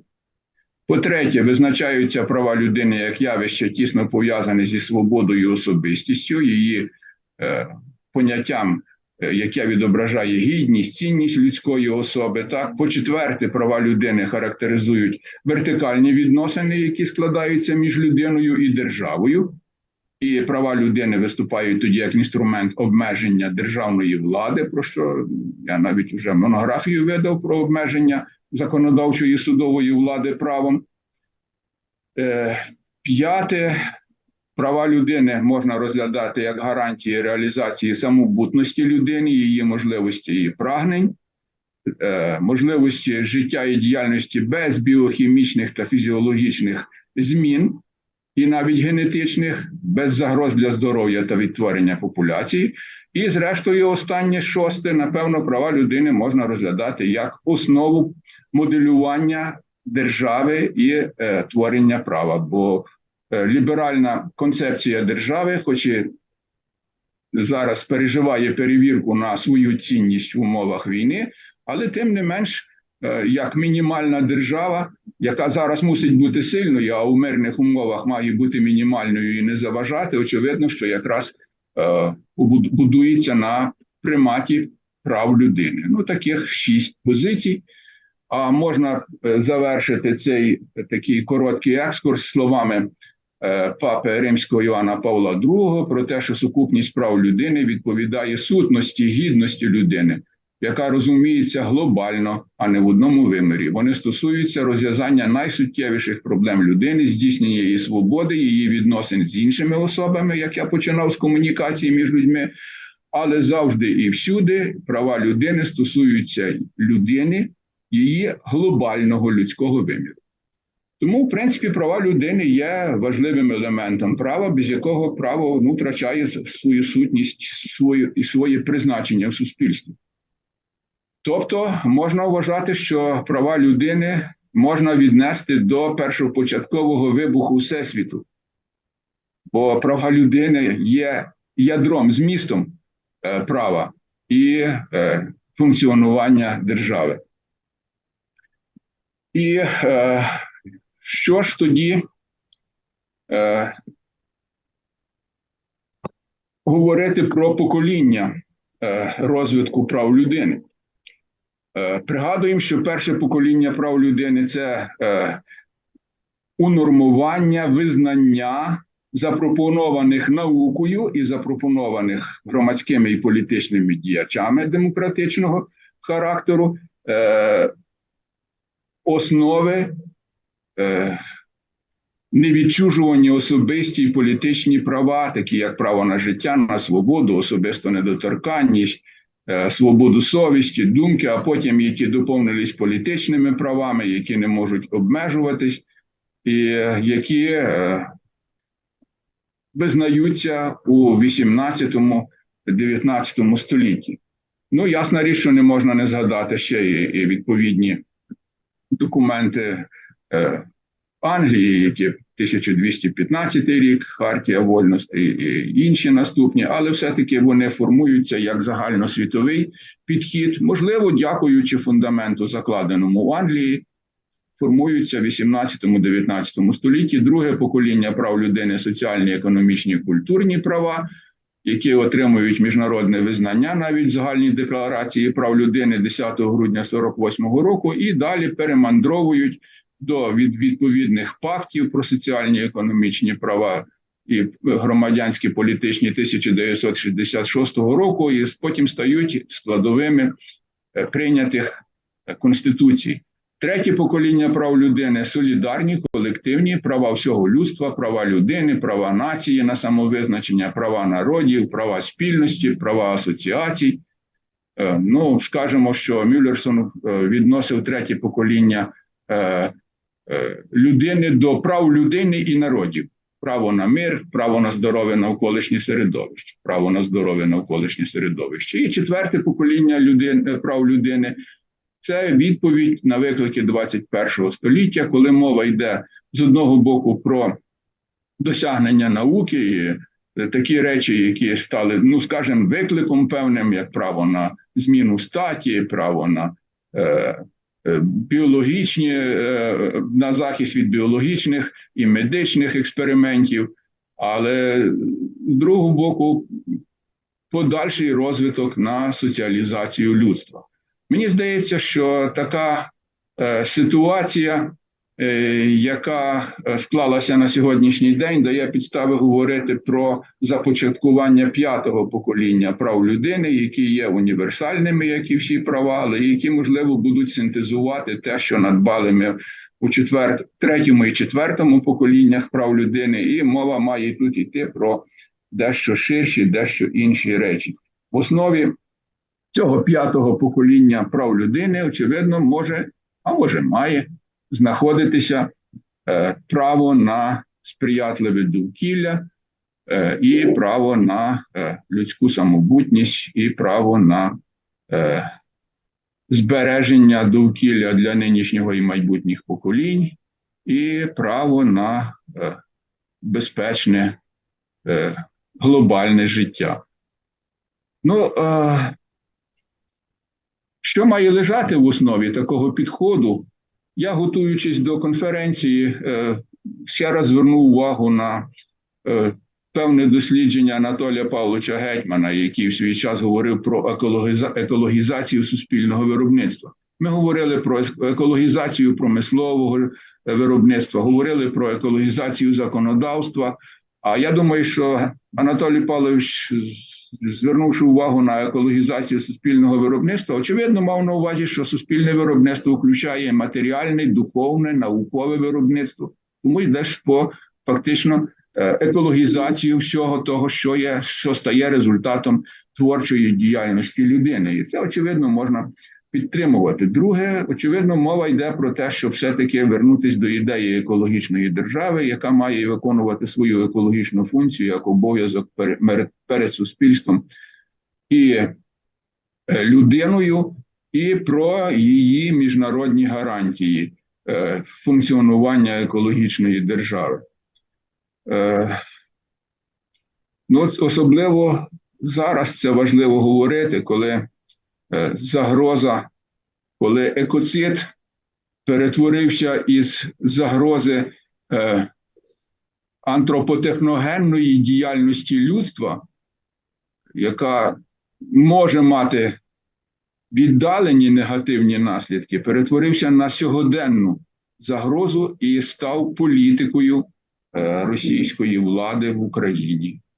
Тобто це дещо інше. Це політика як система принципів, засад і цілеспрямованої діяльності. І я би на цьому більше не говорив про екоцид, позначивши його як проблему, з якою треба сучасній цивілізації боротися, і право на чисте сприятливе довкілля має передбачати і протидію екоциду, так само як захисту клімату і реалізації кліматичних прав людини. Але це, очевидно, окреме питання, і може про це учасники ще сьогоднішньої конференції, судячи по презентаціях, які в програми включені, будуть говорити. Можливо, ще Світлана Романко з Лондона про це скаже. А я хотів би сказати, так підходячи до завершення, що право на сприятливе довкілля можна вважати реалізованим при наявності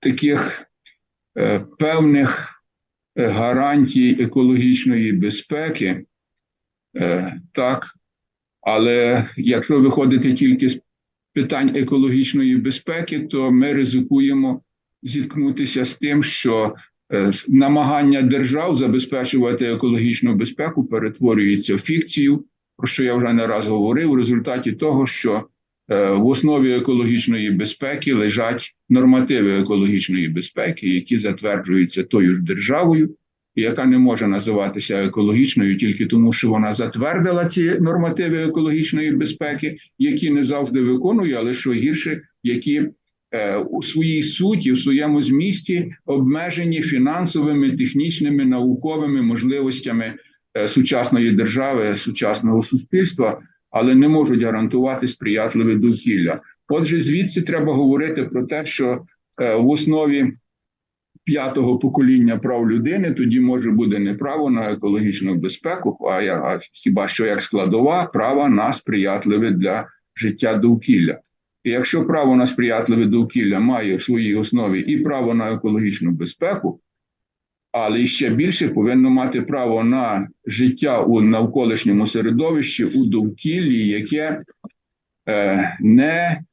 по-перше, не містить небезпеки для людини взагалі, а по-друге, не може призвести до змін генетичних, біохімічних, фізіологічних змін людського організму, людської популяції в цілому, як сьогодні, так і у віддаленій перспективі. Якщо так підходити, тоді можна говорити, що 5-те покоління прав людини має право на життя, і одним із важливих елементів 5-го покоління прав людини, очевидно, тоді має бути право на сприятливе довкілля, на сприятливе навколишнє природне середовище, як гарантія виживання сучасної цивілізації і збереження генофонду народу. Ну і я думаю, що так було б достатньо з врахуванням того, що вже всі втомилися. Я хотів показати приклад, може, економії 2-3 хвилин для наступних доповідачів, яких ще буде багато, або залишити на 1-2 запитання, якщо вони раптом будуть. Тому ще раз всіх вітаю.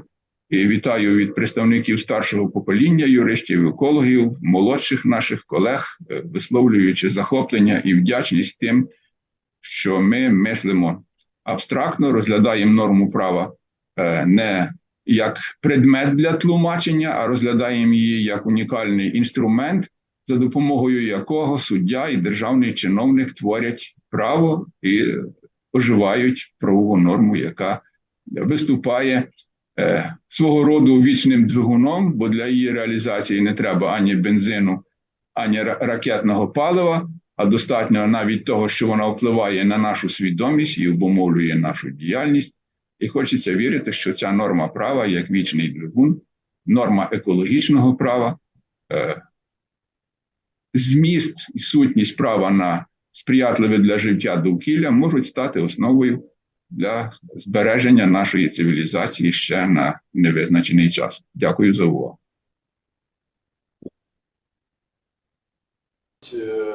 Ви органічно поєднали питання і покоління прав людини, і екологічну державу, і взагалі всі ті проблеми, які виникають зараз. І окрема подяка за вашу лаконічну доповідь. Я сподіваюся, що наші наступні спікери будуть дотримуватися такого регламенту. У нас є питання, так? Ігор Павлович, будь ласка. Так.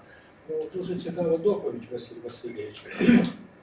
І дуже вона багато думок породжує, а думки породжують питання. Я задам питання, яке може так трішечки не в темі з одного боку, а з другого боку дуже важливо для мене як судового експерта.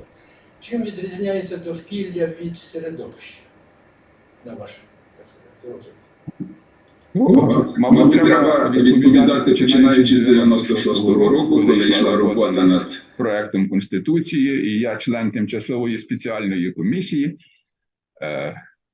запропонував, щоб ми писали не навколишнє середовище, а все-таки довкілля. Мав з цього приводу сварку, в якій мене підтримав Степан Хмара, пригрозивши тим, хто виступав проти українського гарного слова «довкілля», яке є більш коротким і лаконічним, і відповідає терміну навколишнє середовище. І Це слово було конституйоване на сьогоднішній момент. Ну, це так, якщо з історії говорити. Якщо говорити про термін середовище і довкілля, можна їх розглядати як синонімічні. Можна розглядати як синонімічні. А можна говорити про те, що довкілля відповідає англійському environment, і яке є нормальне, сприйнятне для всього світу. І, можливо, тоді не треба бути багатослівними. Українська мова, наприклад, у словами професора Білинського, який написав трьохтомник про історію Росії і порівнював тексти, більш лаконічна і дозволяє передавати думку меншою кількістю слів. Він показав, що в одному випадку для передання якоїсь думки, ну, умовно скажемо, було треба 1000 російських слів, а українських вистачало б 700. Тому так, якщо із наукової, і псевдонаукової, і ненаукової аргументації, то приблизно така відповідь. Кожен має право на свій підхід. Або синоніми, або це дещо інше. Це включає довкілля тоді і природне середовище, і техногенне середовище, і штучно створене довкілля. І дозволяє ще одне дуже важливий науковий висновок, дозволяє говорити про те, що у 5-му поколінні прав людини ми будемо спостерігати наближення права охорони здоров'я і екологічного права. Не медичного права, а права охорони здоров'я. Наприклад, якщо ви знаходитесь в приміщенні і працюєте там, то вимоги до хімічного складу атмосферного повітря, яке ви там маєте, регулюються санітарно-гігієнічними нормами. Якщо ви ту саму роботу, яку робите в приміщенні, будете виконувати на поверхні будинку, який ще будується, тоді стає питання, як же регулювати цю ситуацію із складом атмосфери. Тоді тут вже включаються норми екологічного права. Тому я і так виходжу з того, що середовище може бути і у приміщенні, а довкілля – це є те, що оточує людину у більш широкому вимірі. Дякую. Одне питання, бо коли я знаходжуся у приміщенні, то це повітря приміщення. Атмосфери тут немає, за нашою термінологією екологічною. А якщо я знаходжусь на поверхні будинку, на поверхні етажу, який будується так, на поверхні, то це буде атмосферне повітря, бо атмосфери такого поняття теж немає. Розумієте? Незважаючи на те, що в Кримінальному кодексі є, так сказати, таке поняття, як отруєння атмосфери. 441 статті поводу екоцида, який буде Даніл про це говорити трішки пізніше. Бо термінологія, чому я задаю таке питання? Бо термінологія в суді, коли йде судове, так сказати, засідання, це дуже важливо те, і адвокат, чи суддя, чи прокурор, чи експерт може дуже навіть негаразди в термінології використовувати на свою користь. Розумієте, про що я кажу? І тому от, зарані розуміти, що це, цим розуміється, як це можна використовувати, це дуже важливо для експерта. А я експерт, на жаль. Дякую дуже. Хочу сказати вам, що я теж судовий експерт. Тільки мій напрямок – це інформаційна безпека. На жаль, а не екологічна безпека. Це перше. Друге, все-таки повітря у приміщенні – це просто повітря. А повітря на будові – це вже атмосферне повітря, на мою думку. І там вже працюють норми екологічного права. І тут може бути певний конфлікт тоді між нормами санітарно-гігієнічними і еколого-правовими нормативами. Чекайте, будь ласка, хай я докажу те, що я вважаю, але почавши з теорії, з важливості теорії, я можу і закінчити важливістю теорії права.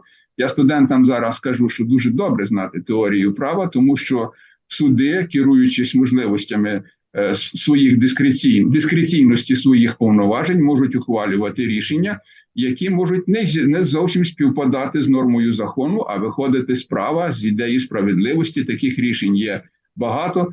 і в тому числі в Європейському суді з прав людини, і навіть уже у нас. Ну, наприклад, якщо говорити про факторинг, як договір між банком і кредитором в інтересах боржника.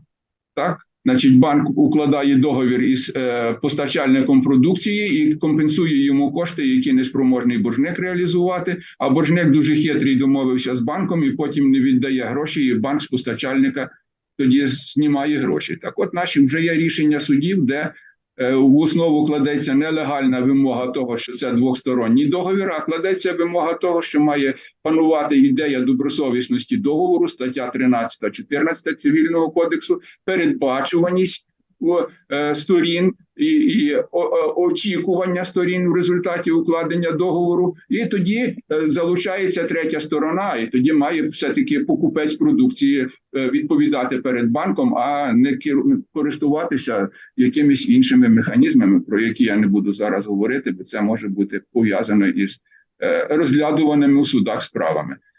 Тому і експертиза може бути, а може бути науково-правовий висновок, який дуже допомагає у справі. І я на нього теж розраховую, коли йде мова про оцінку впливу на довкілля, що буде ще предметом подальшої роботи. Тому я думаю, що ми з вами, якщо будемо в суді, то домовимося не в інтересах того, що хоче суддя, як ви сказали, а в інтересах того, що потрібно для збереження довкілля для нинішнього і прийдешніх поколінь. Дякую, шановні колеги. Василь Васильович, дякуємо за виступ, за відповіді. Дякуємо вам. Ми переходимо до нашого наступного спікера, який теж, можна сказати, іноземний спікер, але він наважився і приїхав особисто до нашого університету. Це Данила Ухорський, журналіст-розслідувач у Київ Індепендент, юрист-міжнародник з досвідом документування порушень прав людини по всьому світу. І, будь ласка, надаю слово. Дуже дякую. Вибачте, я не дуже гарно розмовляю українською мовою. Let me very quickly just like respond. I think like Daniel, feel free to speak any language that you would like to free. And like I wanted also to cover to those international audience of ours that this is a unique like case when like a foreigner, somebody who is not a Ukrainian, dares to like come to Ukraine and to show it, and this is like a huge respect. And we will switch to, I will switch very quickly to Russian, to cover these. Спасибо большое за bravery, which, like, дуже вам дякуємо за ту стійкість, яку ви показали для того, щоб приїхати до нашого університету та представити вашу доповідь. Вибачте, я хотів сказати, що якщо є застереження проти використання мови агресора, то якщо це дуже необхідно, то є хороший аргумент. Якщо людина не може іноземець доповісти іншою мовою, то ми тоді кажемо серед моїх колег київських, кажемо, ну тоді використаємо її як трофейне надбання для разового використання.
Of the full-scale invasion, and from the very first day of the full-scale invasion, we have had what they call in English lawfare.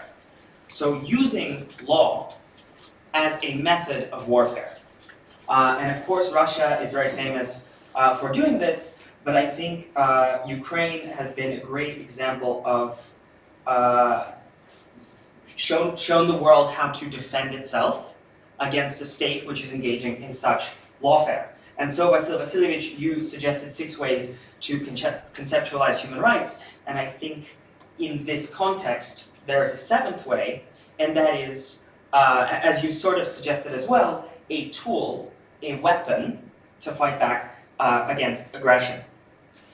And so many of the justice efforts we see connected to the war in Ukraine are all on the criminal justice side, right? So the purpose is to find a defendant, to accuse them of a crime, and to put them in prison.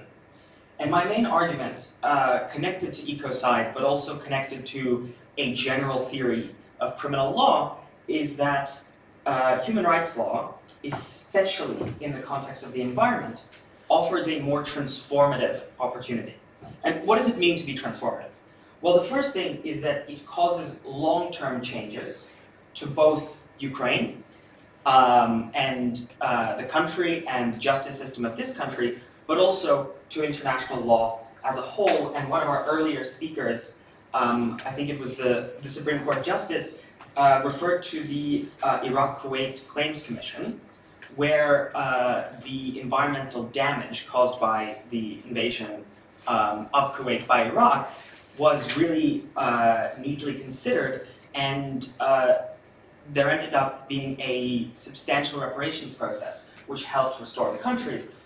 And that's the whole argument here, is that putting somebody in prison, or what is most commonly the case now in Ukraine, is actually just convicting somebody in absentia, does not have a significant long-term impact. It is very important, and I'll return to it, but we can use the concept of ecocide and the concept of long-term environmental damage in connection to human rights law to try and root a case for reparations for all of the environmental harm we see in Ukraine.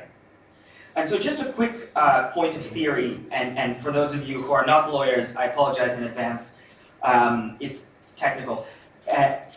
When we think about environment in armed conflict, there are 5 main areas of law that I think need to be considered.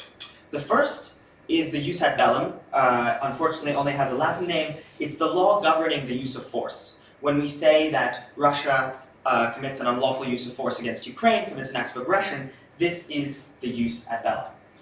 Very general area of law. Another general area of law, of course, we have international environmental law, which is there to regulate the relations between states with respect to the environment.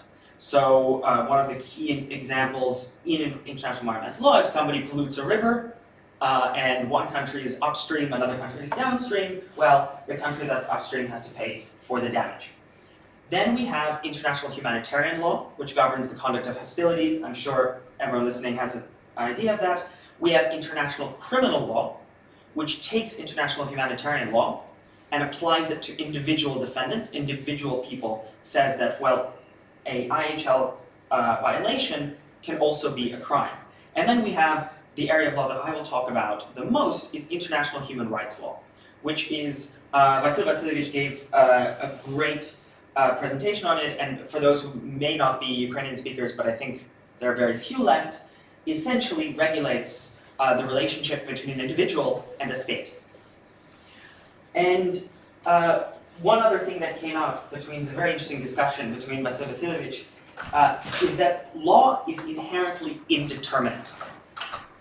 There will be words in the law, in the Civil Code of Ukraine, in the Constitution, in international law, which do not have a clear meaning.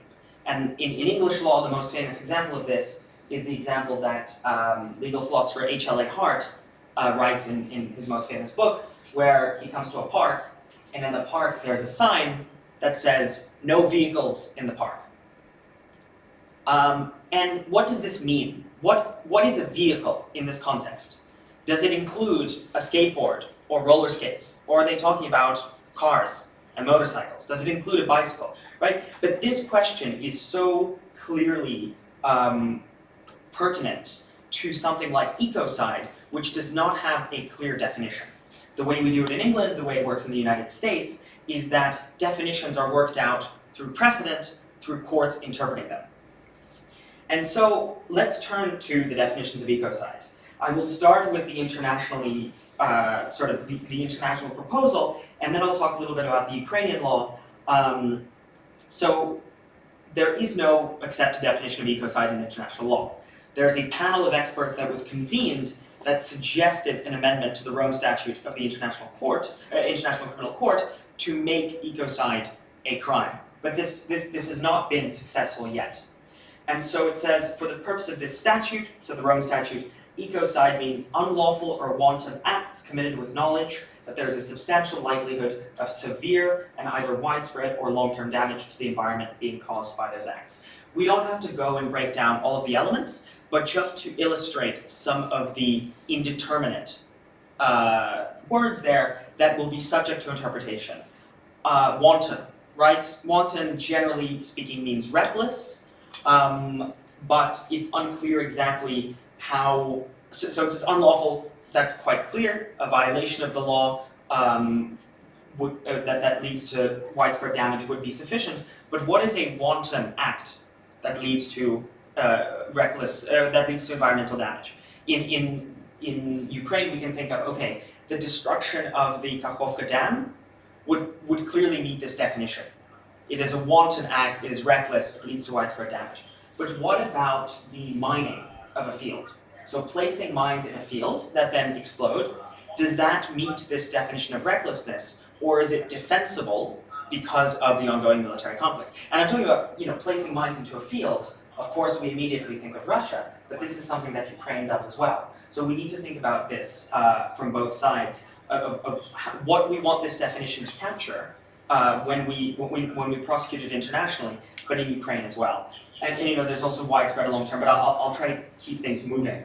So in Ukrainian, the definition is масове знищення рослинного або трав'яного світа, отруєння атмосфери або водних ресурсів, а також чинення інших дій, що можуть спричинити екологічну катастрофу.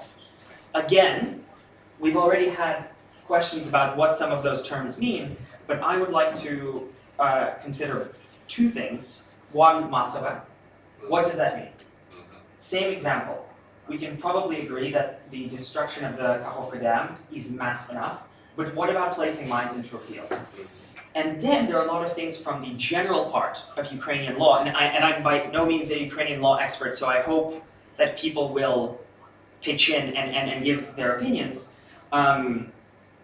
What level of mens rea, what mental element do we need to prove for Ukrainian ecocide? How is it going to be connected to the jus ad bellum, which I mentioned in the beginning? Does it matter whether it is Ukrainian forces that are destroying the environment or Russian forces that are destroying the environment?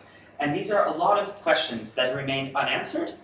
And this is one of the reasons why I think, and I did want to talk about ecocide a little bit first, but this is one of the reasons why I think we need to talk more about the human rights law aspect, because it is in many ways clearer. And there are steps that we can take now to advance the law and to advance justice for people who have suffered here.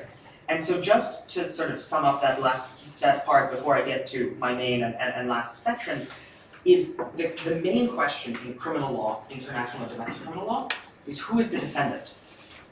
Who is sitting in the dock who we are accusing of a crime? And that is very limiting in a crime like ecocide, where we are talking about massive destruction, right? To accuse a foot soldier or even an officer of committing ecocide, for me, does not capture the core element, which is the widespread nature of the destruction. Ecocide is essentially a state act. It is the repeated destruction of the environment in a widespread way. The key question in international human rights law is how to conceptualize the violation. What amounts to a violation of human rights in the context of ecocide and environmental destruction? And I will tell you. So there's a long-standing debate within international human rights law on whether there needs to be a freestanding right to a clean and healthy environment, or whether the protection of the environment through the right to life, the right to health, and the right to private and family life, as has been done by the International Committee, the ICCPR Committee, and the European Court on Human Rights, which has been covered by other speakers today, but just as a, they have used other rights that do not exist, so there's no freestanding environmental right in the ICCPR or ECHR, but they have still found a way to protect environmental rights. My main argument here is that it doesn't really matter, is that we can work towards an environmental right, but now, Ukraine is a member of the ECHR, Ukraine is obviously a signatory to the ICCPR. We have two bodies, the ECHR and the Committee on Human Rights, the CCPR Committee, that accept submissions. We also have the International Court of Justice, which could also have a role to play here. And it is time to engage in this lawfare, because unlike ecocide, where there's almost no jurisprudence, right? There's almost no jurisprudence on ecocide. As I discussed, there's a lot of terms in the international definition, the Ukrainian definition, that are not very clear. But in the environmental context, we have a long list of decisions by the ECHR and the ICCPR that say destruction of the environment violates the right to life, in certain cases, violates the right to private and family life. And my main question is, when are we going to start making these arguments about Ukraine? The ecocide paradigm is interesting, and I'm not saying that it's either or, but it is important to use a tool that is very well developed. We have people who have won cases in the ECHR based on environmental destruction that was a lot less significant than what we're seeing in Ukraine, saying, well, this state or this state has violated my human rights. One quick procedural question for those who might not be human rights law experts.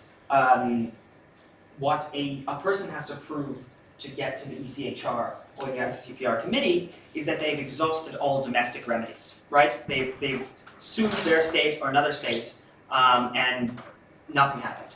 And in the case of Ukraine, there's a very strong argument to go around the exhaustion of domestic remedies principle, because it is clear that a Ukrainian is not going to go to Russia and sue Russia for the environmental damage that they're committing in Ukraine.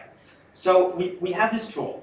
We have human rights law, and as I said, there's unlike on ecocide, there's a lot of jurisprudence that can be applied very clearly to the case here. People can right now file a case in the ECHR against Russia and against Ukraine, by the way, depending on there are a lot of factual circumstances here to be discussed, but primarily, right, Kakhovka Dam, Ukraine as a country or individual Ukrainians who have suffered damage to their homes, to their livelihoods, people who have lost family members, people who have lost their pets, can file a case in the ECHR saying, Russia has violated my right to life and my right to private and family life.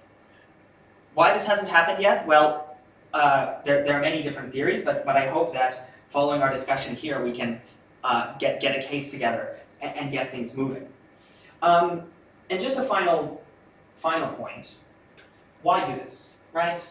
We see that there's a lot of talk, and there's an ICJ case. Final argument is today or yesterday in the ICJ case, Ukraine versus Russia.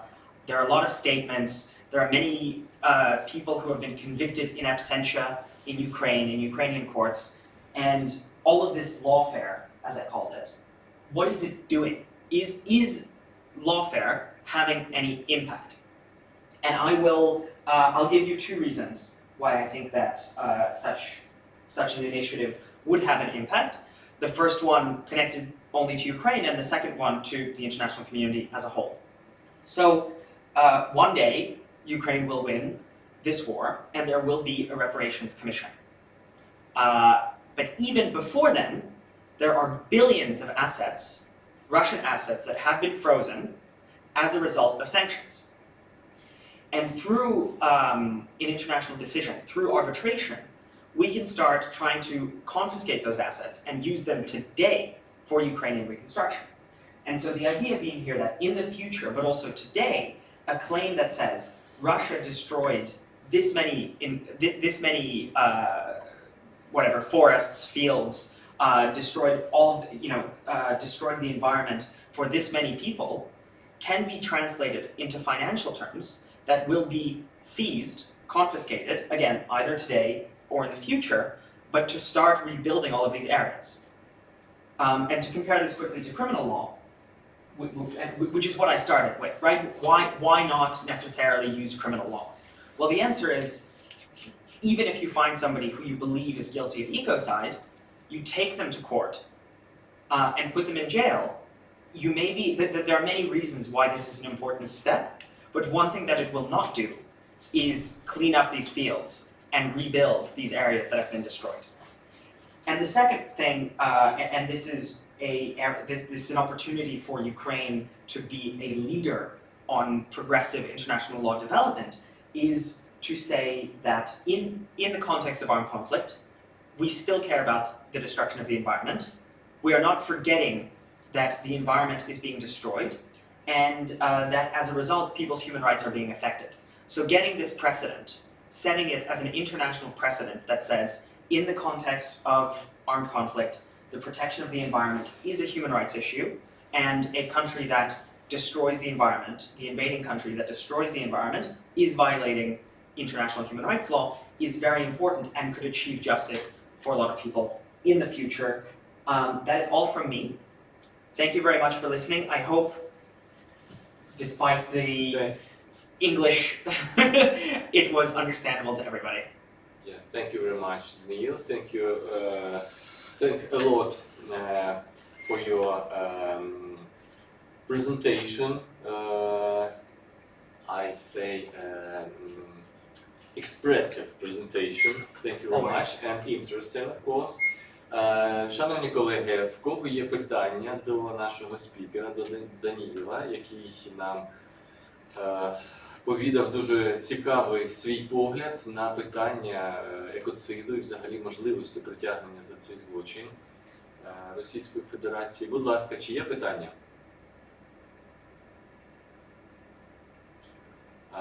Ну, тоді в мене є питання, якщо дозволите. Any language? I can speak, but I formulated my thought. So, you said about theory of human rights, yes? And what about new modern theory of rights of nature? How do you think this context, this concept may help in this sphere? So I will say, in my presentation, I very intentionally sort of didn't touch it because I think that it doesn't necessarily, sort of we have the tools already. I am personally a little bit skeptical of the rights of nature idea as a subset of human rights law because arguably human rights are inherently anthropocentric, right? Yes. Human rights are human rights. Now, I don't feel very strongly about this. I think that I would like to read more about it and be more aware of this topic. I probably come from a more traditional sort of human rights school of thought. I do think, however, that in any case, it is important to expand whatever conception of environmental protection through human rights tools that we have to make it a little bit less anthropocentric. So instead of saying, okay, we only look at it through the lens of the direct impacts on humans, we can also say that, well, nature in and of itself has a value to humans, not just because it's their job or their house or their whatever. Okay, thank you very much. Що, шановні колеги, Можна запитання, пробачте? Так, будь ласка, вас. Я розумію українську, але... Yeah, okay. Thank you very much, Mr. Okhorsky, for your very interesting presentation and emotional presentation. I would like to understand who will be the subjects of responsibility for ecocide. Russia as state, president of Russia, someone from generals, some soldiers who will be subject of this responsibility for ecocide. Thank you. That is a great question, and that is exactly what I was trying to touch on when I said in criminal law, the most important question is who's the defendant? Who's sitting in the chair? So for ecocide, the reason I didn't say who it would be is I think it is very difficult. I think environmental destruction on a level like this is a state act, but also criminal law has its limitations because you have to prove everything to the highest standard. So it's not Russia. In criminal law, it has to be a person, right? So it's not Russia. So we go down one step. Who can it be? Putin. To go and prove that Putin intended to destroy the environment, you have your challenges there. So he probably doesn't care. So it's the same challenges that you see in the genocide, right? Many people believe that it's right here, it's clear as day, but to prove it in a criminal court is a different thing. So that's the problem at the top. Once you go to the bottom, well, if the officer is not of a high enough rank, then it's hard to say that it was their plan to wreak such widespread damage to the environment. Now, I will let other experts who know more about ecocide itself as a crime maybe comment on that, but I'll tell you why I think the human rights law aspect is so important here, is because we don't need to answer that question. We know that everything that Russia does in Ukraine, they're responsible under public international law, general rules of state responsibility. Every missile, every bomb, every soldier who's on Ukrainian territory is considered a representative of Russia as a state. So there's no question there. And that's why the main question in human rights law is what is the violation? And again, the answer is very easy. We have jurisprudence that says widespread environmental damage is a violation of the right to life, is a violation of the right to private and family life, is a violation of the right to health. So in my eyes, for ecocide, it's complicated. For a human rights law claim, it's a little bit easier. We say it's Russia, whether it's in an ECHR case or a submission to the ICCPR committee. You say, we are accusing Russia of violating these rights, and all we need is the evidence that's already being collected as part of the ecocide investigations. I hope that answers your question. Thank you very much. Thank you, Daniel. Дякуємо, шановні колеги, за дискусію. Наразі до слова запрошується ще один практичний працівник, доктор філософії, начальник відділу представництва інтересів держави з питань земельних відносин, управління представництва інтересів судді Харківської обласної прокуратури, магістр правознавства нашого юридичного університету, магістр міжнародної економіки Харківського національного університету імені Каразіна, магістр права університету Хертфордшир, Дмитро Вітер. Будь ласка. Дякую. Дякую за запрошення.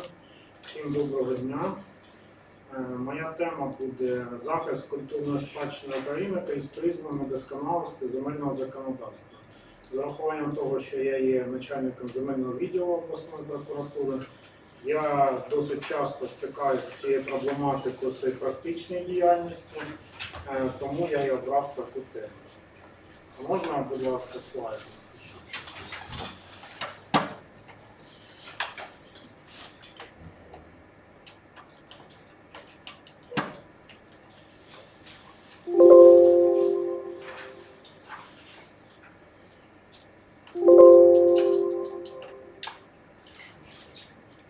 Це ті, що вчора я надсилав. Вона є зараз. Ну, поки включають слайди, я розпочну, щоб не втрачати час. В умовах неспровокованої широкомасштабної військової агресії Росії проти України, її народу, культури, цінності та навіть історичної пам'яті Серед інших актуальних питань на перший план виходить питання збереження культурної спадщини нашої нації.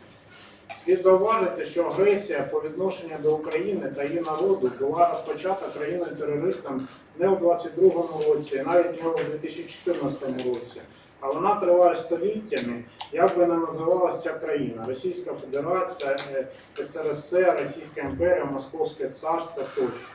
На протязі цих століть агресор, крім спроб фізичного винищення нашої нації, намагається стерти нашу ідентичність різними шляхами.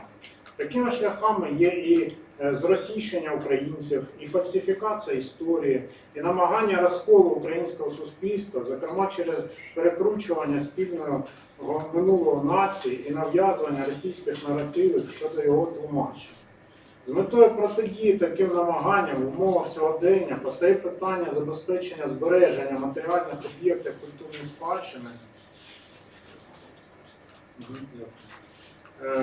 спадщини, з урахуванням того, що вони є німими свідками та доказами об'єктивної історії нашої країни.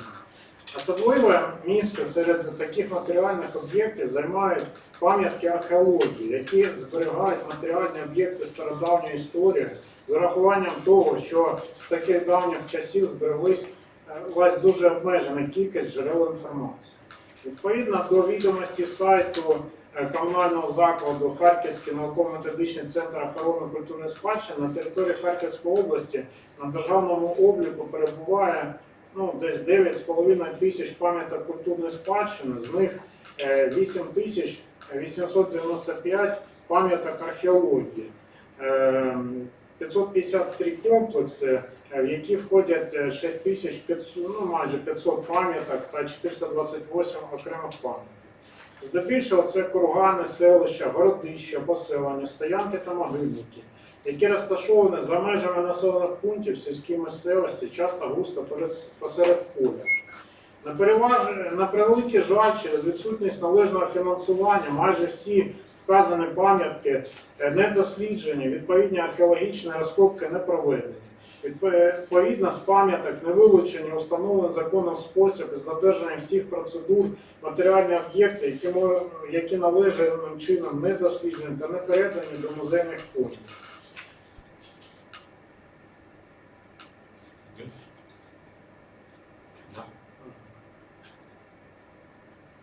Не дуже працює. Поряд з цим, з урахуванням того, що більшість цих пам'яток знаходяться посеред полів, місцеві сільськогосподарські виробники використовують земельні ділянки, в межах яких знаходяться пам'ятки, як рілля. Щороку вони розорюють ці ділянки, що веде до пошкодження та повільного знищення пам'яток археології. Зокрема, тих матеріальних об'єктів, які розташовані у відповідних шарах землі та мають культурну цінність. Такий антропогенний вплив на ці пам'ятки на протязі багатьох років знищує ті пласти культури та історії, які не були вивчені досконально і як наслідок можуть бути втрачені назавжди. З метою недопущення пошкодження та знищення пам'яток археології на рівні національного законодавства прийнято та запроваджено чималу кількість нормативно-правових актів. Однак слід констатувати, що у своїй сукупності вказані правові норми та їх реалізація на сьогодні не досягли бажаного успіху, адже, як вже відмічено, більшість пам'яток саме зараз знищується в ході сільськогосподарських робіт на відповідних земельних ділянках. В ході своєї практичної діяльності я неодноразово приймав участь у представництві інтересів держав, судів, органів прокуратури в сфері земельних відносин щодо земель, в межах яких розташовані пам'ятки археології.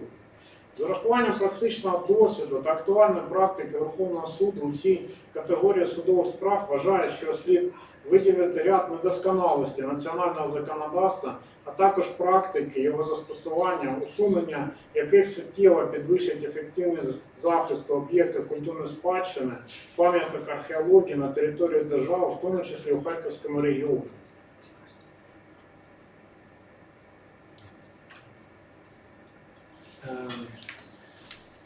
Для початку слід проаналізувати окремі норми чинного законодавства. Тут, щоб не теряти час, я дещо так швидко перечислюю. Відповідно до Статті 53 Земельного кодексу до земель історико-культурного призначення належать землі, на яких розташовані відповідні пам'ятки культурної спадщини. Відповідно до частини 4 статті 84 Земельного кодексу, до земель державної власності, які не можуть передаватись у приватну власність, належать відповідно землі історико-культурного призначення. Відповідно до статті 34 Закону України про охорону культурної спадщини, землі, на яких розташовані пам'ятки культурної спадщини, належать до земель історико-культурного призначення. Такі відомості включаються до державних земельних кадастрів, планів землекористування, проєктів землеустрою, іншої проєктної та містобудівної документації.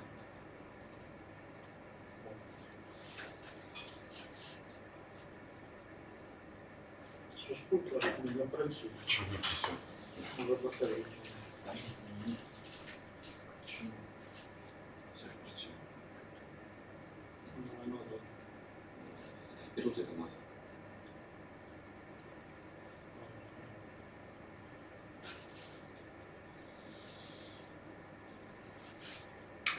Відповідно до статті 17 закону вказано, усі пам'ятки археології, в тому числі, які знаходяться під водою,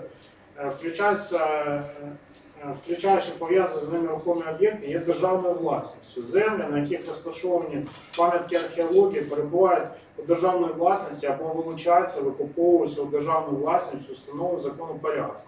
Відповідно до статті 352 Цивільного кодексу, якщо в результаті дії або бездіяльності власника пам'ятки культурної спадщини її загрожує пошкодження або знищення, відповідний орган охорони культурної спадщини робить власнику пам'ятки відповідне попередження. Якщо попередження не спрацювало, таку пам'ятку викуповують на підставі рішення суду у примусовому порядку. З системного аналізу вказаних та інших норм законодавства вбачається, що пам'ятки археології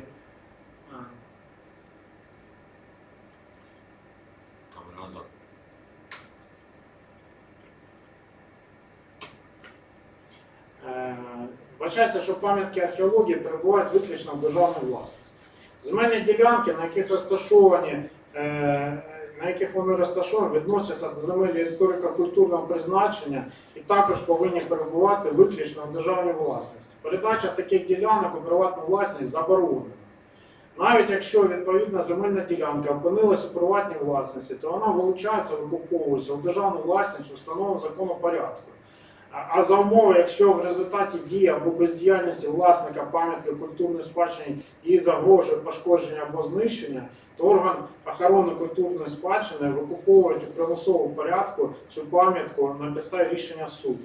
З урахуванням того, що пам'ятка археології нерозривно пов'язана з земельною ділянкою, на якій вона розташована, то за рішенням суду викуповується саме ділянка, з урахуванням того, що пам'ятка і так перебуває виключно у державній власності.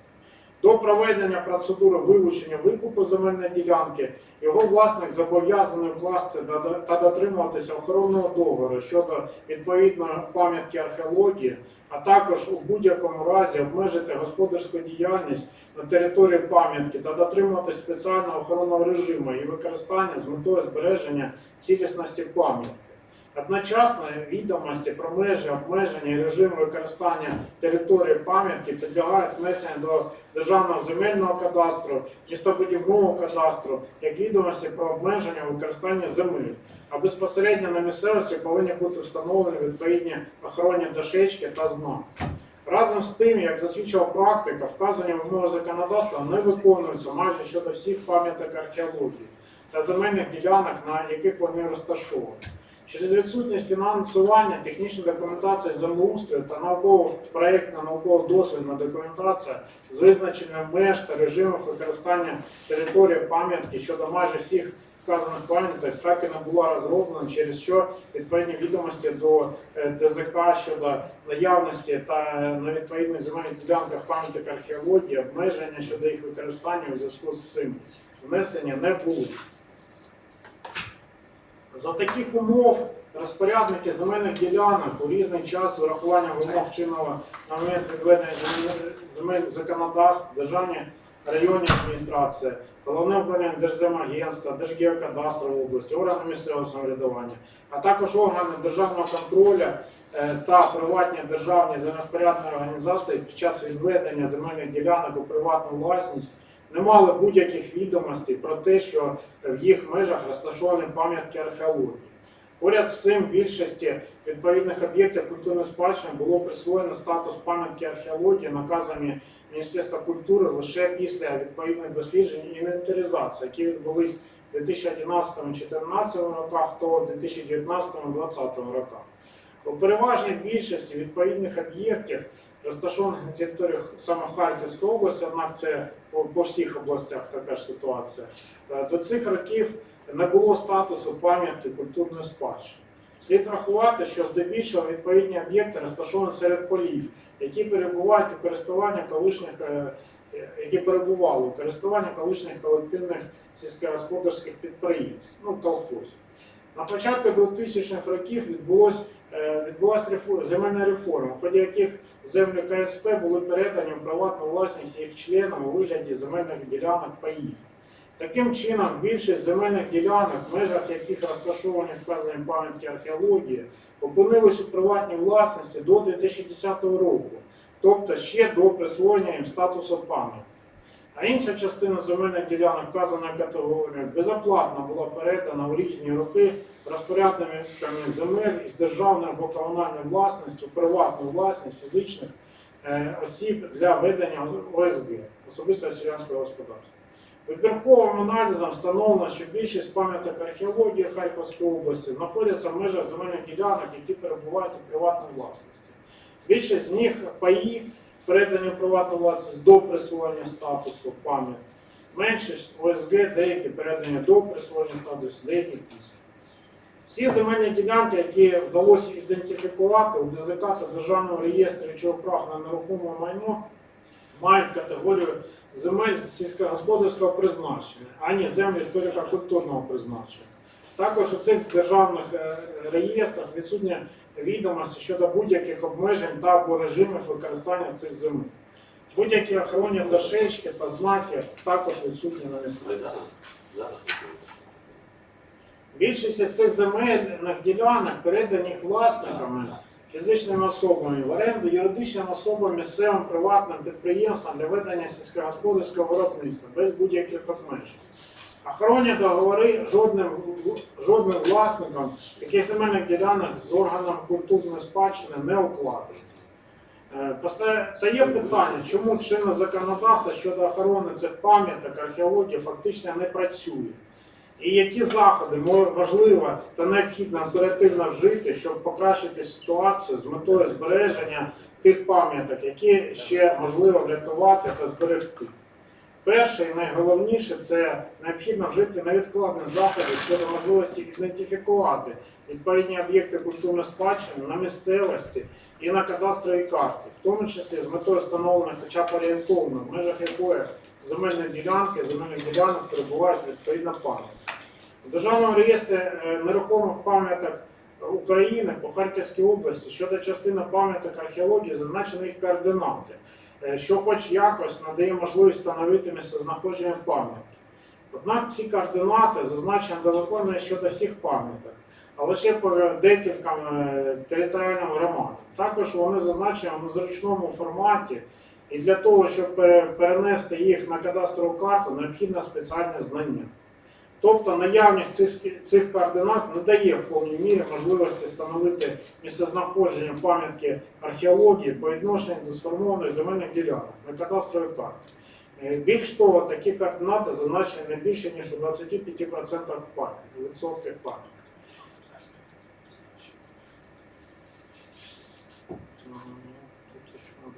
Загальний висновок щодо проблем. Так, щодо проблем. Як вже зазначено на схемі, у нас більшість земельних ділянок було виділено в приватну власність до моменту присвоєння пам'яткам об'єктів культурної спадщини, меншість після і ще меншість земельних ділянок вони не відведені в приватну власність. Відведення у приватну власність, воно фактично знищує ці пам'ятки археології, і необхідно вживати невідкладні заходи, на мою думку, щодо їх збереження. Ось на слайді я зазначив, які саме невідкладні заходи ми можемо вживати щодо кожної категорії. Я їх розділив на 3 категорії ці земельні ділянки.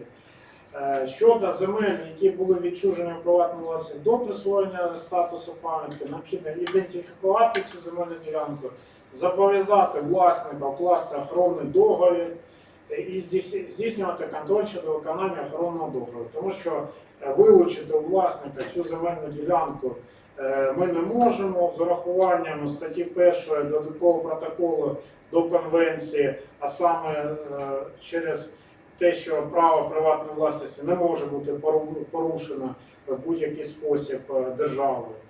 І тому такі землі можуть бути лише викуплені, примусово викуплені у власників на підставі рішення суду. Однак така процедура примусового викупу, вона ніяким чином не регламентована. Вона зазначена у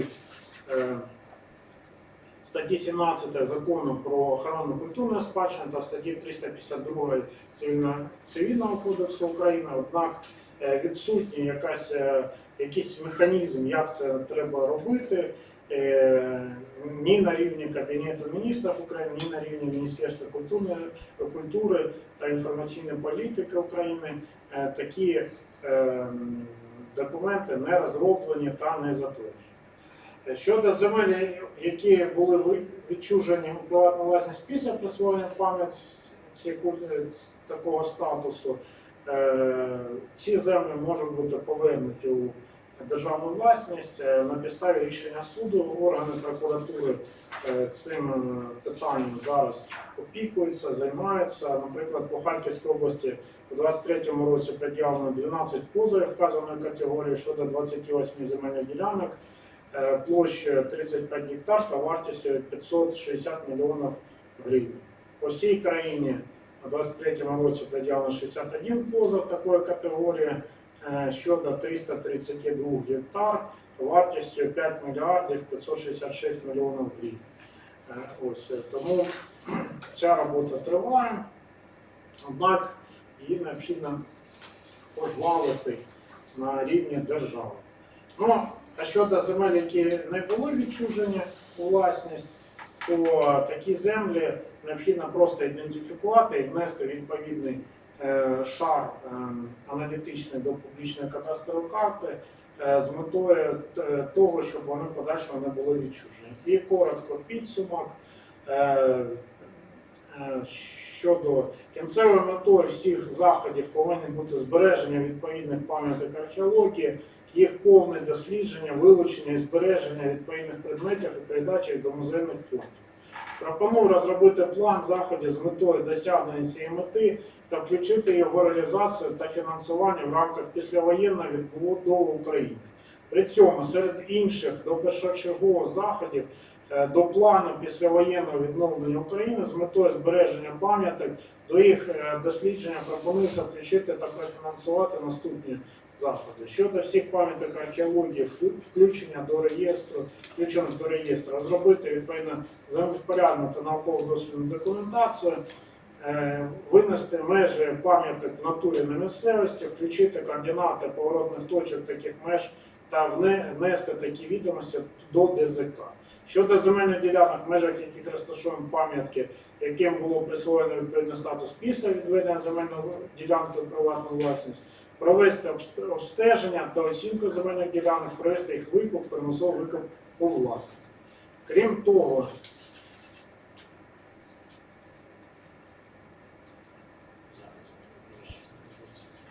того, пропонується вжити невідкладні заходи, які не потребують надмірного фінансування, а саме, можна наступний слайд, викласти у публічний доступ на офіційних інтернет-сайтах або єдиного інтернет-порталу органів охорони культурної спадщини, всіх наявних документів щодо всіх пам'яток археології, зокрема схеми розташування, внести до Державного реєстру нерухомих пам'яток України координати всіх пам'яток, додати додатковий аналітичний шар до публічної кадастрової карти, розробити та затвердити механізм примусового викупу земельних ділянок, на яких розташовані пам'ятки відповідно до статті 17 Закону про охорону культурної спадщини та статті 352 Цивільного кодексу України. Все, дякую за увагу. Дякуємо вам, дякую за те, що ви підняли таку цікаву тему. Скажімо так, ми, мабуть, і не замислилися над тим, які проблеми виникають наразі в практичній площині щодо об'єктів культурної спадщини, щодо земельних ділянок, на яких вони знаходяться. Будь ласка, чи є питання у наших колег? Не бачу піднятих рук. Тоді ми рухаємося далі. Дякую. Рухаємося далі. До слова запрошується доктор юридичних наук, професор, академік Національної академії правових наук України, державний радник юстиції 3-го класу, заслужений юрист України Володимир Андрійцев. Будь ласка, Володимир Іванович, прошу дотримуватися регламенту, 15 хвилин. Ми вас слухаємо. Микрофон пусть включен. У себя. Не у себя.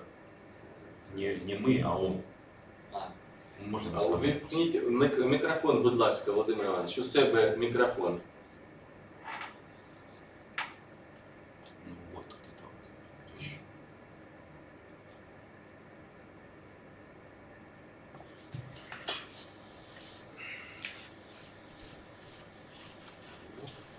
Там же здесь. Ну почему?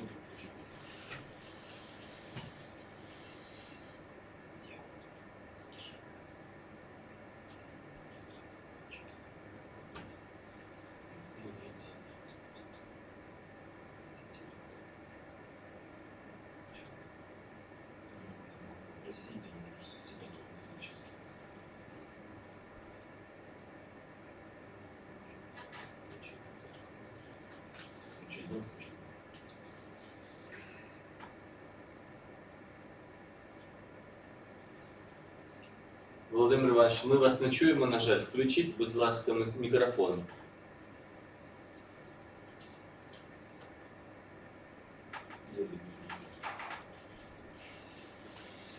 Чути? Тепер, да, все чудово. Тепер почули. Так ось якраз проблема і дискусія довкола неї щодо права суб'єктивного громадян на сприятливе навколишнє природне середовище, вона і викликала цю дискусію, яка довгий час ще за тих комуністичних годин, довкола якого не вщухали проблеми екологічних правовідносин. Проте підготовка закону України про охорону навколишнього природного середовища цій дискусії поклала край, тому що визнано було, категорія сприятливості є оціночною.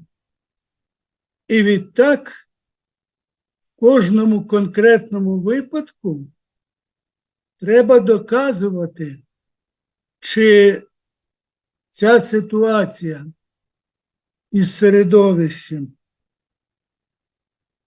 є сприятливою чи несприятливою. І виявляється, що для однієї особи вона може бути сприятливою, якщо вона не має якихось відхилень у психологічному стані, у здоров'ї людини, а в іншому ні. Крім того, якщо пригадати первинну редакцію статті 33 Закону про охорону навколишнього природного середовища, то вона визначала нормативи екологічної безпеки. І таким чином ми мали можливість звертатися до цих нормативів, тому що їх перевищення свідчило про порушення відповідних суб'єктивних можливостей особи. Ця дискусія породила іще одну проблему. Це проблему з точки зору забезпечення екологічної безпеки.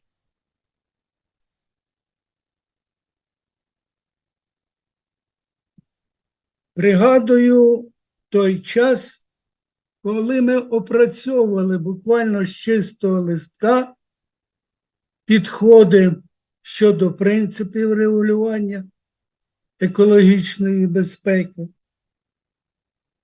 щодо механізму регулювання, гарантії регулювання безпеки.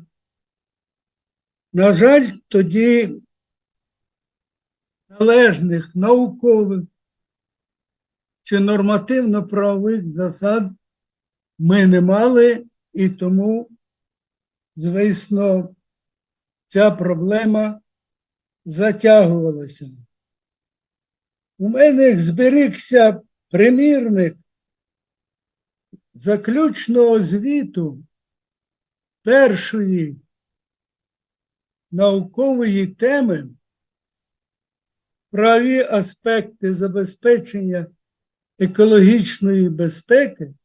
Це держбюджетна тема за номером 554, яка була завершена у 1993 році, де спеціальні кошти були виділені на наукове дослідження цієї проблематики. З цього часу у своїй діяльності я постійно підтримував ті чи інші аспекти зазначеної проблеми. Згодом у 2002 році була видана ось ця книга «Право екологічної безпеки», де запропоновано було такий курс, який тоді читався для спеціалістів, магістрів права, згодом майбутніх кандидатів наук, і який вилився у підготовку ось цього видання «Екологічне право і законодавство суверенної України. Проблеми реалізації державної екологічної політики», де ця сфера правового регулювання зазначалася як елемент екологічного права і, зокрема, екологічне безпекове право. Таким чином, така була логіка певний час, але ці ідеї були підхоплені вченими інших шкіл і видаються монографії Красновою Юлією Олександрівною про забезпечення екологічної безпеки в Україні, а перед цим питання щодо регулювання у сфері цивільної авіації І в кінці кінців її монографія «Право екологічної безпеки.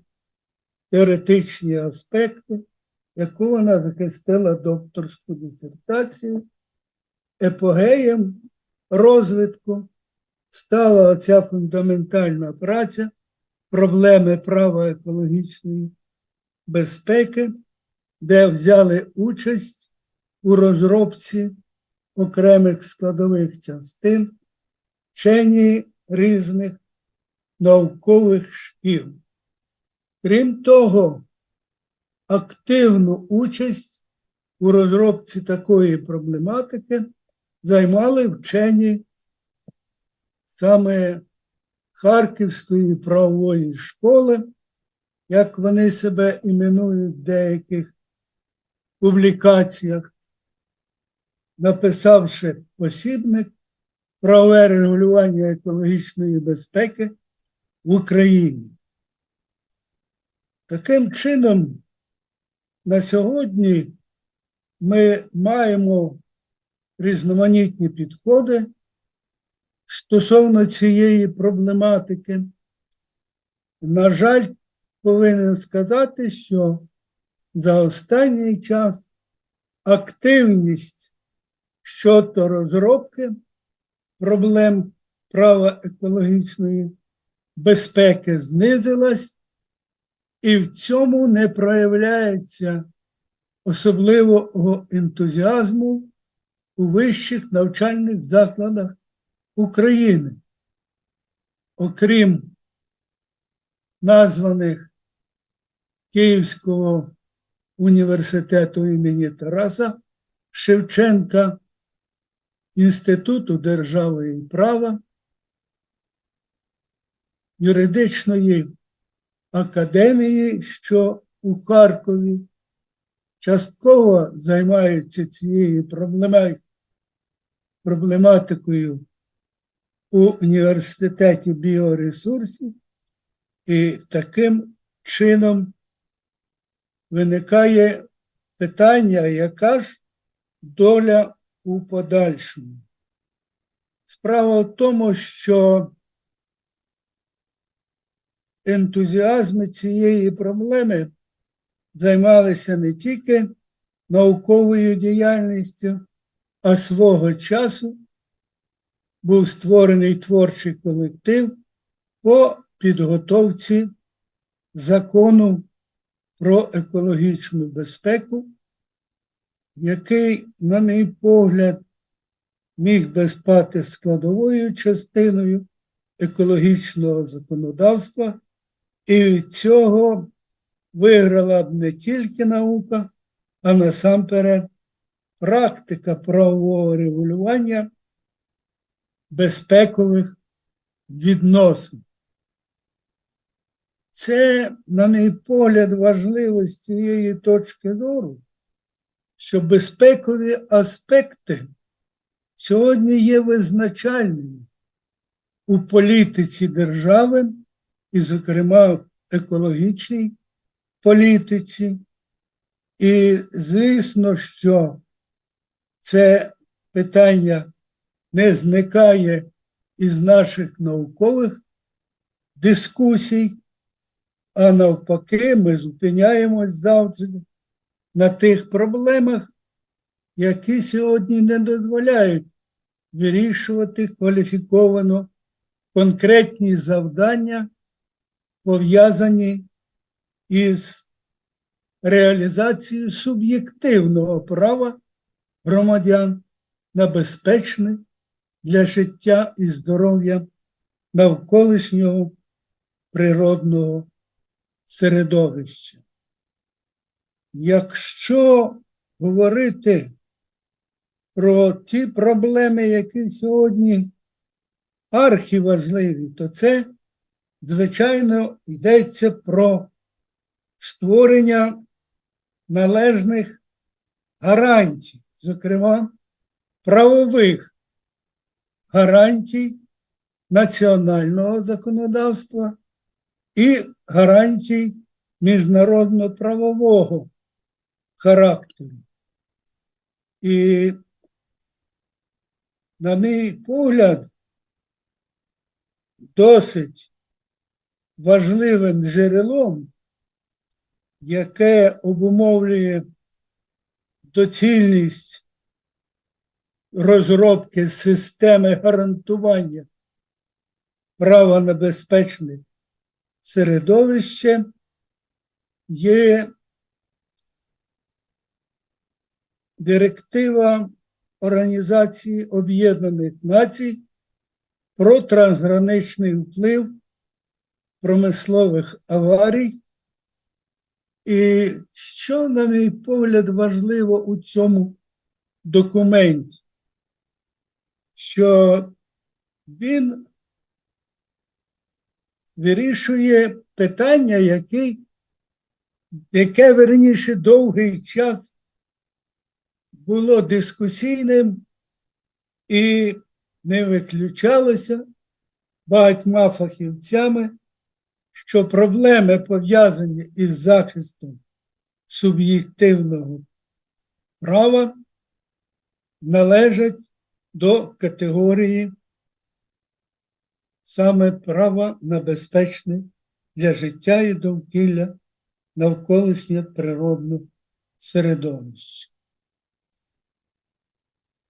Таким чином, якщо виходити із зазначеної проблеми, яка вирішена у міжнародно-правовому документі, про який я сказав, то там все зрозуміло, оскільки, коли говориться про сферу правового регулювання, то, зокрема, вказується, що цим документом вирішуються проблеми відшкодування шкоди, заподіяної насамперед людині,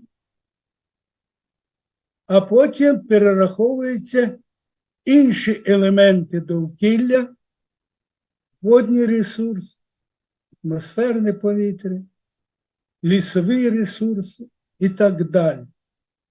Тим самим ми і маємо можливість апелювати до міжнародно-правового документу, який виходить із інших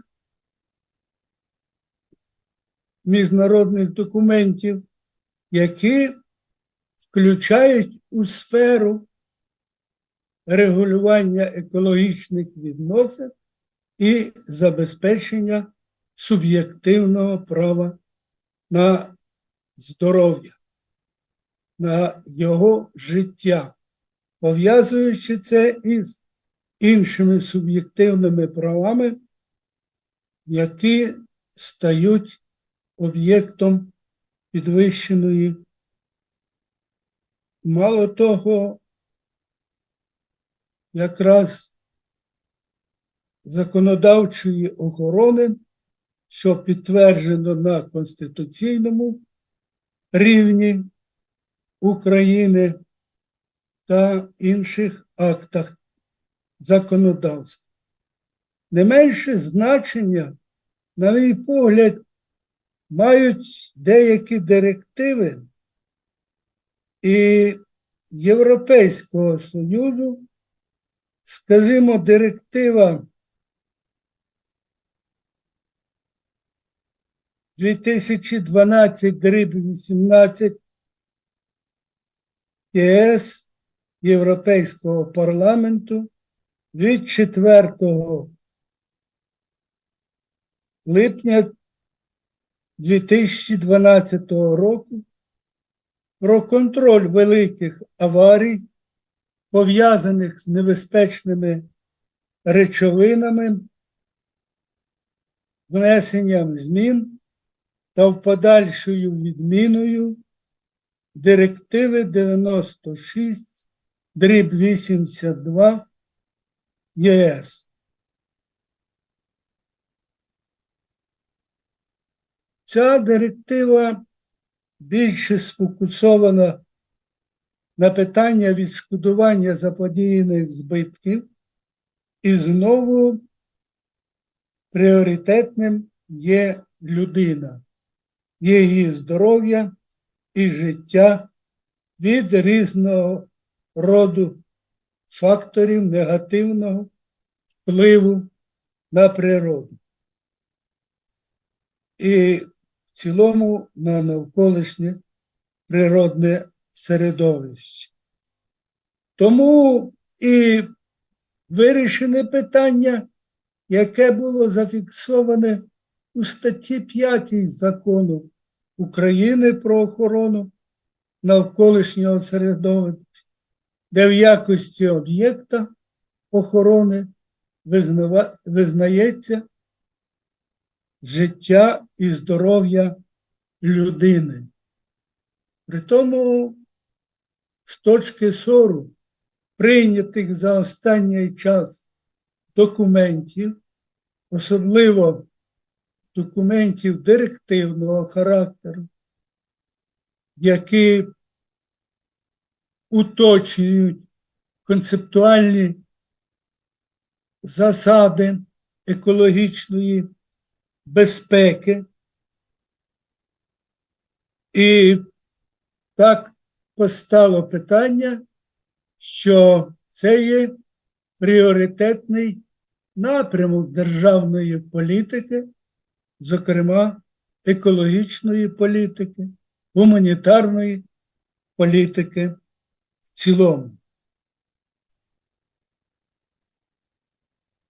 Я думаю, що цей аспект, він важливий не тільки з точки зору нормативно-правового регулювання, він важливий з точки зору забезпечення суб'єктивного права людини. І ось нам, і це радує, на мій погляд, сьогодні доповідала суддя, яка акцентувала увагу на деякі кроки щодо прискорення вирішення проблеми на рівні не тільки окремої держави України, а і започатковані документи міжнародно-правового плану по лінії Організації Об'єднаних Націй щодо легалізації цього суб'єктивного права з тим, щоб ці питання могли не тільки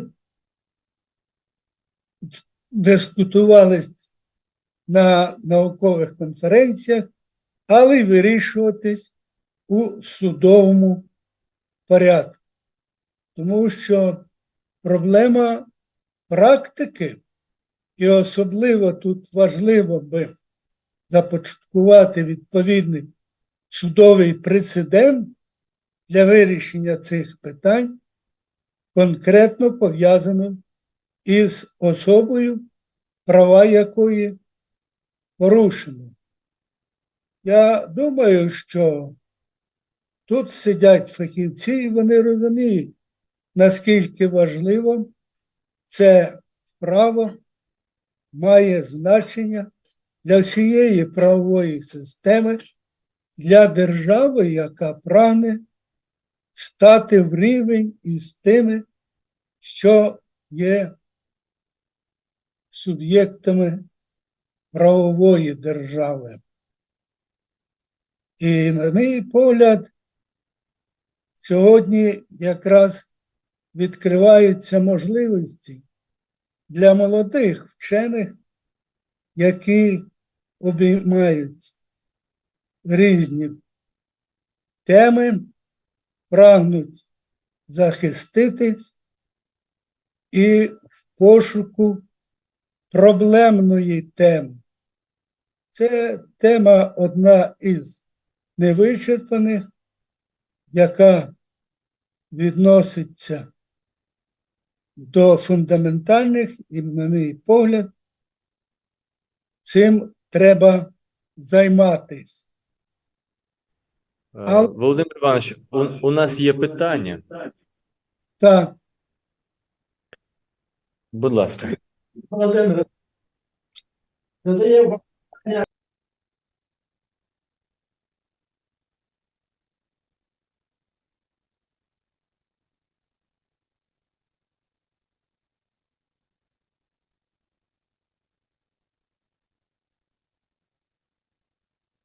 як вона називається, інженерно-екологічної судової експертизи, судовий експерт.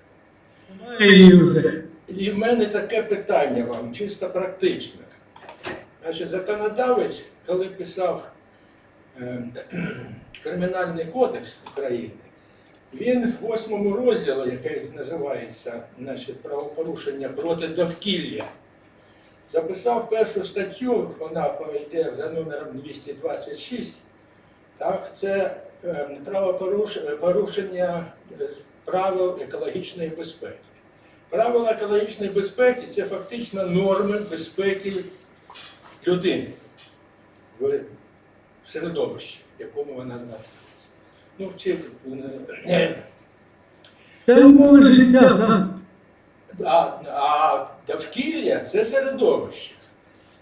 Значить, в суді іноді виникає така колізія, коли адвокат чи слідчий, в залежності на чиїй стороні виступає експерт, і він розвиває цю тему протиріччя деякого, так, виникає питання, значить, чи це протиріччя, чи це, значить, ну, як би сказати, природна юридична колізія, яка не може бути розрішена юридичними нормами, а в залежності від відношення до цієї справи, до її суті, може вирішити тільки судом, не вникає в ці от протиріччя. Як ви рахуєте?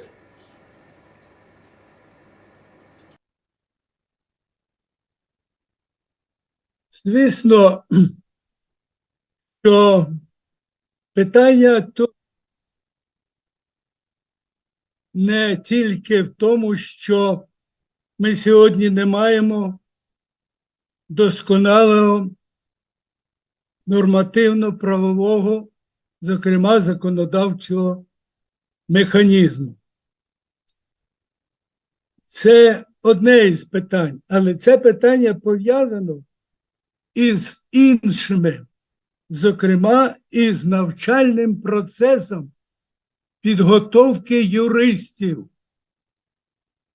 Сьогодні більшість вишів України не читають цього курсу права екологічної безпеки.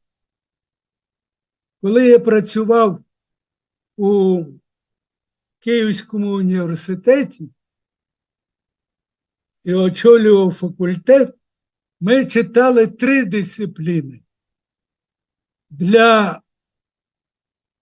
фахівців, спеціалістів, правове забезпечення екологічної безпеки, орієнтуючись на закон України про охорону навколишнього природного середовища. Окремий курс був правове забезпечення екологічної безпеки для спеціалістів і для магістрів права, а згодом проблеми права екологічної безпеки ми читали для магістрів. Одначе, і мені ось колега Єрмоленко Володимир не дасть збрехати, у навчальному процесі для підготовки і атестації кадрів читаються і складається іспит із деяких дисциплін, який включає комплекс дисциплін.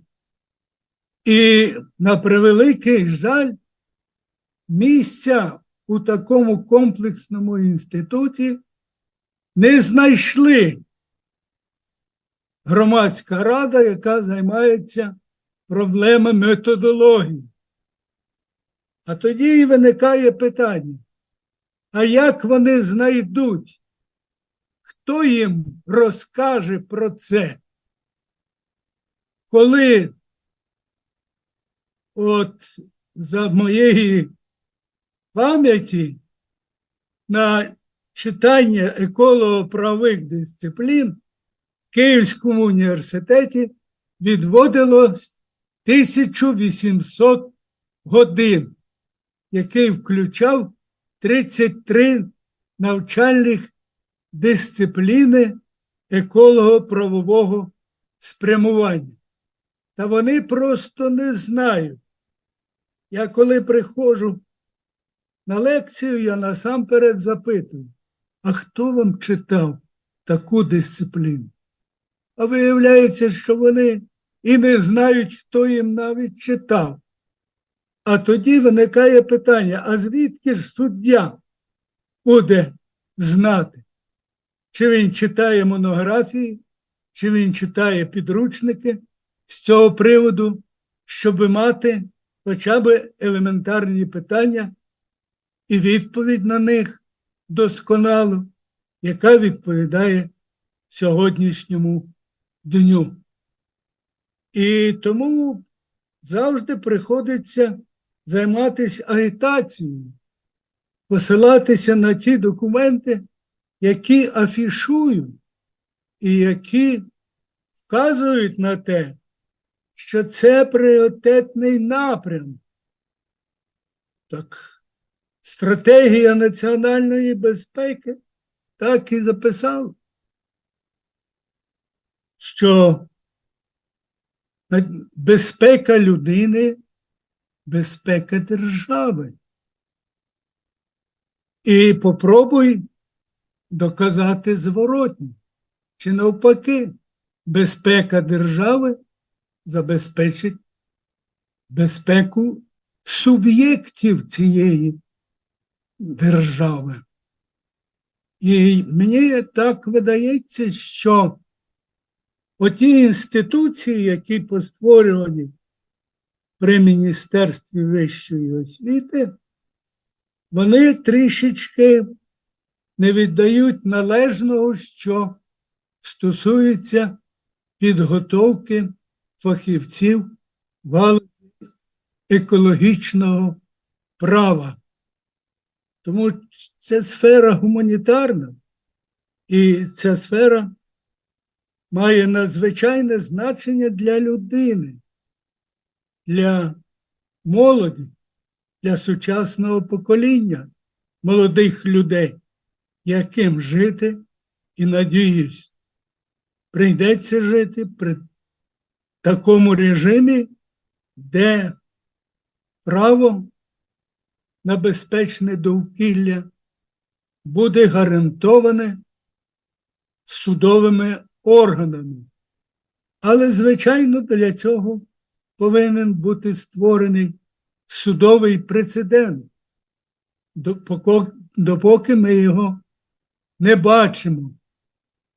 Принаймні, прагнення є, але чіткої відповіді на це питання немає, хоча аналіз законів, підзаконних актів і, зокрема, документів, прийнятих на рівні Європейського Союзу, є більш ніж достатньо для того, щоб легалізувати цю сферу.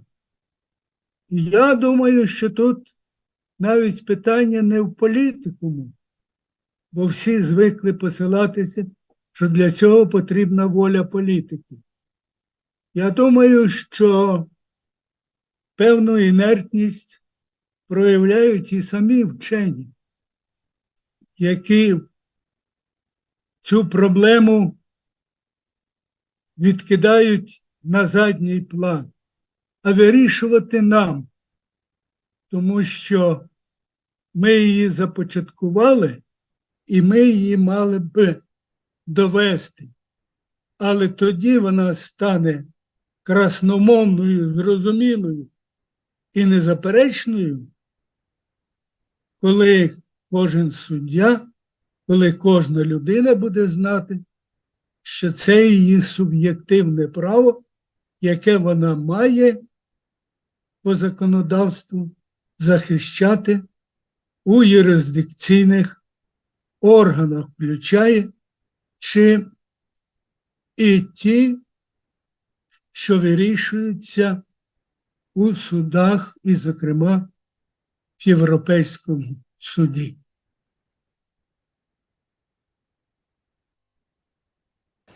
Дуже гарна доповідь. Виникають багато питань, але, на жаль, ми маємо рухатися далі. Шановні колеги, ми сьогодні працюємо в Zoom-вебінарі, тому коли надається посилання перевести, підвищити ранг до доповідача, будь ласка, натискайте так, позитивно. Наступний доповідач – доктор юридичних наук, професор, завідувач кафедри аграрного, земельного та екологічного права імені академіка Янчука Національного університету біоресурсів і природокористування України, член-кореспондент НАПА України Володимир Єрмоленко з дуже такою цікавою темою «Злет і падіння сучасного міжнародного екологічного права». Будь ласка. Скажіть опять мікрофон. Ще мікрофончик, будь ласка, увімкніть, Володимир Михайлович. У себе мікрофончик.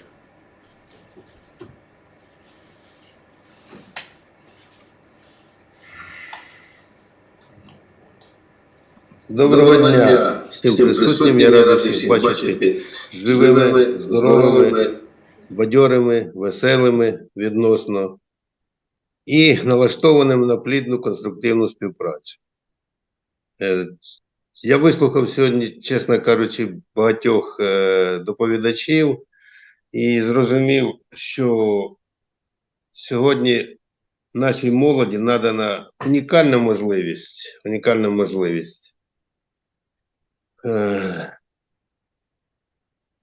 працювати, інтегруючись у загально, я би сказав, не європейське, світове наукове середовище.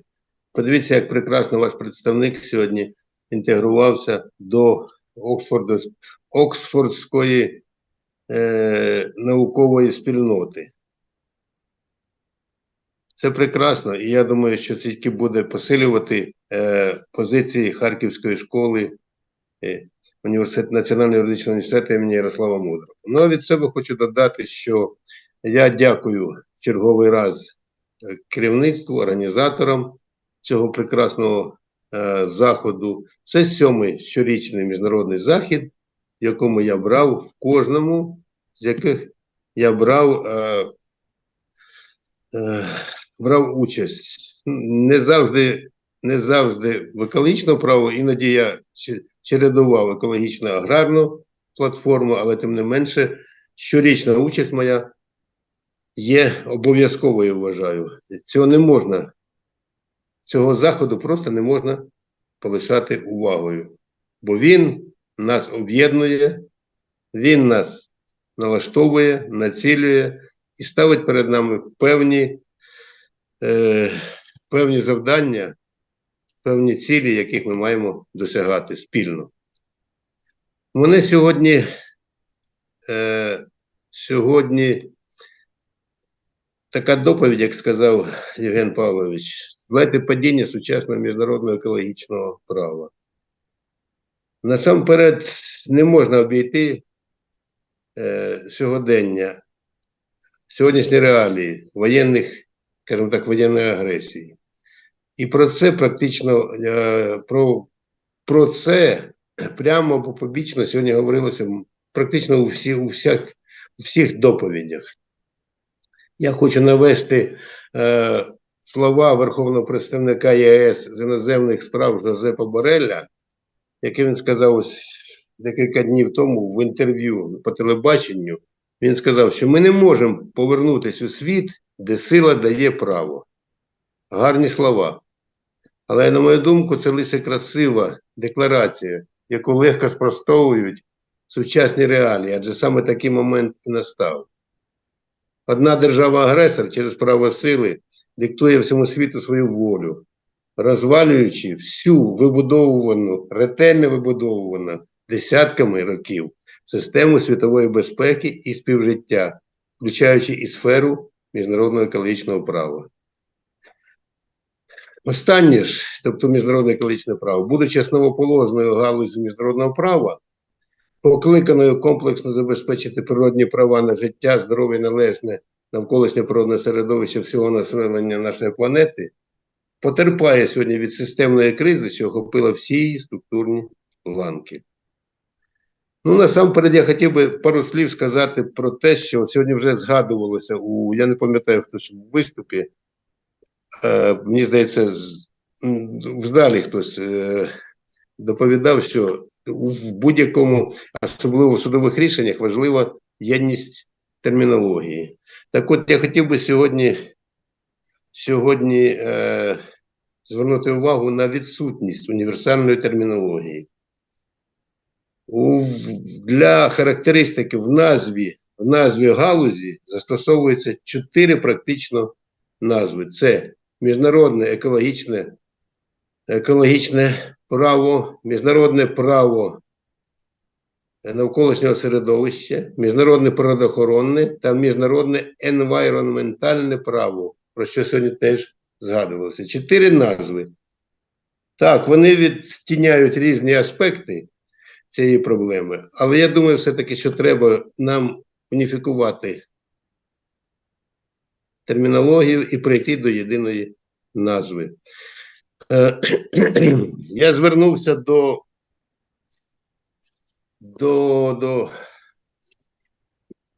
конференції, яка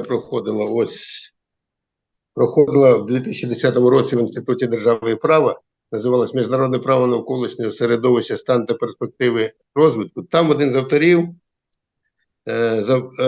поділився своїм висновком, що він сказав, що юристами-міжнародниками сприйнятий термін «міжнародне екологічне право», тоді як юристи-екологи частіше використовують термін «міжнародне право навколишнього середовища».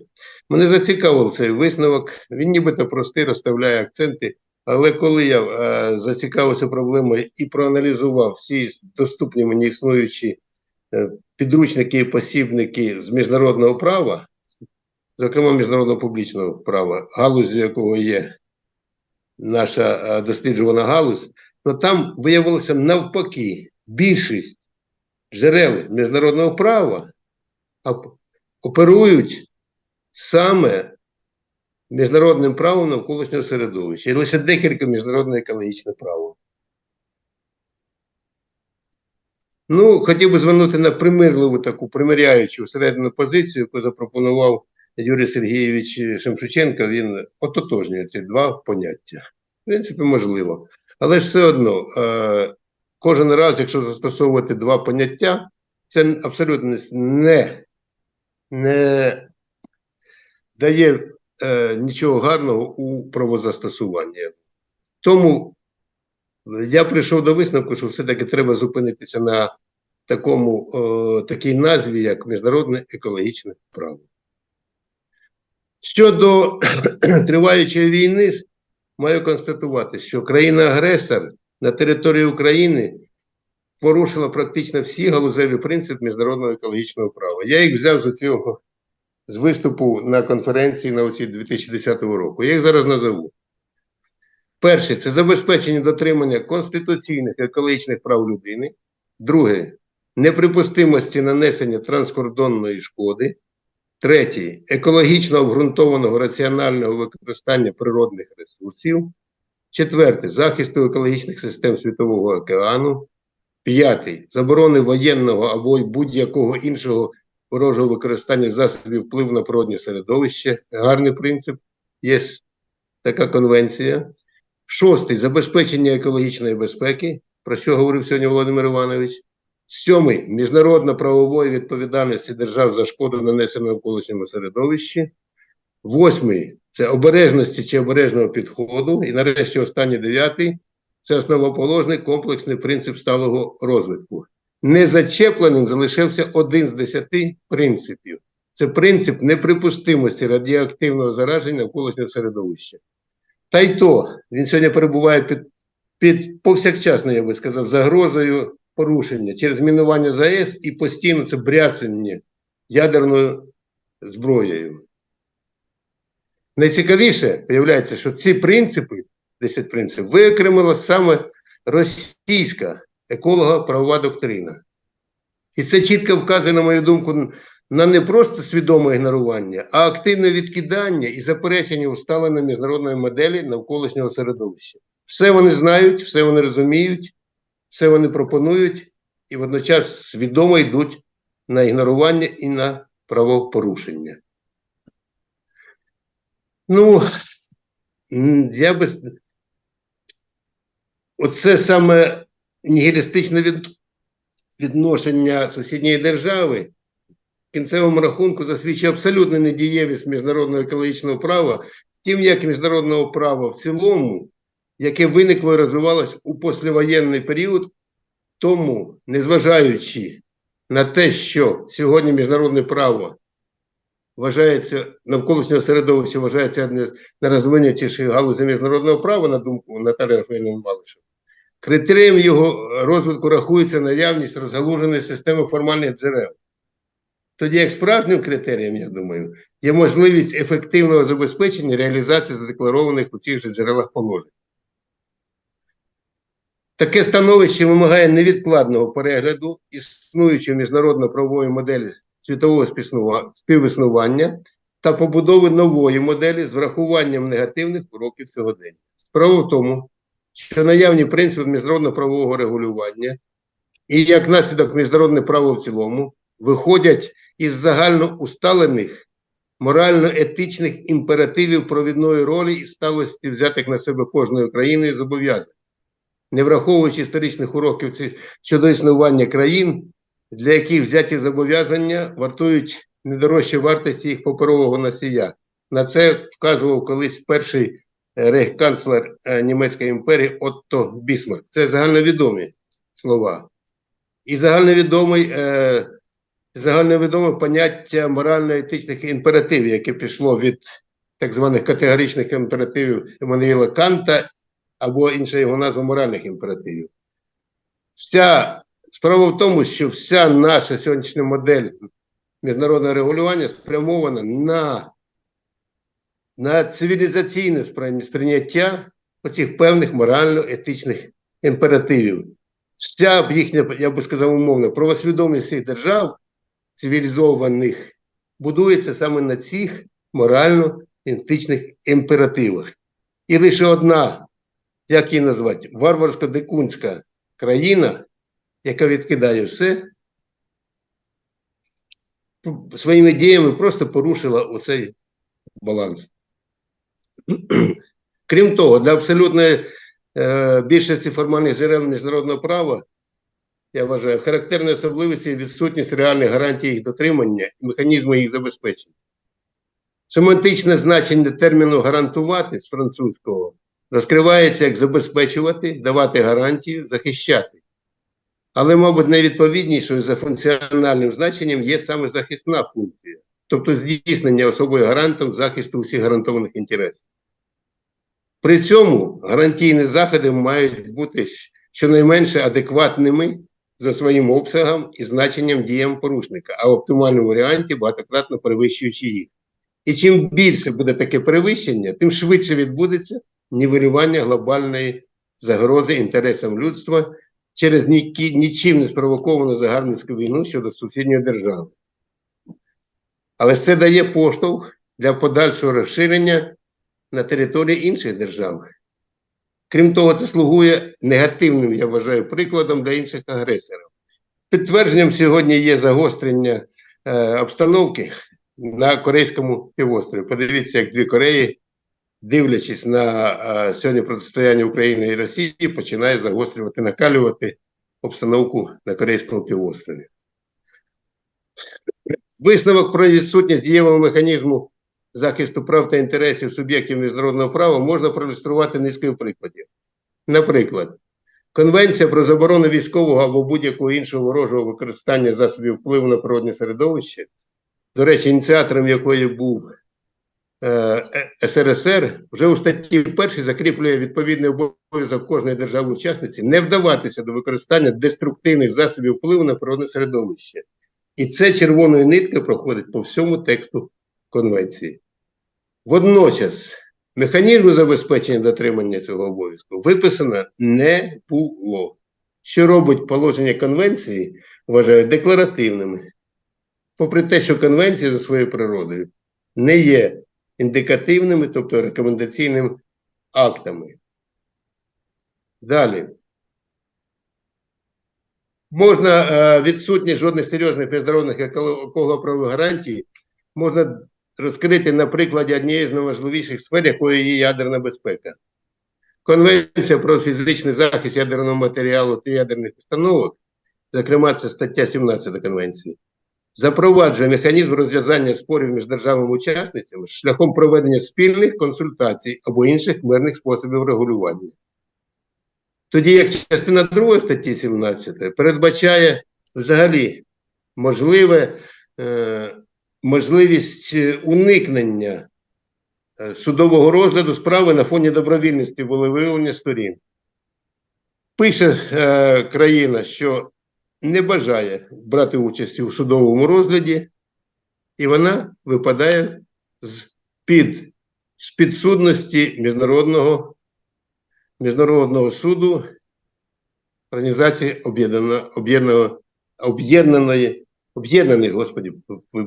Організації Об'єднаних Націй. Іншими словами, механізм вирішення спорів у сфері фізичного ядерного захисту є сугубо диспозитивним і залежним виключно від волевиявлення потенційної держави правопорушення. У свою чергу, Конвенція про ядерну безпеку 1994 року у статті 9 відповідальність за безпеку ядерної установки покладає на власника відповідної ліцензії. Однак алгоритми реалізації цього припису у разі настання правопорушення також не надає. Нарешті останній хочу привести документ. Текст угоди між Україною та міжнародним та МАГАТЕ про застосування гарантій у зв'язку з договором про нерозповсюдження ядерної зброї буквально пронизаний гарантійними положеннями. Однак приписи щодо відповідальності за недотримання гарантійних зобов'язань є бланкетними, відсильними до міжнародного права в цілому, це стаття 17, що зрештою нівелює встановлений конкретний гарантійний механізм. Ну і в підсумку, я вважаю, вимальовується неспроможність існуючого міжнародного екологічного права, втім, як і міжнародного права в цілому, адекватно реагувати на виклики сьогодення. Це зумовлює необхідність зміни як їх світоглядної концепції, так і нормативної моделі та інституціонального забезпечення. Цим моїм висновком озвучено проблему, окреслено її межі, що вимагає подальшого, активного наукового обговорення шляхів і напрямів її вирішення, як у національному, так і в світовому масштабах. Дякую за увагу. Часу мало, старався вкластися. Дякуємо вам, щиро дякуємо за ваш виступ, за регламент. Дійсно, ви порушили надзвичайно важливу проблему реалізації норм міжнародного екологічного права. І ми, до речі, зараз відчуваємо на собі всі ці гарантії, які не забезпечуються. Будь ласка, шановні колеги, чи є питання до Володимира Михайловича? У мене є питання. Будь ласка. То, що цікаво, це безумовно. То, що породжує багато думок, безумовно, багато питань. Це, як і Володимир Іванович по екологічній безпеці, відповідні, так сказати, виступаючий, так і ви підіймаєте фундаментальні і здебільшого теоретичні, але дуже важливі для практиків питання. Бо яким чином в суді можна впливати до права і як його називати, яка буде термінологія, які будуть дефініції, як вони будуть корелювати між собою, це безумовно дуже важлива ситуація, яку треба розрішати. В зв'язку з цим в мене таке теж фундаментальне питання, якби десь збоку, яке до вашого доповіді. Але екологічне право це від екології. А не дозволяєте ли ви, що треба спочатку визначити чітко, що ми розуміємо під цим словом екологія? Що це таке? Наука. Про що це наука? Яка це наука? Що до неї входить? Які спеціальні знання вона дає людям чи фахівцям, які користуються, значить, або являються фахівцями в екології? Бо на сьогодні що? Вчення про дом? Ну що? Ну який дом? Довкілля – це дом, середовище – це дом, природне середовище – це безумовно дом і все таке інше. Як ви рахуєте? Дякую за запитання. Запитання цікаве і дійсно, як ви кажете, фундаментальне в чому. Воно стосується саме фундаментальних понять. Будь-що, що стосується понятійних категорійних апаратів, я з вами повністю погоджуюся. Це питання фундаментальні, бо на них формується фундамент як природничих наук, якої є екологія, так і надбудовних наук, однією з яких є і право.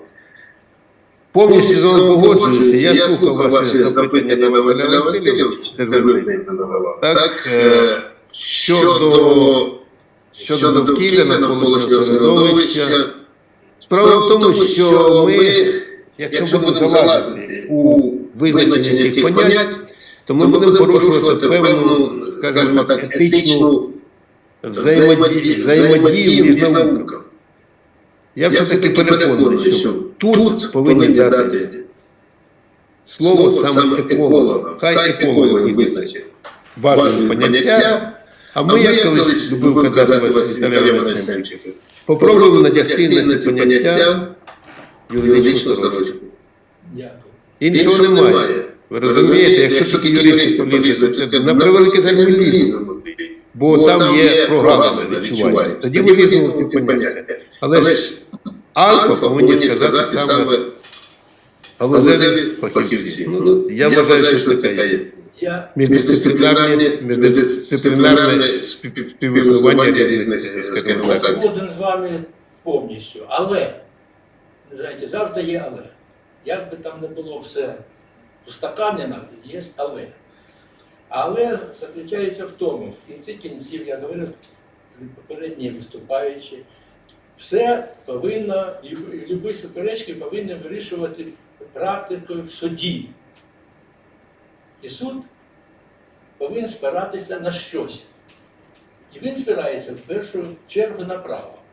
На то чи інше, в залежності від якої юрисдикції суд і так далі, і так далі. Так, яке провадження йде, там, яка його суть, там багато різних варіантів можливо бути. Ну все таке в основі лежить право. Тому я не юрист. Як казав один,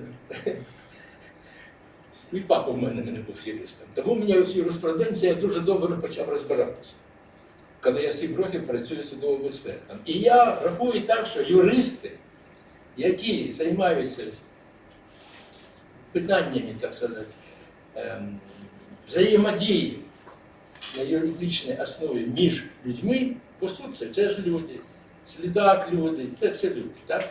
Вони повинні бути все-таки в основі. Не екологи, бо екологи починають ці біологічні це науки, це науки природничі, а може це соціальні науки. Вони ж включає екологію, сьогодні включає соціальне відношення.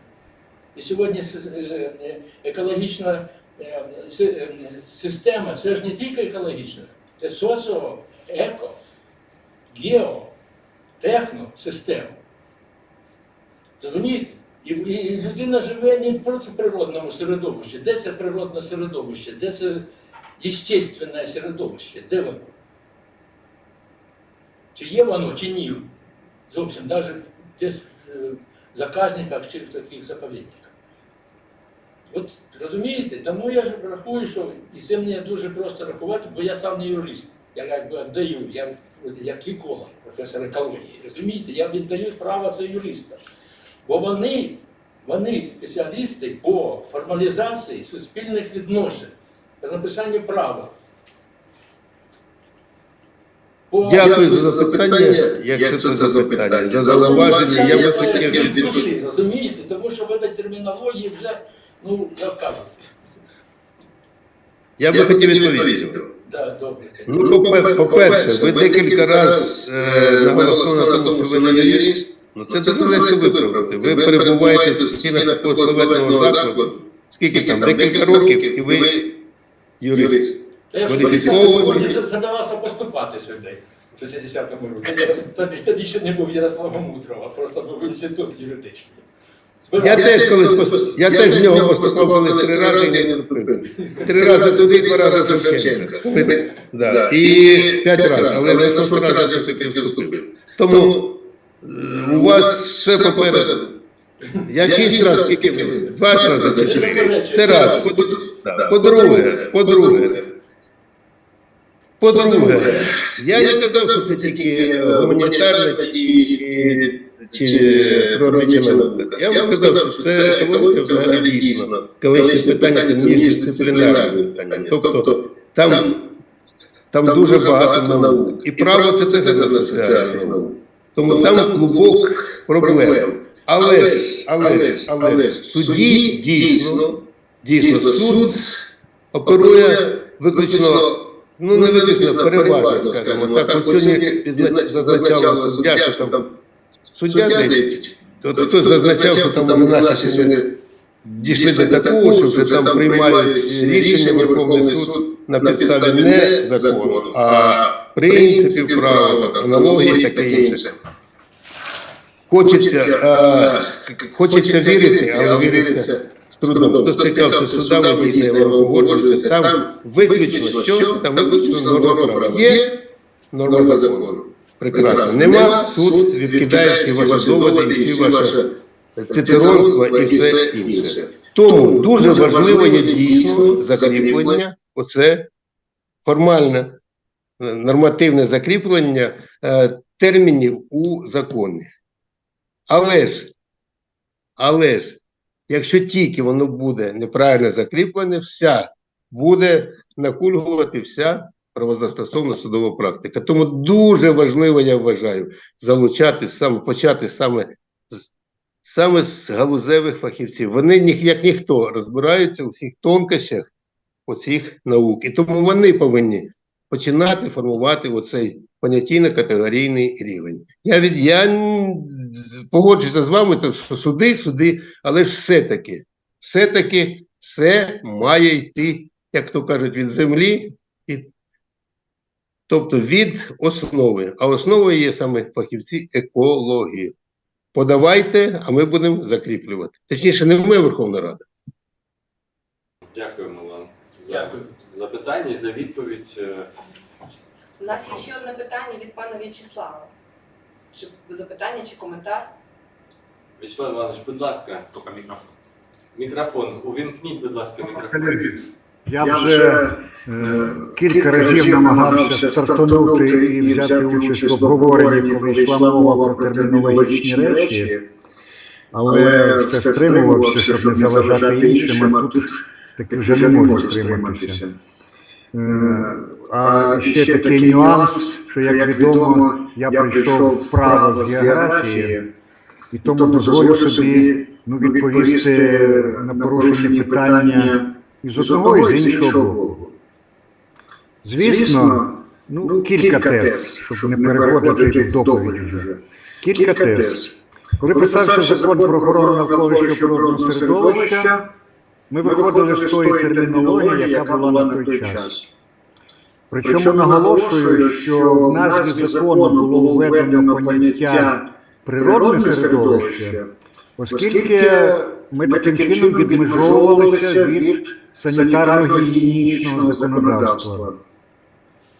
І тому, коли пізніше, як зазначав Василь Васильович Костицький, в Конституції з'явилось поняття «довкілля», то ми, учасники розроблення того першого закону 91-го року, однозначно дійшли в наших спільних дискусіях, обговореннях, ми дійшли до спільної точки зору, що поняття довкілля відповідає навколишньому поняттю навколишнє середовище, а якщо ми говоримо про природне довкілля, то це буде відповідати поняттю природне навколишнє середовище.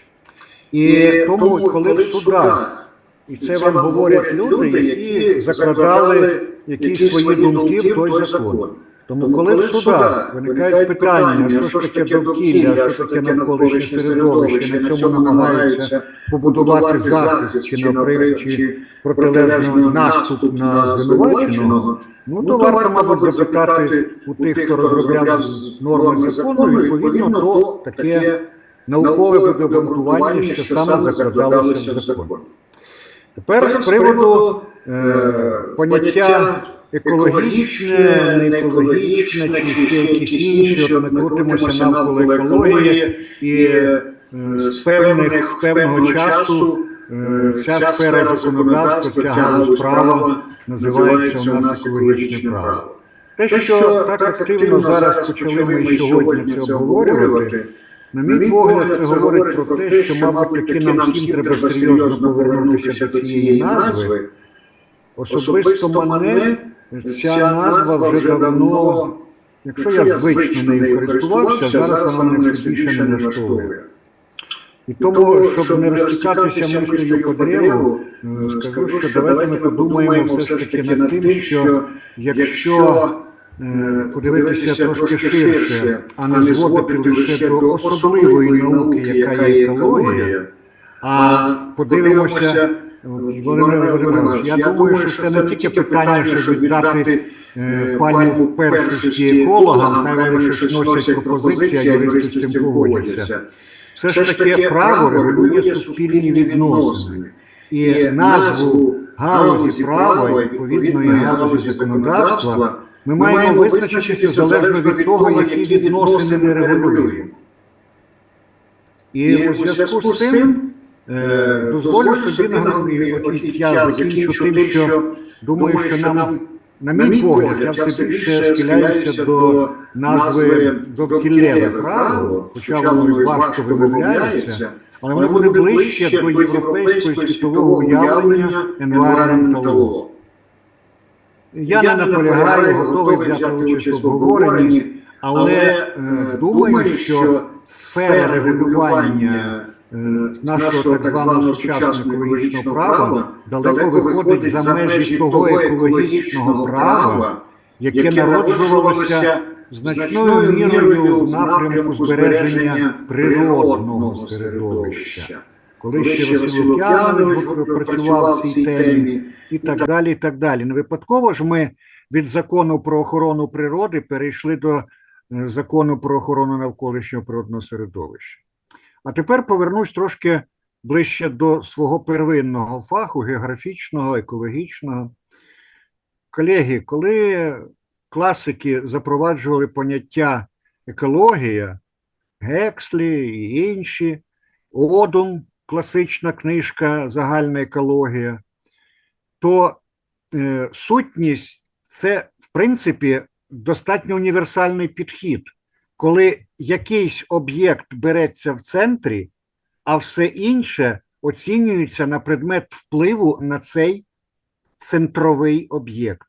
От в цьому суть методологічна екологія. Звичайно, вона зароджувалася у сфері біології природних об'єктів, але дійсно вона має ширше значення, і тому екологія почала проникати в філософію, в громадське життя, в політику, де завгодно у нас вже існує екологія.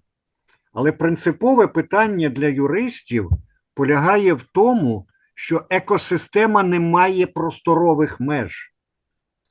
А юристи завжди мають справу з якимось обмеженим простором, в межах якого запроваджується якийсь той чи інший режим.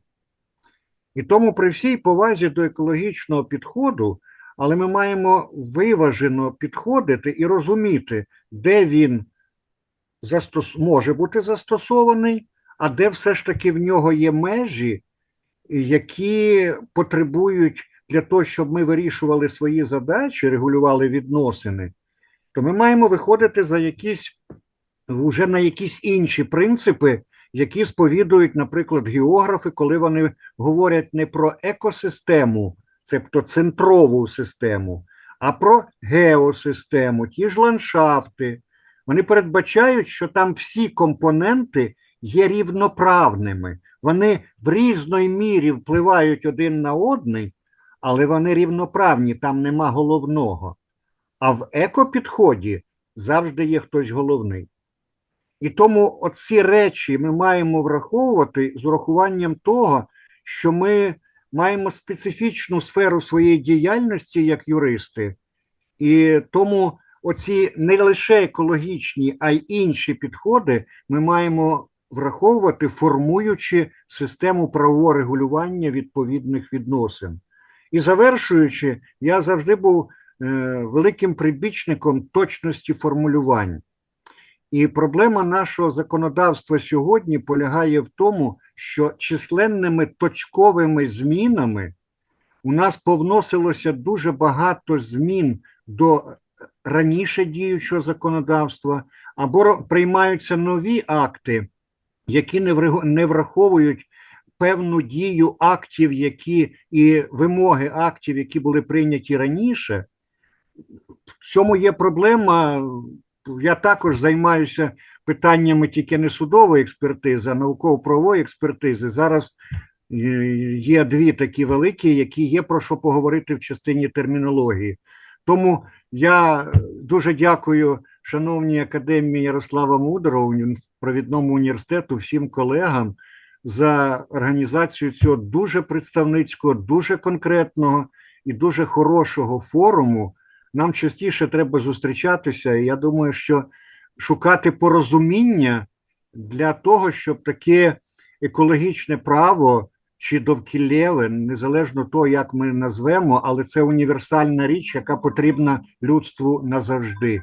І чим далі людство буде розвиватися, тим потреба в екологічних цих наших чи в довкіллєвих питаннях буде зростати. Це ми маємо бути свідомими. Ще раз дякую всім учасникам, я дуже радий всіх бачити, кого частіше бачимо, говорить ще. От такий маленький коментар, можливо, є над чим ще подумати на майбутнє. Дякую. Вячеслав Іванович, є репліка, Вячеслав Іванович. Да. Довкіллєве, ну вимовляється ж, ну дійсно. Погоджуюся. Ну, давайте в нас... Але я вже пробував його, мало того, я його писав, але воно підкреслює, право. Підкреслює, це в комп'ютері треба ввести це поняття, що воно легальне, воно не буде підкреслювати. Ну так у мене не буде, в інший перенесеш, буде підкреслювати. Але справа в тому, що ми колись навіть намагалися запровадити енвайроментальне право. Там ще важче вимовляти. Давайте придумаємо ще якийсь термін. Може довкільне право, я не знаю. От довкільне я попробував не підкреслити. От довкільне. Екологічне, цивільне, господарське, аграрне, довкільне. До речі, я думаю, що це один з моментів, який для нас дуже важливий в контексті навіть захисту цієї сфери і науки, і практики у відносинах з іншими галузями. От зараз розробляється знову новий перелік спеціальностей здобувачів вищої освіти. І там знову виникають ці питання, коли когось з чимось, з кимось поєднують. І оця наша термінологія і розуміння місця оцієї галузі у сфері права, а я зараз ще й воюю там в сфері географії, екології, там складні відносини. Тому від того, як ми побудуємо класифікацію знань, залежить і система освіти, і підготовка нових поколінь, і ото відповідь, що там ще в судах по-різному звучать різні речі. Я абсолютно підтримую позицію Володимира Івановича, що, мабуть, дехто ті, хто зараз вершать судьби, просто колись погано їм читали екологічне право, чи довкіллєве, чи якесь завгірне. Це треба мати на увазі, бо кількість годин, Володимир Іванович казав про кількість годин в його битність. Як це було в 90-х роках, коли екологічне право було на підйомі. А зараз воно обов'язково чи не обов'язковий предмет, уже й тут. Так що все це ми пам'ятаємо. Дякую. За таку жваву дискусію, насправді, є про що вести мову і, мабуть, назріла та ситуація, коли потрібно вже круглі столи або, можливо, конференції присвячувати питанням перегляду основ екологічного права, в тому числі термінологічних засад і взагалі цих проблем, які сьогодні були озвучені. Шановні друзі, я бачу, що у нас дійсно зараз вже почалася наукова дискусія, панельна дискусія. Багато хто ще у нас передбачений у виступі. Я пропоную таким чином. Хтось звертався, що потрібно швидше виступити, хтось має час. Давайте визначимося. Якщо комусь потрібно виступити зараз, ви тільки скажіть, ми вас обов'язково послухаємо, тому що всі ми люди зайняті і тим більше сьогодні робочий день. Тому, будь ласка, ми надамо вам слово. Я бачу, що Світлана Романко, так? Так, справді дякую. Да, Світлана, добрий день. Тоді ми вас послухаємо. Якщо ніхто не заперечує, це буде дуже чудово.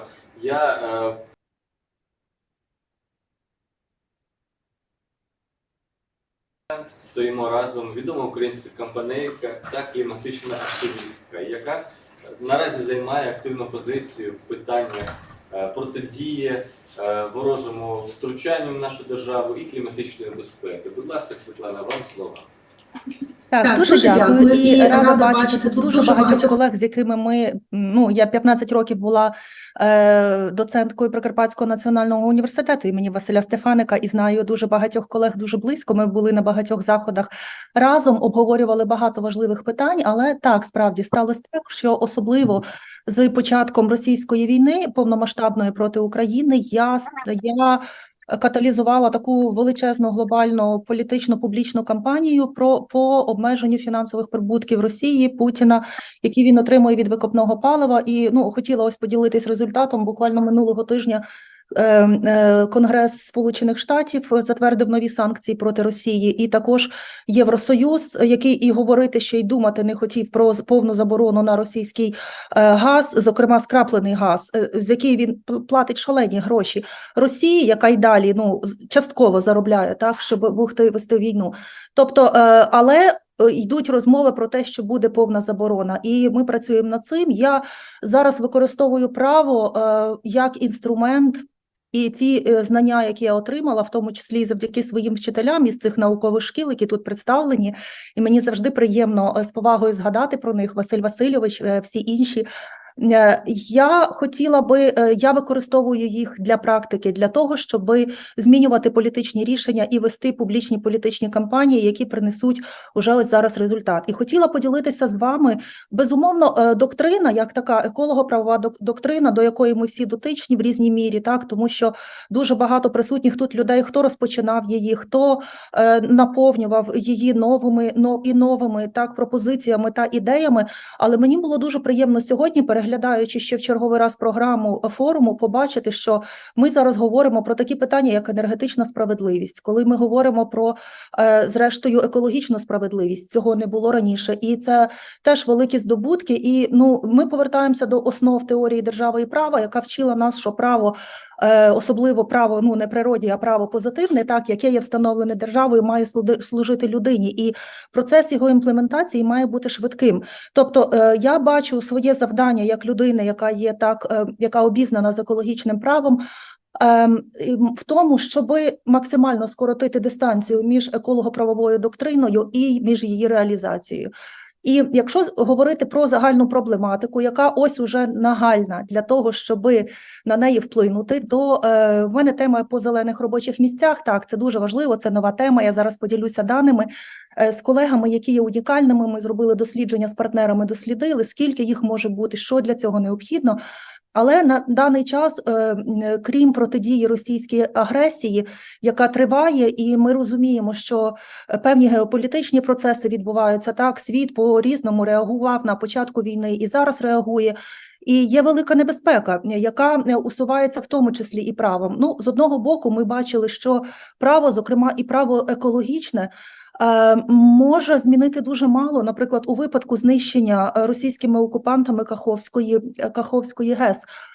Тоді я звернулася до Міжнародної академії екологічного права, і її основоположник, професор Ніколас Робінсон, дуже підтримав цей заклик, і це питання розглядалося на щорічному колоквіумі академії, який проходив у Фінляндії. І Вони говорили, там науковці, бо я не була присутня, але я всіляко підтримувала про те, що екоцид врешті має бути офіційно визнаний злочином проти людства і тим злочином, який підлягає відповідному покаранню. І екологічна шкода, в тому числі і кліматична шкода, яка зараз заподіюється викидами, вона має мати реальний механізм відшкодування. Ми вже інших питань на даний час торкатись не буду, але зараз у нас дуже важливий час, коли ми намагаємося в цей повний викликів і втрат, час військовий, час війни, ми намагаємось також якось адаптуватися до Європейського Союзу, прискорити реформи, які в нас дуже довго відбувалися. І це процес дуже болісний. Але наразі в нас на столі фактично є два питання. Перше – це використання 50 мільярдів від Євросоюзу, якими вони планують допомогти Україні до 2027 року, які мають бути записані англійською, це Ukraine Plan. А сама ця можливість донорська 50 мільярдів євро – це є Ukraine Facility, і ми нещодавно з колегами, з партнерами надали до неї коментарі, що довкіллєвий компонент повинен бути включений до цього плану, тому що витрати під час війни переважно акумулюються так на соцпотреби, на негайну допомогу і пом'якшення наслідків війни, а про довкілля тут усі забувають, і це дуже, так не повинно бути. До речі, Європарламент сприйняв ці правки, які ми внесли разом з двома організаціями, Бенквоч і Екодія, і зобов'язався розглянути ці правки і включити довкіллєвий компонент. Але звертаю увагу наших фахівців, юристів і практиків, і теоретиків на те, що цей план має бути розроблений нашим урядом базово, як оці 50 мільярдів будуть освоєні до 31 жовтня, це за місяць. Може право встигнути за цим планом? Навряд. Далі, національний план з енергетики та клімату. За його розробку відповідає хто завгодно, але серед цих людей мало саме юристів-екологів. І насправді вони мають бути ми всі, і особливо ті, хто зараз глибоко залучений до формування правової норми, якою вона має бути в екологічному праві, в міжнародному екологічному праві ЄС, мають обов'язково бути дотичними. Цей план у нас має бути розроблений до кінця цього року в першій редакції.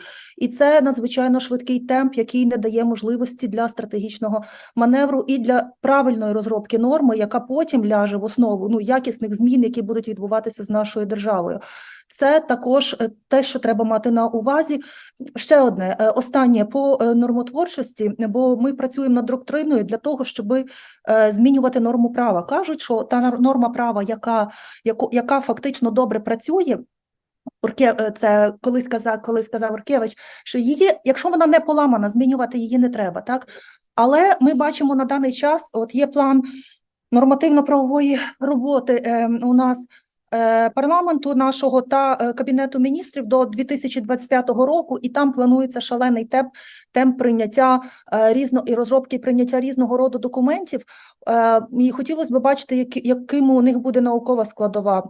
І світові процеси по революційному переходу до чистої енергетики в нас, на жаль, відображаються мало. Є певний поступ, революційний також в наших масштабах, прийнятий закон про внесення змін до закону про зелену трансформацію у відбудові України інші, але цей процес є тривалий, і нам потрібно до цього готуватися і бути активними учасниками, оскільки політика і право, вони завжди йдуть разом і взаємозалежать одні від одних.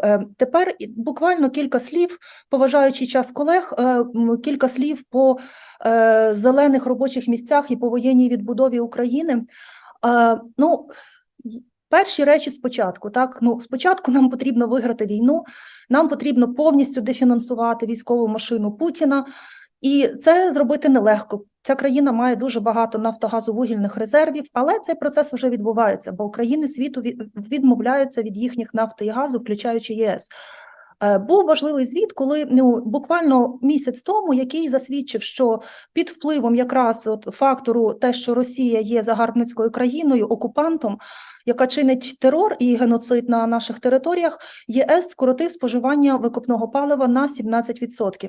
Тільки за останні 6 місяців. Це дуже багато. Це значить, вони менше витрачають грошей на викопне паливо і можуть більше витрачати на чисті джерела енергії. І тут ми говоримо про інвестиції, про зелені фінанси, фінанси і про той двигун, який перезапустить нашу економіку після війни.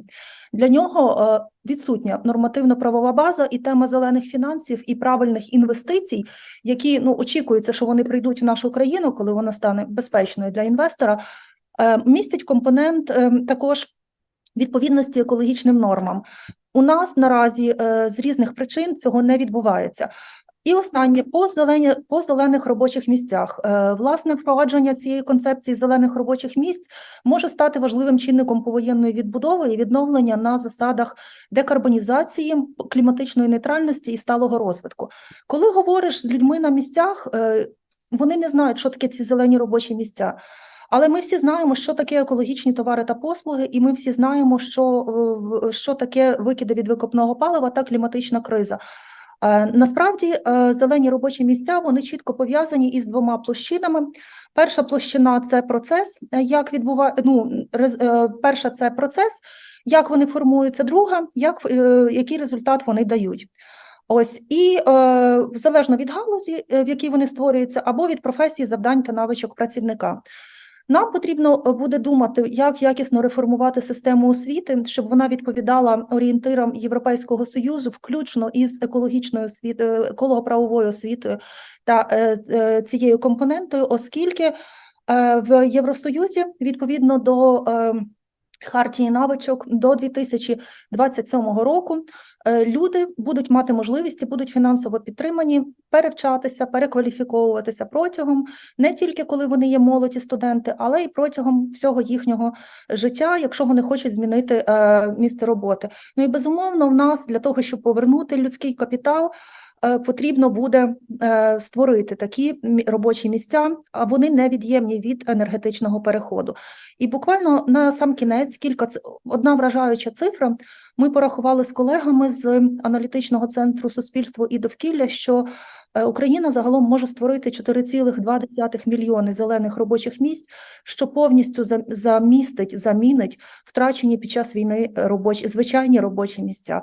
І ми таким чином будемо відповідати і кліматичним цілям ЄС і зможемо певною мірою адаптувати і створити кращі умови для тих громадян. Тому що екологія, ми знаємо так, що в сталому розвитку є 3 компоненти – екологічний, соціальний, правовий. І якраз соціальний компонент, соціальна справедливість також дуже важлива в процесі повоєнної відбудови України. Дуже дякую, колеги. Те, що ви долучились до нас, незважаючи на те, що ви наразі перебуваєте на іншому поважному заході. Якщо я не помиляюсь, то ми якраз і зустрічалися на першому форумі, ось тут, 7 років тому, і бачите, ми знову бачимося. Я сподіваюся, що наша співпраця буде і надалі. Шановні друзі, чи є питання до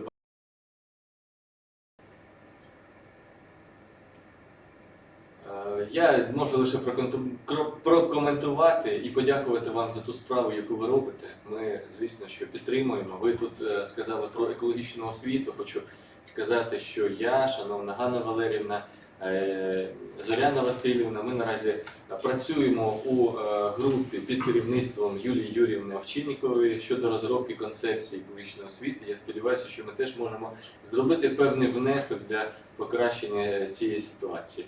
Я вам щиро дякую за виступ, бажаємо всього найкращого. І переходимо до наступних спікерів. Шановні друзі, у нас дійсно дуже такий щільний графік, багатьом потрібно поспішати, але хочеться всіх почути. І наступним у нас буде виступати віце-президент Української асоціації міжнародного права, радник президента Товариства Червоного Хреста України з міжнародного гуманітарного права, провідний науковий співробітник Державної наукової установи Інститут інформації, безпеки і права напрям України Тимур Короткий, а також дослідниця Женевської академії міжнародного гуманітарного права та прав людини, кандидатка юридичних наук, доцентка Наталія Хендель. Будь ласка, шановні гості, вам слово. Дякую. Дуже дякую, шановні організатори, за можливість сьогодні бути з вами, прийняти участь у цій дискусії. Дійсно, дуже символічно, що саме сьогодні проходить ця дискусія, бо наразі теж проходять слухання у Великій Палаті Європейського суду з прав людини щодо дуже гучної екологічної справи. І якраз скаржник скаржиться про порушення його прав проти усіх держав, членів Європейського Союзу, і я думаю, що рішення буде теж не менш цікавим стосовно цієї справи, і теж розширить якраз ті підходи, які застосовує Європейський суд з прав людини стосовно захисту екологічних прав людини, і теж стане тим стимулом щодо прийняття додаткового протоколу до Європейської конвенції, який буде присвячений екологічним правам, бо саме це є на порядку денному в Раді Європи наразі. Щодо нашого виступу, якому присвячений сьогодні, відповідно, наша доповідь. Одним із наслідків агресії Російської Федерації проти України стала екологічна катастрофа, яка за масштабами, шкодою, наслідками постає в ряду найбільш значних екологічних катастроф, викликаних збройним конфліктом. Її класифікують як екоцид. Категорія, яка пройшла до нас внаслідок війни у В'єтнамі з масовим застосуванням дефоліантів та знищенням природи. Екоцид, як поняття, має декілька вимірів – політико-правовий, екологічний, інформаційний. Звісно, ми зупинимося саме на юридичному вимірі та кваліфікації злочину екоциду під час міжнародного збройного конфлікту, викликаного агресією Російської Федерації проти України. Ми розглянемо декілька аспектів цього виміру в контексті національного та міжнародного права. Бо коли мова йде про злочин екоциду, його зв'язок з міжнародним правом, він є безсумнівним. Власне, про це свідчить його криміналізація та розташування в Кримінальному кодексі України. Це розділ 20 «Кримінальні правопорушення проти миру, безпеки людства та міжнародного правопорядку» наряду із злочином агресії. Планування, підготовка, розв'язання та ведення агресивної війни, воєнними злочинами, порушенням законів та звичаїв війни та злочином геноциду. Спочатку зауважимо, за будь-яку шкоду від агресії відповідає держава-агресор. Це імперативна норма загального міжнародного права. Ця шкода включає шкоду навколишньому середовищу, і для цього не потрібно додаткової кваліфікації за міжнародним гуманітарним правом чи за іншими міжнародно-правовими режимами. Коли мова йде про екоцид у юридичному сенсі, мається на увазі саме криміналізація цього злочину на національному чи міжнародному рівнях. А як відомо, із міжнародного права кримінальну відповідальність несе індивід, а не держава. Держава несе міжнародну відповідальність. Але ми почнемо з історико-правових аспектів, які, однак, відповідають на деякі запитання щодо місця злочину екоциду в системі кримінального права та деяких аспектів його застосування в контексті та зв'язку з міжнародним збройним конфліктом, викликаним агресією Російської Федерації проти України. Норма щодо злочину екоциду в Кримінальному кодексі України була запроваджена із модельного кримінального кодексу для держав СНД у 1996 році. Майже без змін.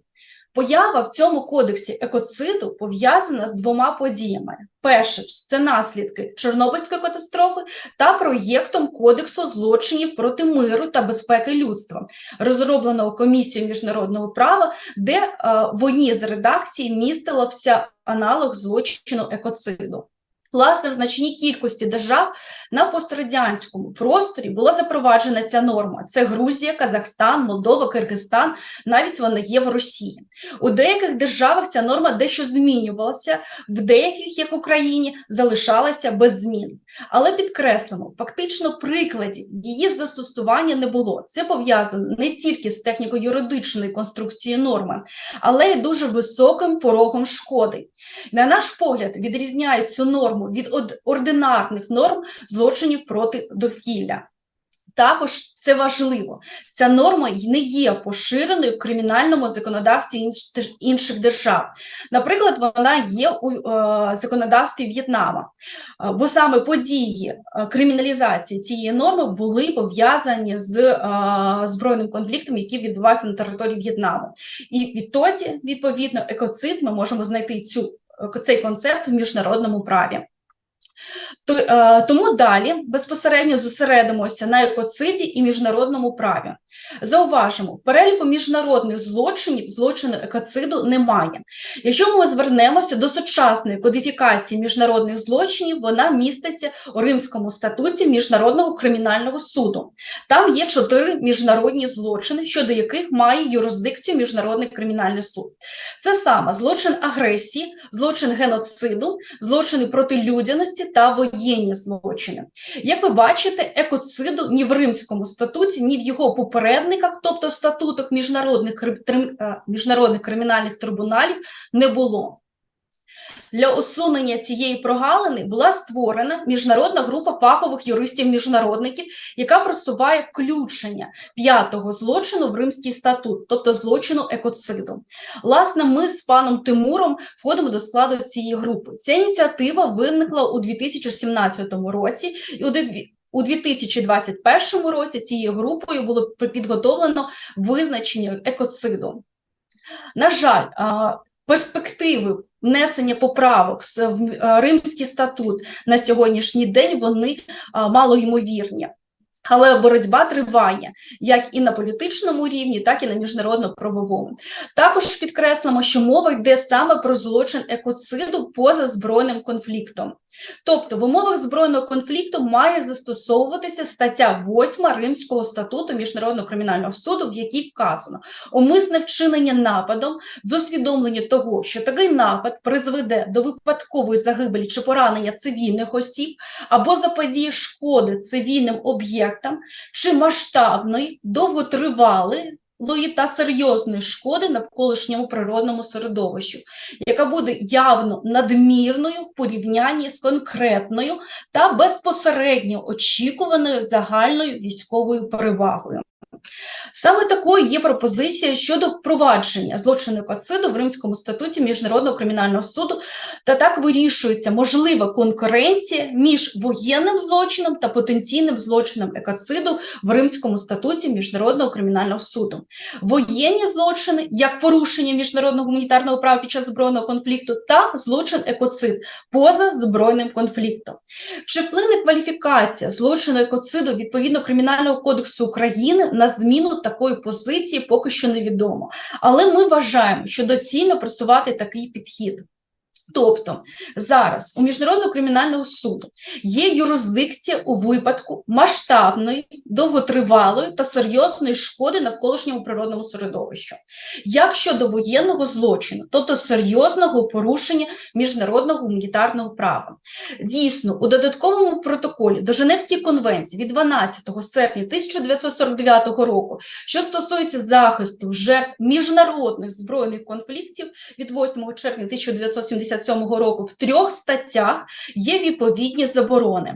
А саме, заборонено застосовувати методи або засоби ведення військових дій, які мають на меті завдати або можна очікувати завдадуть широкої, довгочасної і серйозної шкоди природному середовищу.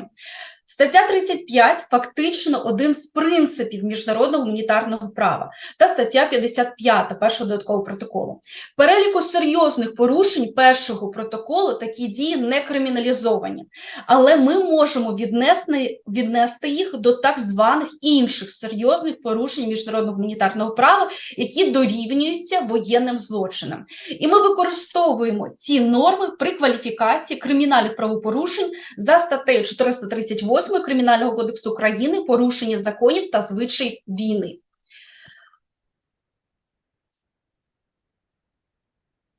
Також треба звернути увагу, що війна у В'єтнамі вплинула на ухвалення у 1976 році ще однієї конвенції про заборону військового або будь-якого іншого ворожого використання засобів впливу на природні середовища. Іншими словами, її називають конвенція Енмонт. Україна є стороною цієї конвенції, але, на жаль, на сайті Верховної Ради України вона відсутня. Вона не містить терміну екоцид та не криміналізує дії, які забороняє, але вона містить відповідні зобов'язання втручання держав саме в сфері заборони військового або будь-якого іншого ворожого використання засобів впливу на природнє середовище. Тобто, фактично, ми маємо тільки дві конвенції, які регулюють предметну сферу екологічну зі злочином екоцид. Також це важливо, ці конвенції містять конкретні критерії застосування масштабна, довготривала та серйозна шкода навколишньому природному середовищу, кожен з яких набув конкретизації як в доктрині, так і в практиці міжнародного права. Далі звернемо вашу увагу про кримінальне правопорушення, передбачене статтею 441 екоцид Кримінального кодексу України. Техніко-юридична норма дуже недосконала, але зразу зазначимо, що після 2022 року наша позиція з паном Тимуром полягала в тому, стосовно внесення змін статті 441 Кримінального кодексу України є край негативна. Причина зрозуміла фахівцям з кримінального права – це зворотня сила закону. Також по аналогії з статтею 438 Кримінального кодексу України «Порушення законів та звичаїв війни», вона також техніко-юридично далеко від досконалості. Але це не завадило правоохоронним органам застосовувати цю часткову бланкетну норму, використовуючи норму міжнародного гуманітарного права при відкритті більш ніж 100 тисяч кримінальних проваджень, мати десятки вироків за цією статтею та практикою, яка відповідає стандартам міжнародного кримінального права. Тому з питання подолання недоліків за статтею 441 Кримінального кодексу України їх декілька. Вони стосуються як об'єктивної, так і суб'єктивної сторони. Одним з найбільш складних є відсутність визначення екологічної катастрофи в вітчизняному законодавстві. Повернусь, з чого починали. Зв'язок екоциду з міжнародним правом. Перш за все через родовий об'єкт – мир, безпека людства та міжнародний правопорядок. Ми вважаємо, що визначення екологічної катастрофи потрібно тлумачити через категорії міжнародних договорів, а саме першого додаткового протоколу до Женевської конвенції та конвенції Едмонт, які, нагадаю, відповідно статті 9 Конституції України є частиною національного законодавства. Це наблизить екоцид до ознак міжнародного злочину та його легітимності щодо криміналізації та застосування під час збройного конфлікту. Тобто, екологічна катастрофа повинна відповідати критеріям масштабної, довготривалої та серйозної шкоди навколишньому природному середовищу за однією чи іншою конвенцією. Для цих конвенцій використовуються різні характеристики масштабності, довготривалості та серйозності шкоди. Але в залежності від обставин може застосовуватися одна чи інша конвенція. У будь-якому разі наслідки підриву Каховської ГЕС відповідають масштабності, довготривалості та серйозності шкоди навколишньому природному середовищу за кожною із вказаних конвенцій. Щодо співвідношення з МГП та статтею 438 Кримінального кодексу України. Тут складний зв'язок. Але так чи інакше, застосування статті 441 Кримінального кодексу України під час збройного конфлікту повинен корелювати з порушеннями міжнародного гуманітарного права, які, однак, можуть не бути серйозними порушеннями, тобто воєнними злочинами. В інших випадках ми маємо ідеальну сукупність, як це має бути з кваліфікацією підриву Каховської ГЕС. І підсумовуючи, на нашу думку, саме Україна зараз впливає на розвиток міжнародного права щодо впровадження та застосування злочину екоциду.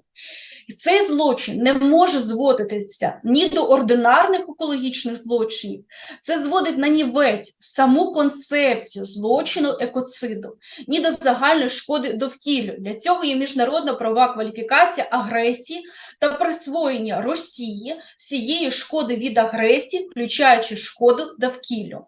Злочин екоциду – це конкретно кримінально-правова кваліфікація, яка має прямий зв'язок з міжнародним правом та повинна застосовуватися з врахуванням міжнародного гуманітарного права та кваліфікації за 438 статтею Кримінального кодексу України. Дякую, шановні колеги, за вашу увагу, і якщо є питання, ми відкриті до них.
Ну, я відповім.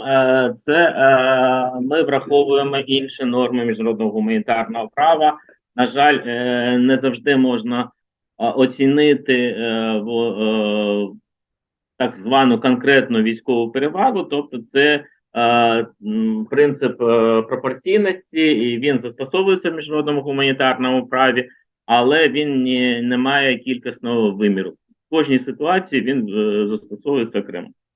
Якщо в суді або при кримінальному провадженні також застосовується пропорційність між шкодою та військовою перевагою. Але це працює, це застосовує суд або командир відповідно при нападі.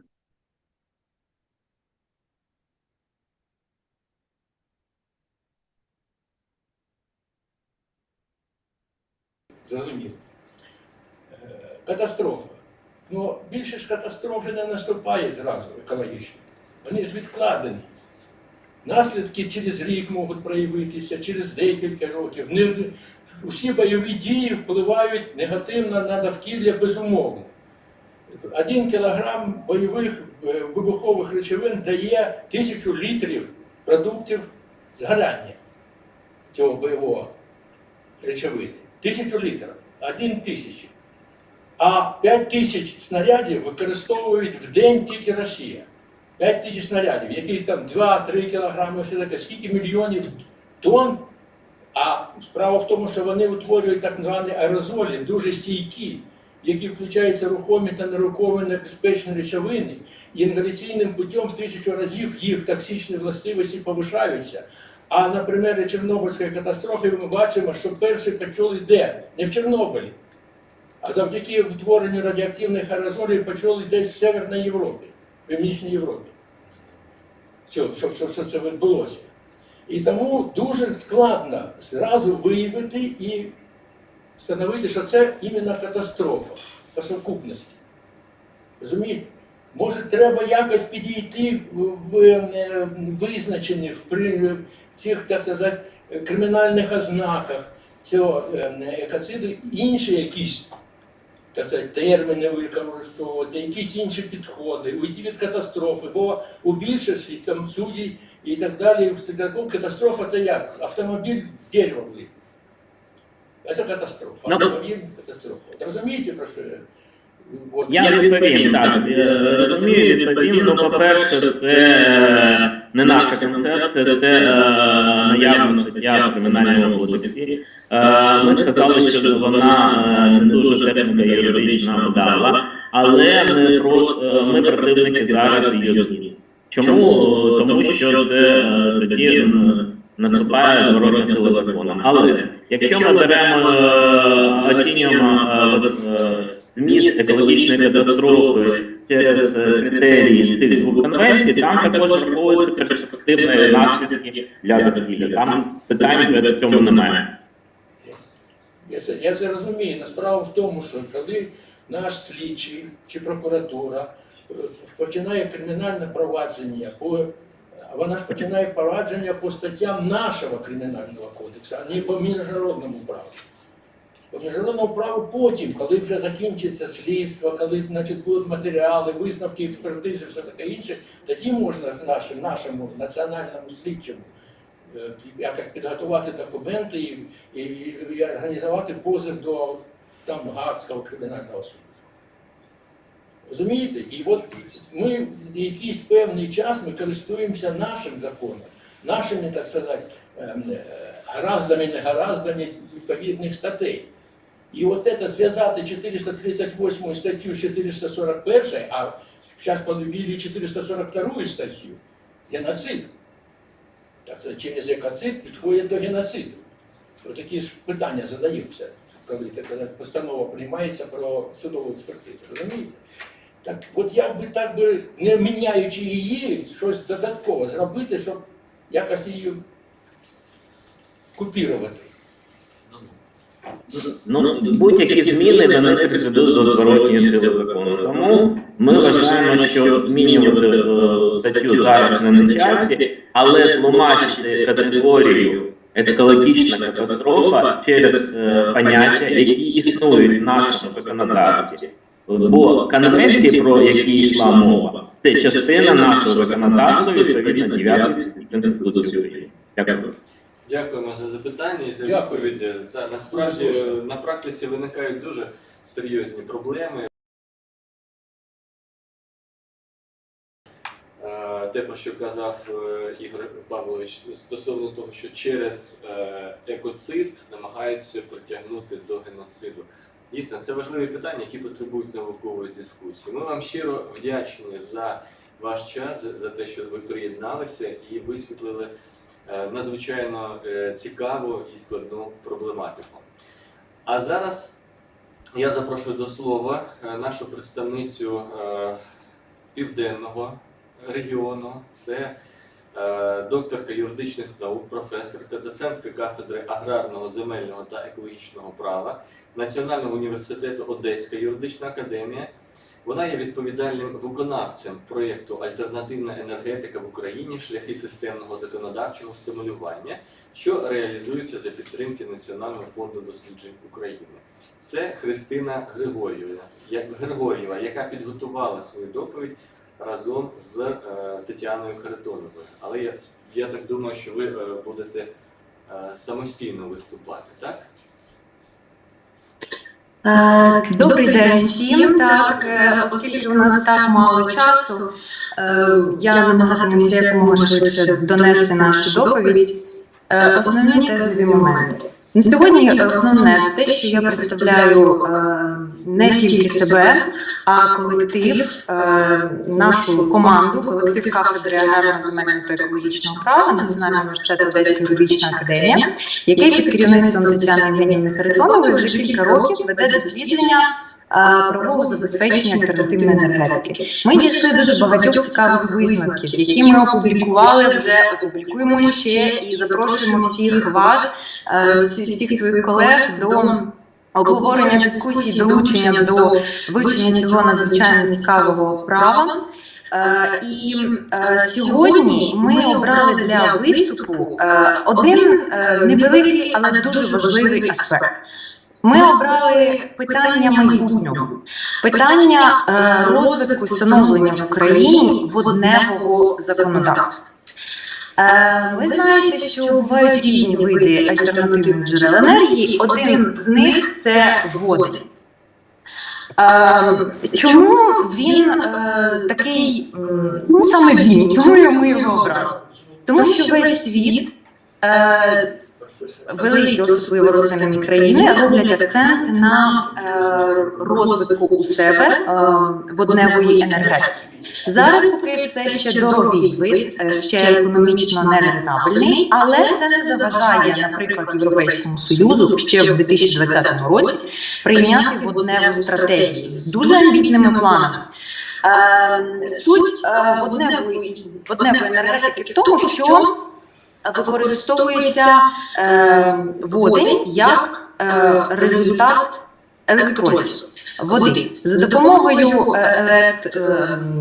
дії струм з води ми отримуємо енергію. Що тут може бути проблема, скажете ви? А насправді проблем дуже багато. Війна в Україні загострила і актуалізувала питання енергетичного переходу. Вже в 2022 році, минулого року, Європейський Союз приймає новий план енергетичних дій, який називається REPower.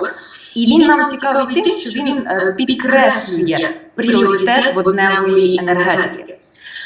А ще нас дуже цікавить, це те, що визначається стратегічний партнер ЄС для розвитку цієї водневої енергетики. Вгадайте, хто це? Правильно, це Україна. Передбачається, що саме на території нашої держави буде вироблятися ледь не чверть всього водню, який планується використовувати в Європейському Союзі. Цікаво те, що воднева енергетика вона спрямована не стільки на побутове споживання, скільки на забезпечення енергії великих промислових підприємств, транспорту і так далі. Тобто йдеться про великі масштаби. Це все дуже добре, скажете ви, це інвестиції, це нові робочі місця, це прекрасно. І ми з вами абсолютно згодні, це прекрасно. Але чи готова Україна зараз до таких масштабних трансформаційних дій в енергетиці. Нас в першу чергу цікавить законодавство. Зараз на даному етапі законодавства водного немає в Україні. Сучасне діюче чинне законодавство до цього ще не готове. Тобто перед нами з вами стоїть завдання розробити це водневе законодавство. І для того, щоб ви розуміли, що саме нас хвилює, зараз я тезово про це скажу, що має бути відображено в цьому водневому законодавстві, щоб нам ця перспектива перетворилася на благо, а не на суцільні проблеми. Дивіться, для того, щоб виробляти водень, необхідно використовувати електроенергію. Її можна отримувати з різних джерел. Якщо, наприклад, це відновлювана енергія, то такий водень називається зелений. Він в пріоритеті, він абсолютно чистий, абсолютно екологічно дружній. Його можна виробляти також з енергії природного газу. Тоді це блакитний водень. З рожевим називають той водень, який виробляється з допомогою атомної енергії і так далі. Тобто є така гарна кольорова градація. Нас цікавить зелений водень, тобто той, який виробляється з відновлюваних джерел енергії. А тепер ті основні аспекти, на які потрібно звернути увагу.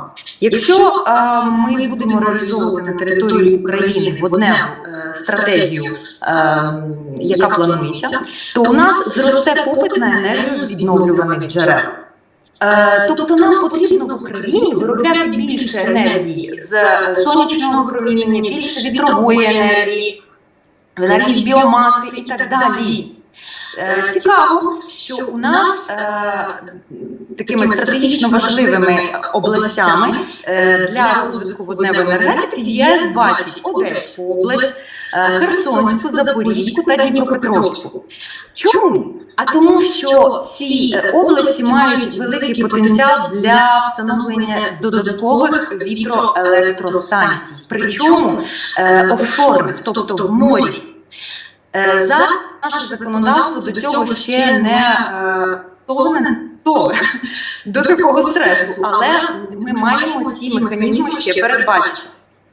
Наступний момент – це використання ресурсів. Для того, щоб виробити водень, як паливо, як енергію, нам потрібне використання прісних водних ресурсів. Ви всі екологи, ви прекрасно знаєте, яка у нас зараз ситуація з водними ресурсами. Критична. У нас не вистачає чистих прісних водних ресурсів навіть для нормального питного водозабезпечення.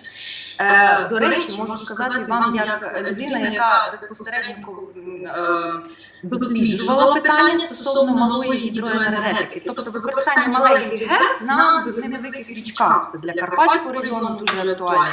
Так от, мала ГЕС, вона навіть не забирає воду з довкілля, вона просто використовує потік води для вироблення енергії. Але навіть це викликало надзвичайно великі екологічні проблеми і суди і так далі.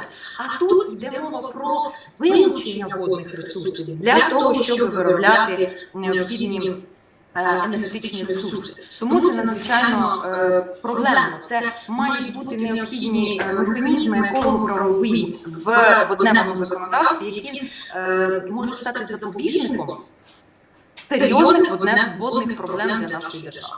Наступний момент – це підвищена небезпечність поводження з водним. Ми всі з вами звикли до природного газу. Ми всі знаємо, як він себе поводить в побуті. Так от, водень в багато десятків разів більш вибухонебезпечний, ніж природний газ. Планується, що водень має бути зберігатися, транспортуватися за допомогою сучасної нафтогазової системи, яка в нас вже є, ніби це оптимізація. Але потрібно передбачити такі, знову ж таки, механізми в законодавстві в майбутньому водневому, які б забезпечили екологічну безпеку такого виробництва, транспортування, тому що ми можемо зіткнутися з великими екологічними проблемами, аваріями, і це може звести на нівець ті зусилля кліматичні, екологічні, які нам дасть воднева енергетика. Тому це теж важливий момент. І ще один момент останній, на який ми хотіли звернути увагу, це енергетична безпека України. В контексті розвитку водневої енергетики, в чому тут основна ідея? В тому, що якщо ми справді будемо розвивати водневий кластер таких масштабів, про які йде мова в європейських стратегіях, стосовно України, то це такий потужний ще один фактор для нашої днівної енергетичної системи. І нам потрібно таким чином її стабілізувати, врівноважити, щоб цей експортоорієнтований кластер не пошкодив, не дестабілізував нашу вітчизняну енергетичну систему і не вплинув негативно на ціни, на енергію для бізнесу, для людей, щоб ці моменти теж були передбачені необхідними запобіжниками. Я не хочу більше забирати ваш час, тому що ще багато доповідей цікавих нас чекає, тому я дуже вам вдячна за можливість виступити. Якщо є питання, чекаю, якщо немає, то ми зустрінемося на сторінках нашої публікації. Дякую вам дуже за ваш виступ. У нас є питання, пан Василь. Так, є питання. Так. Доброго дня. Вибачте, не можу зараз включити камеру. Шановна пані Григоріва, дуже гарна доповідь, емоційна і актуальна. Єдине, що в мене викликало, не навіть не заперечення, а додаткову заінтересованість. Питання про малі гідроелектростанції в Карпатах. Я так розумію, що ви майже чинили лобіст їх будівництва. Тому цікаво було дізнатися, чи ви досліджували це питання, і чи ви вважаєте, що спротив місцевих людей і місцевих екологів був емоційний і популістський, чи він був чимось обумовлений? Моє відсутні, що річку перегороджують, і які цього наслідки будуть. Так, якщо будувати такі гідроелектростанції, які без дамби не можна будувати. Ми з Володимиром Михайловичем Молодим, коли писали експертний висновок на спроби місцевої влади збудувати дамбу на річці Сула на території Національного природного парку, де вже навіть були профінансовані кошти на проєктні роботи 130 тисяч гривень. І одна з районних рад доручила адміністрації районів іншого району виконувати певні роботи, бо у тому другому районі районна рада не хотіла слухати власне керівництво і відбувати цю дамбу. Ну і після цього, як ми вдвох з Володимиром Михайловичем з'їздили на засідання суду, здається, там все це зупинилося, якось, на сьогодні немає інформації. Але можу сказати, що трохи знайомий із проблемою будівництва дамб на річках. Тому просив все-таки пояснити, на чому будується так ваш висновок про екологічну безпеку гідроелектростанцій малого типу. Дякую. Дуже вам дякую за можливість розкрити це питання, але я не хочу зловживати часом, тому коротко. Я, напевно, висловилася не дуже коректно, але це порівняно з водневою енергетикою. Насправді, мала гідроенергетика супроводжується великими проблемами. Не вона маленька, але вона великопроблемна. І якщо досліджувати судову практику, а ми провели таке дослідження, стаття є по цієї теми, то справді проблем більше, ніж результатів. Та інституційна неузгодженість, про яку ви сказали, це така відрізняльна риса цієї проблематики. Тобто обласна адміністрація дає добро, місцеві відмовляють. Інституційні неточності бувають різні, не будемо на цьому зупинятися. Тобто навіть влада не знає місцева, як відноситися до таких проєктів. Ще одна проблема в цій же сфері – це участь громадськості. Як оспорюються такі рішення стосовно розвитку малої гідроенергетики? Частіше за все намагаються оспорити оцінку впливу на довкілля. Тобто йдуть по еколого-правовій стежці. Я не еколог, я не можу фахово визначити, вплине негативно на довкілля чи не вплине. Наша справа юридична.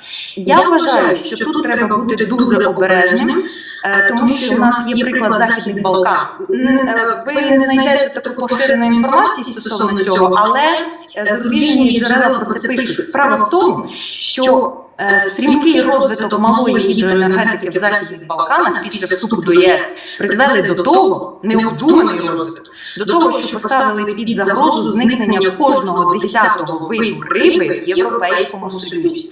Це надзвичайно жахливі екологічні наслідки. І це дає саме мала гідроенергетика, але якщо вона розвивається непродумано і невиважено. Для цього ми і існуємо, для того, щоб зробити нормальні правові умови. Дякую. Дякуємо вам, дякуємо, Христина Антонівна, за вашу доповідь, за ваші відповіді на питання. Передавайте вітання Тетяні Євгенівні. Ми вам бажаємо всього найкращого, успіхів у вашій справі, у ваших наукових здобутках. Дякую, вітання. Дякуємо. Шановні колеги, ми трошечки зараз змістимося по нашому плану. Наразі я надам слово Юлії Красновій. Це виконуючий обов'язки провідного наукового співробітника відділу проблем модернізації господарського права та законодавства Державної установи Інститут економіко-правових досліджень імені Мамонтова НАН України, докторка юридичних наук, доцентка. Будь ласка, Юлія Андріївна, вам слово.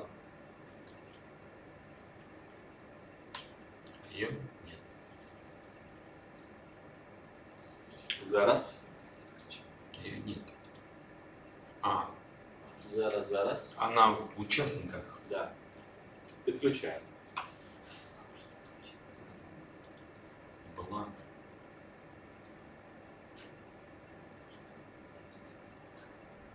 Да. Есть. Будь ласка. Юлія Андріївна. Доброго дня, шановні колеги. Вибачте, будь ласка, трошечки тут організаційні моменти відволікли. Дякую, шановні колеги, за можливість взяти участь у такої важливій події нашого юридичного життя, еколого-правового життя. Дякую за запрошення. І хотіла таки швиденько зупинитися на деяких аспектах, враховуючи, що багато бажаючих виступити, а часу залишилося небагато. Моя тема сьогоднішньої доповіді присвячена такому питанню, як правові проблеми забезпечення екологічної справедливості в Україні. Сьогодні багато питань піднімалися з приводу правового забезпечення екологічної безпеки у воєнний час, і взагалі теоретичні підходи до цього поняття. Зокрема, Олег Іванович акцентував увагу на тому, що це є складовою антропоохоронних відносин, так, в межах екологічного права. Я з цього приводу хотіла б навести досвід зарубіжних країн, оскільки вже відомо нам з теорії екологічного права, що термін екологічна безпека, він присутній, мабуть, що на території пострадянських країн, так, і якщо ми досліджуємо якісь правові аспекти, хотілося б запозичити досвід зарубіжних країн, це і країн Європейського Союзу, і Америки, і інших країн, ми не знаходимо такого досвіду. Значить, вивчаючи питання зарубіжних країн, досвід зарубіжних країн, з різних аспектів екологічних, я знайшла такі наукові підходи щодо забезпечення екологічної справедливості. І мені зацікавив цей напрямок, і, досліджуючи його, я звернула увагу, що якраз, можливо, це і є правило безпечне для життя і здоров'я довкілля, яке в нашому законодавстві прописується так, да? То в багатьох країнах світу, коли мова йде про захист людини від небезпечного довкілля, мова йде переважно про екологічну справедливість. І тому сьогодні, якщо зустріти, знайомитися з різною іноземною, в тому числі і вже нашою вітчизняною літературою, правда, не юридичною, то ми зустрічаємо таке визначення, що під екологічною справедливістю пропонують розуміти справедливе ставлення і важливу участь всіх людей, незалежно від раси, кольору шкіри, національного походження або прибутку у розробці, реалізації та забезпеченні дотримання екологічних законів, правил і політики, в тому числі і щодо захисту от різних екологічних прав. І говориться, що така мета може бути досягнута лише за умови, якщо держава гарантує належний ступінь захисту від екологічних небезпек, тобто екологічних ризиків, та рівний доступ до процесу прийняття рішень, що стосуються довкілля. Тобто це більшість положень, які прописані сьогодні в Орхуській конвенції, так, яка, по суті, можливо, один із центрових таких міжнародних документів, які захищають екологічні права людини, в тому числі право на безпечне для життя і здоров'я довкілля. Яким же чином можна досягнути цієї екологічної справедливості? Що воно таке? Це комплексне, знову таке поняття, так в тому числі, так як і у нас право на безпечне для життя і здоров'я довкілля.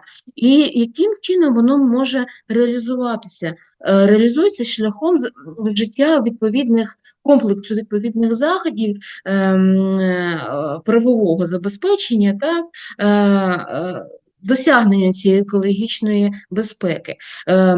Значить, в нашому розумінні,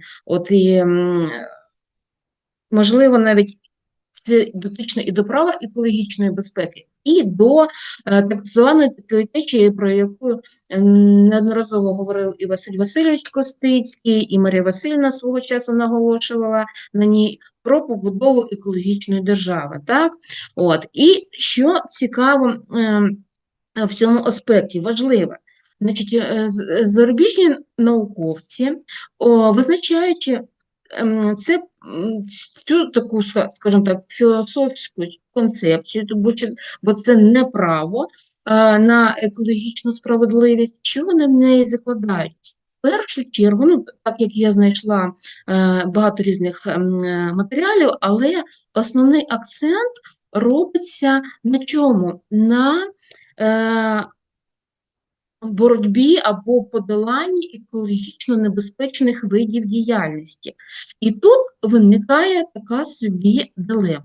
У нас, наприклад, і відповідно до міжнародного законодавства, європейського і вітчизняного, у нас, наприклад, закон про оцінку впливу на довкілля, визначається перелік видів діяльності, які становлять шкідливий вплив на довкілля, так? Хоча частина 2 статті 10 Закону про охорону навколишнього природного середовища визначає, що будь-яка шкідлива діяльність, екологічно шкідлива, вона підлягає припиненню. Так от, що цікаво, що це за діяльність? Тут великий перелік, я не буду на ньому зупинятися, ми всі прекрасно про нього знаємо. Що цікаво, в зарубіжній літературі наявність одним із критеріїв екологічної справедливості є відсутність так званих пожертвуваних зон. Коли починаєш вивчати питання про сутність пожертвуваних зон, значить, зарубіжні наукові праці говорять про те, що це так звані географічні зони, що постійно страждають внаслідок серйозних змін довкілля через різні хімічні та інші забруднення або виснаження. В нашому розумінні, в розумінні нашого законодавства, ми можемо розуміти це як території, які належать до промислово забруднених. Так, промислово забруднених або які підлягають тому чи іншому впливу, зокрема і нераціонального сільськогосподарського використання, коли надзвичайні використовуються пестициди, агрохімікати, які не підлягають не сертифіковані або використовуються невідповідності до вимог. Так, це і території, наприклад, тваринницьких якихось потужностей, це і території промислових об'єктів і таке інше. І те саме цікаво, як визначаються пожертвувані зони. По-перше, Це райони, мешканці яких піддаються підвищеному рівню впливу через сусідство з екологічно шкідливими або небезпечними об'єктами. По-друге, це як спадщина екологічного расизму або екологічної несправедливості, зони масового захворювання на хвороби, викликані споживанням забрудненого довкілля, або моральна пляма нації. От. Що ще цікаво, значить, в такому разі, значить, в наукових концепціях зарубіжних, значить, притаманна така позиція, як по можливості поступово ліквідувати такі райони або такі території, які от вважаються екологічно небезпечними або в даному випадку пожертвуваними. Чому пожертвуваними? Тому що держава, не маючи можливостей вирішити на певному етапі питання ліквідації або усунення таких от можливих видів господарської діяльності або суспільного виробництва, які є екологічно шкідливими, цілеспрямовано виділяють якісь певні території в межах своєї країни, які попередньо або, скажімо так, завідомо визначаються, що на таких територіях не буде дотримуватися вимоги екологічного законодавства, або вони будуть іншими, ніж на іншій території. В зв'язку з тим, що такі території, вони не виділяються окремо, вони можуть існувати і в межах населених пунктів, що ми бачимо на прикладі своєї країни, виникає величезний дисонанс між визначеним правом на безпечне для життя і здоров'я довкілля і існуванням цих зон, тому що вони апріорі визначають, що в такому випадку довкілля є небезпечним, воно є другої категорії або навіть найнижчої категорії, і всі природні ресурси, включаючи і рослини, і тваринний світ, вони умовно вважаються одноразовими, тому що під впливом таких от техногенних різних впливів, хімічних, фізичних і біологічних, такі живі істоти або рослини, вони, і в тому числі і люди, вони не мають якісного життя, в будь-якому випадку вони будуть хворіти, будуть відбуватися різні мутації, і популяції, певні популяції, в тому числі і людські, свого часу прийдуть до знищення. Що пропонується? До речі, хотіла зауважити ще, що про екологічну справедливість людей і про необхідність вжиття конкретних заходів щодо ліквідації пожертвуваних зон, значить, в 2022 році, у березні місяці, була присвячена навіть доповідь доповідача управління Верховного комісара ООН з прав людини Девіда Бойда, який наголошував на необхідності кардинальних змін в законодавстві, навіть в міжнародному законодавстві щодо існування таких територій. Фактично промислово або, скажімо так, техногенно забруднених. Поки що це лише заклик, але цей заклик в тому числі ліг в основу прийняття на міжнародному рівні спочатку резолюції, потім зараз декларація про права людини на чисте, здорове і стале навколишнє середовище. Воно закладено вже там, єдине, що не описано. І хоча знову таки зарубіжні вчені вважають, що поки що як резолюція, так і декларація, вони носять суто декларативний характер, але вони, можливо, в подальшому будуть вже значить, закріплені в якомусь зобов'язаному документі, да, міжнародного характеру, який буде обов'язковим для застосування всіма країнами, які долучаться, так, до відповідного міжнародного документу. Це означає, що в майбутньому, навіть ми вже на сьогоднішній день маємо в планах повоєнної розбудови нашої країни закладати також цей алгоритм подолання або знищення усіх пожертвуваних так званих зон. У нас, до речі, в Україні таких пожертвуваних зон надзвичайно багато. Взяти, наприклад, лише територію Донбасу, так, яка надзвичайно насичена різними промисловими об'єктами.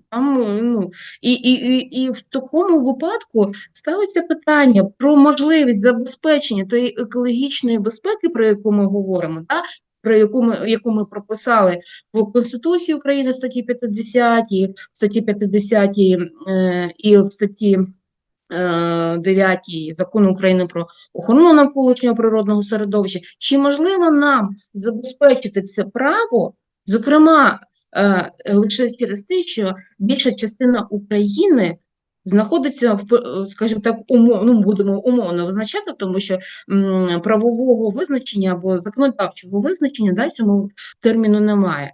Що більша частина України, або принаймні половина України, знаходиться в межах так званих пожертвуваних зон. І крім того, ці пожертвувані зони, вони знаходяться на території населених пунктів. Це означає, що більшість населення України, вони не отримують це право небезпечне для життя і здоров'я довкілля, в принципі, незважаючи на те, що крім всього іншого, у нас на території нашої держави і Чорнобиль свого часу, Чорнобильська катастрофа відбувалася, потім зараз воєнні дії, які також, можна сказати, території, які зараз окуповані, і на яких відбуваються різні заходи воєнні з використанням різних видів зброї, також апріорі ми можемо відносити до таких територій.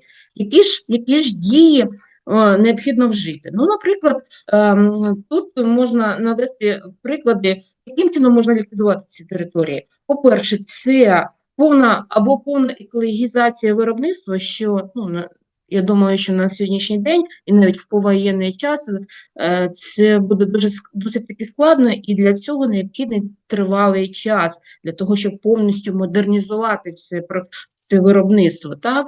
По-друге, знову таки в рамках зеленої тієї ж самої економіки, яку пропонується зараз на території Євросоюзу, і вже і Україна з цього приводу вживає певних заходів, це є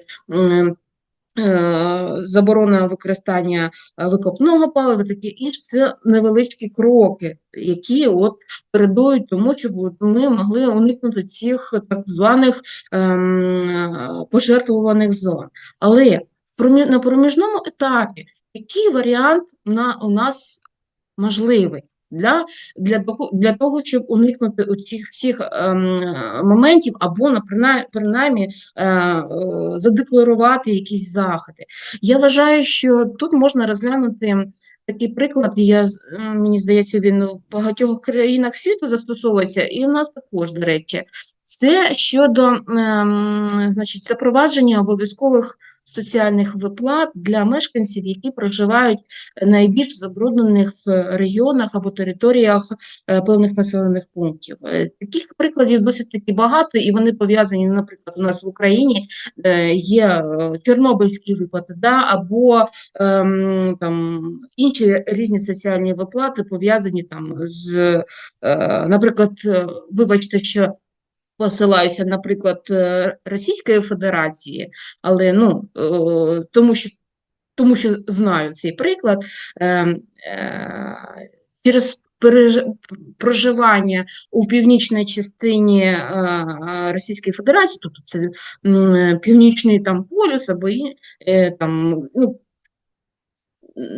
міста, да, які наближені до цієї території, значить, мешканцям виплачуються спеціальні виплати або доплати, так, до заробітних плат через проживання у екологічно нестабільних або кліматично складних умовах.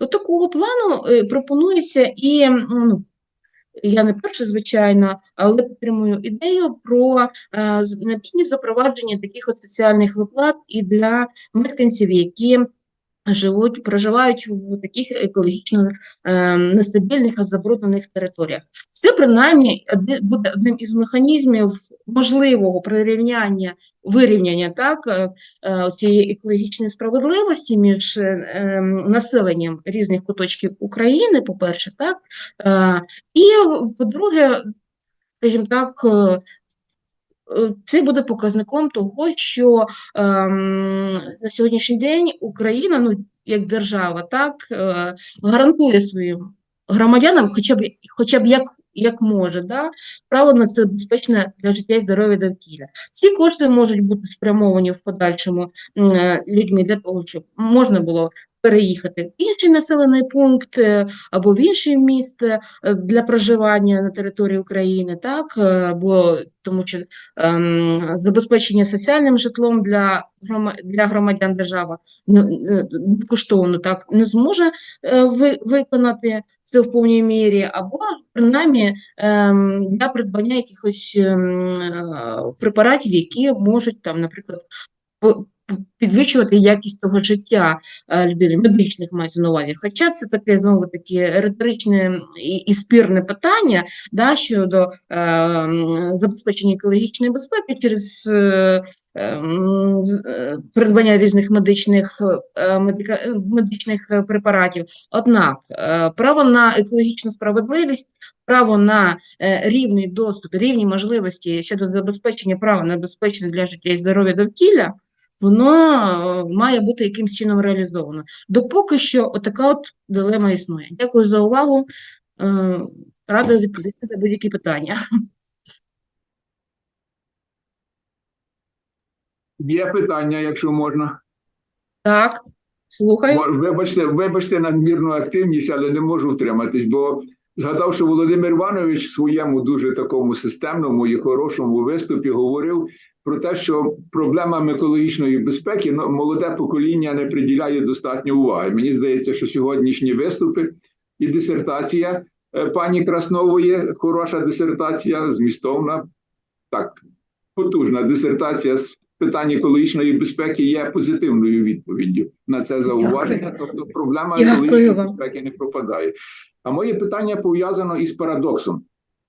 Я нічого не маю проти того, щоб ми говорили про право екологічної безпеки, як інститут в екологічному праві, про читання курсу такого, але є протиріччя, ненормальність навіть, бо з одного боку право екологічної безпеки як інститут екологічного права за, а з другого боку право на екологічну безпеку я категорично проти, тому що і ви сама, Юлія Олександрівна, зараз спростували цим, говорячи про екологічну справедливість. Ну це чудово, що ми зараз все молоде покоління йдемо не від норми, як це було в радянські часи, догматичний підхід. Стаття та передбачає те, а потім до життя. А навпаки, говоримо про те, що треба в житті, а потім говоримо про те, як має виглядати законодавство. І це чудово.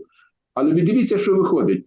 Я знайомився колись із смітниками у різних країнах, з великими сміттєзвалищами у Римі, у Філадельфії, у Сполучених Штатах, коли працював заступником міністра охорони навколишнього середовища.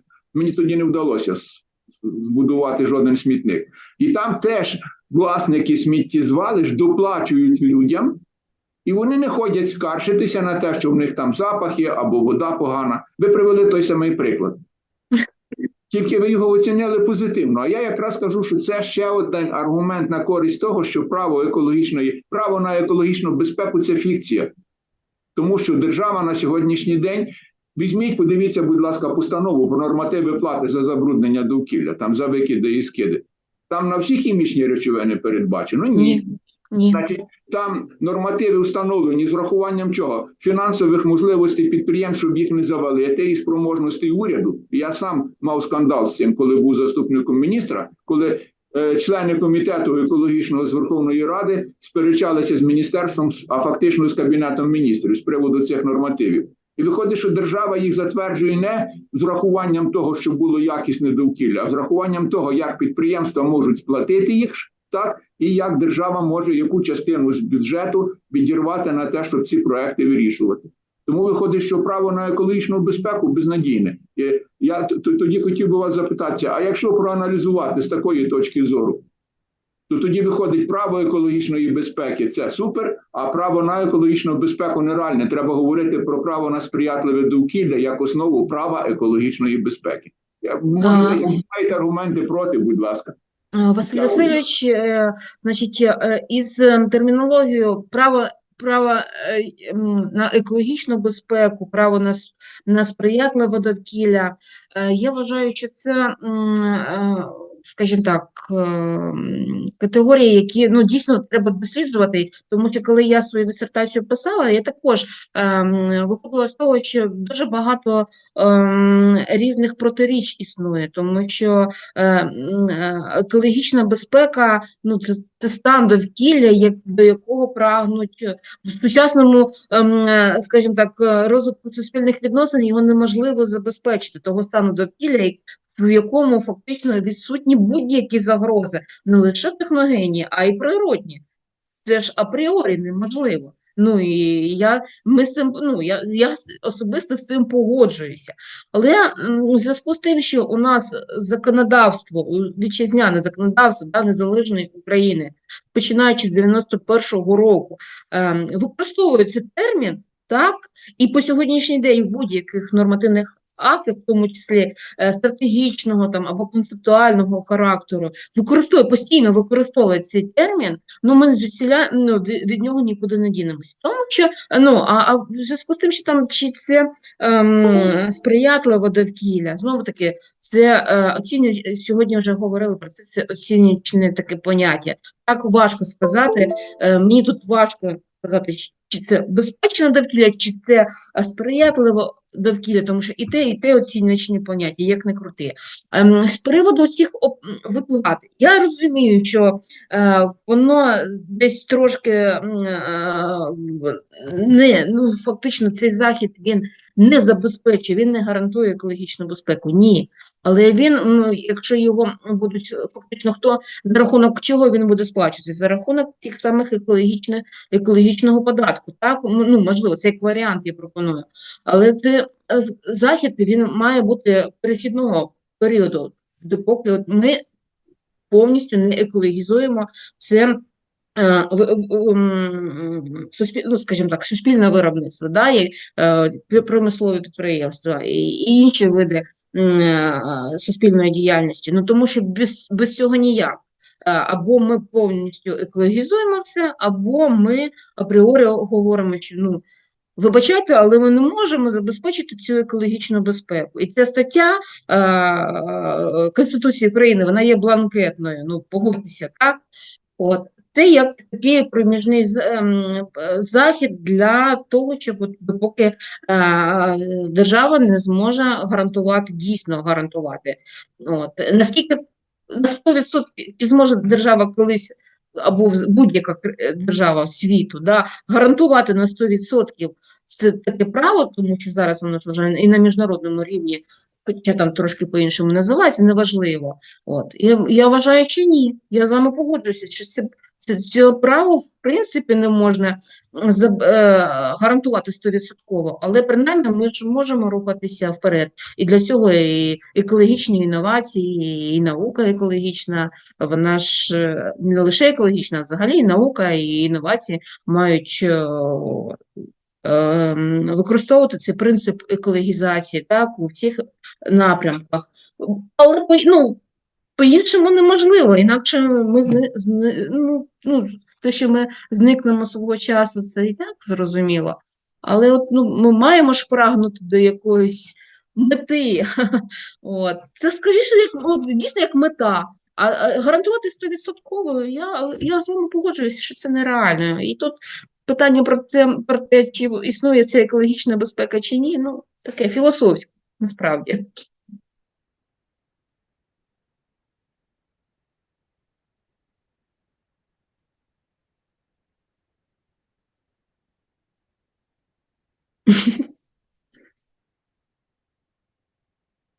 Одна теза, шановні.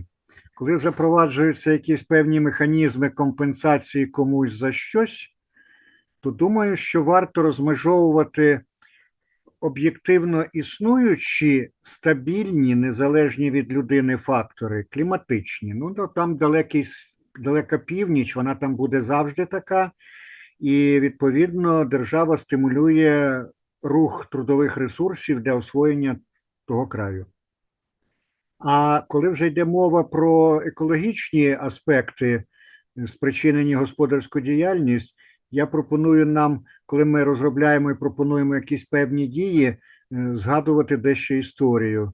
Свого часу, коли розроблявся закон про зони надзвичайних екологічної ситуації, нагадаю, то йшла мова про те, що такі там Донбас, Придніпров'я, всі складні зони, давайте ми там щось позапроваджуємо, якісь пільги, додаткові платежі і так далі. Ми свого часу швидко від цього відмовилися і правильно зробили. Приклад – Чорнобиль. Звичайно, за весь цей час в багатьох територіях Чорнобильської зони вже ситуація категорично поліпшилася, але скільки не пробує держава познімати певні пільги, то четверту зону зняли, то ще щось, це завжди пов'язано з якимись перепонами. Людей вже не цікавить стан навколишнього середовища, а цікавить доплата. Тому концепція, яка була закладена свого часу в екологічне законодавство в 91-му році і трошки пізніше, що гроші треба не роздавати людям як пільги, а вкладати в програми по поліпшенню стану довкілля. От тоді це буде надійніше. А всі наші суперечки, чи ми можемо забезпечити здорове довкілля, таке, сяке, чи якесь інше, ми нікуди не дінемося, якщо ми не будемо враховувати, що це дійсно залежить від економічних можливостей, чи то держави, чи то всього людства. І от коли ми на всі ці теми думаємо, то, мабуть, треба всім нам враховувати весь комплекс проблем і місце екологічних в цьому широкому комплексі. От я думаю, що це проблеми важливі, давайте всі разом будемо думати. Я все закінчив. Дякую. Ну, тут, я перепрошую, Євгеній Павлович, секунда. Ну тут якраз про можливість забезпечити це право на безпечне для життя і здоров'я довкілля. Ну або забезпечується, або ні. Сьогодні, якщо враховувати цю невеличку складову, да, присутність цих пожертвуваних зон, так званих, так, ми можемо констатувати, що це право не гарантується і не забезпечується. Все, крапка. Дякую. Шановна пані Юля, ми живемо всі в межах можливого, у всіх відношеннях. Дякуємо вам за дискусію. Дійсно, питання надзвичайно важливе, воно не має однозначного рішення, є різні підходи, і це може бути дійсно предметом подальших дискусій. А зараз я запрошую до слова доцентку кафедри кримінального та адміністративного права Академії адвокатури України, кандидатку юридичних наук, доцентку Олену Ковтор. Я хочу сказати, що ми трошечки завинили перед Оленою, тому що дві конференції або два круглих столи останніх ми, на жаль, не давали слова. Сьогодні ми віддаємо борг. Будь ласка, Олена Миколаївна, ваше слово. Дякую, дуже дякую. Добрий день, шановні колеги. Я надзвичайно рада усіх бачити. Спеціально скасувала, перенесла все, що можна було перенести на цей день. Ну, першу пару ще встигла провести. Так що я в курсі всієї дискусії абсолютно, яка відбувалася протягом, в нас 15 хвилин регламенту залишилось, то я не буду зловживати. Я хочу подякувати вельмишановним Анатолію Павловичу, Євгенію Павловичу, іншим організаторам цього чудового форуму за запрошення і маю велику честь взяти участь у цьому заході. Дякую всім спікерам за такі ґрунтовні, актуальні доповіді, за плідну дискусію. Зараз в моїй голові дуже багато ідей крутиться. Низький уклін і щира дяка нашим Збройним силам за можливість жити, працювати, спілкуватися, дискутувати і наближати нашу перемогу. Я сформулювала тему свого виступу як еколого-правовий вектор збройної агресії Російської Федерації проти України, національний та міжнародний аспект. Але фактично все вже було сказано. Протягом 8 годин доповідей чудових, то я не буду зловживати. Якщо буде збірник, то я надам матеріали того, що написано. Якщо ні, то ми з вами розуміємо, що розвиток сучасних еколого-правових відносин як у національному, так і в глобальному вимірі він обумовлений збройною агресією Російської Федерації проти України. Тому насамперед про це сьогодні говорилося з різних абсолютно аспектів. Актуальна тематика піднімалася, була озвучена астрономічна цифра, яка оприлюднена нашим паном міністром захисту довкілля, більш ніж 2 трильйона гривень. Астрономічна, бо не кожен відразу зорієнтується, скільки нулів в тому трильйоні, але ми з вами розуміємо, що це лише вершина айсбергу. Розуміємо чому, тому що говорилося, були чудові доповіді щодо екосистемних послуг. Я знаю, що Євгеній Павлович досліджує цю тематику, але, на жаль, вже час добігає кінця. Вона заслуговує на те, щоб такі доповіді слухати, тому що без цього підходу ми не можемо належним чином обчислити, це зрозуміло, екологічну шкоду. Тобто ці 2 трильйони, вони ж без врахування відповідних підходів. Була чудова доповідь людини, яка сама займалася розробкою цих всіх методик, які фактично на виконання постанови уряду 326 були прийняті протягом 2022 року, але вони не враховують цього підходу. Натомість пан міністр охорони довкілля зазначив у Ганну, що це невід'ємна складова, і навіть закон потрібно прийняти до кінця 2023 року про екосистемні послуги. Це нагальна необхідність, ми це розуміємо, і підзаконні відповідно нормативно-правові акти, різні методики і таке інше. Не буду на цьому наголошувати, дуже коротко. Російсько-українська війна загострила безперечно екологічну кризу, вона поставила перед Україною і світовим товариством нові виклики, які сьогодні виклики і загрози екологічні, продовольчі, кліматичні, ядерні, біологічні безпеці, що ставить під загрозу взагалі досягнення цілей сталого розвитку і досягнення Європейським Союзом кліматичної нейтральності до 2050 року, але про це теж були чудові доповіді, про гекоцид теж, але ми з вами розуміємо, що таке екоцид, як перекладається. Це вбивство дому.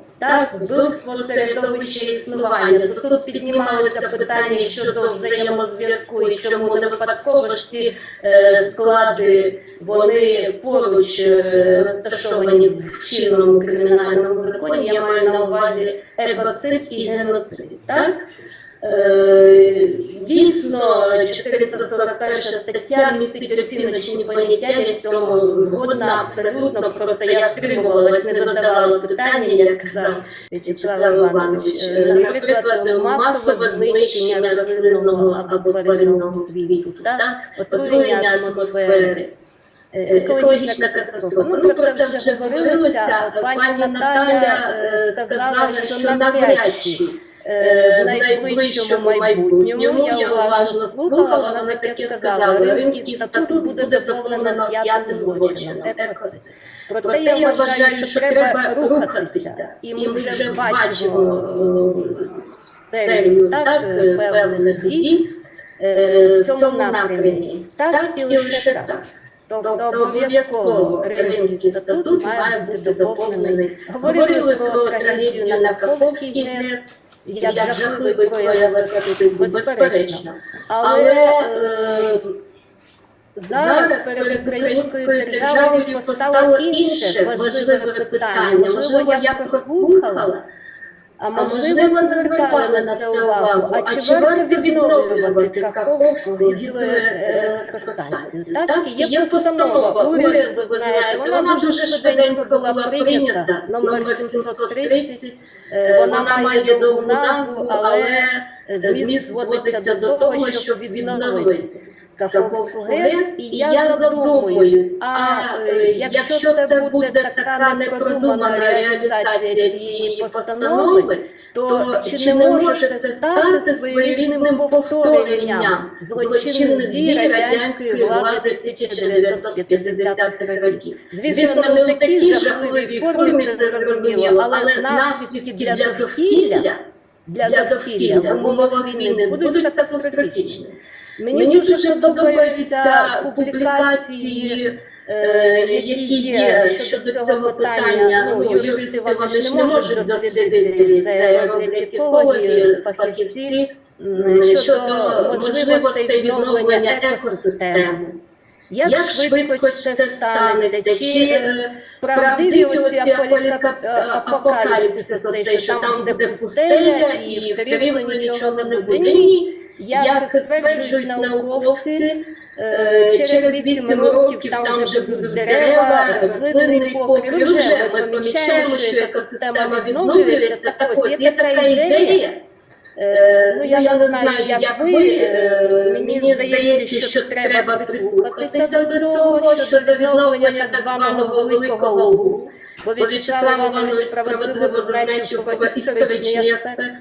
Тут він дуже важливий. І в контексті навіть такий аспект, що оцей унікальний досвід Каховського теракту, так званого, зможе закарбувати в історії російсько-українську війну як таку, що Україна стала кращою, аніж раніше. Розумієте?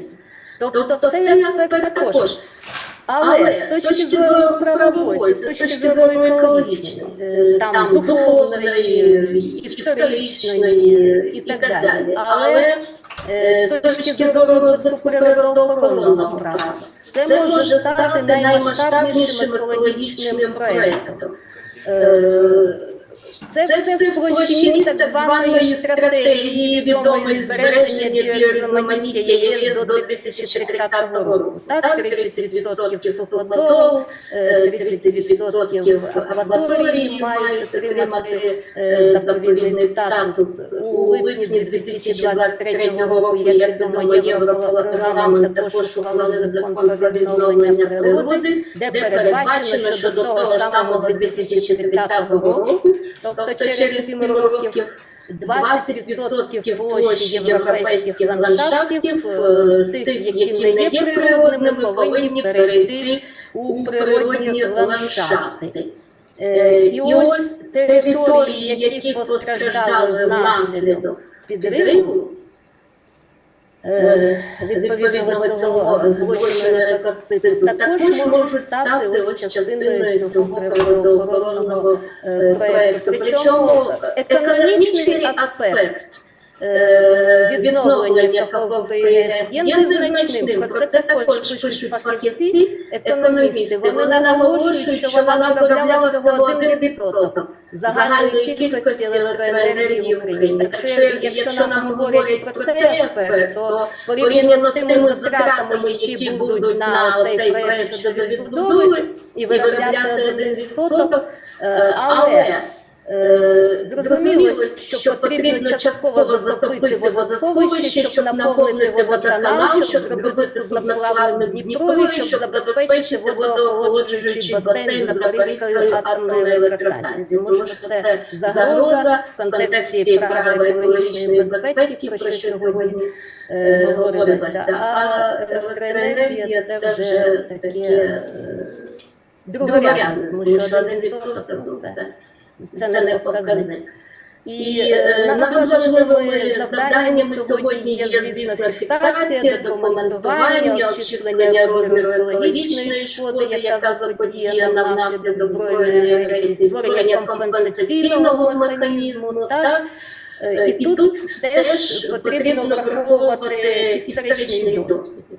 Історичний досвід, і ось є такий цікавий факт, в результаті військового конфлікту між Еритреєю і Ефіопією було укладено Алжирський мирний договір, і Еритрея висунула претензії, відповідно, була створена компенсаційна комісія саме щодо відшкодування екологічної шкоди. І отримала нуль. Чому?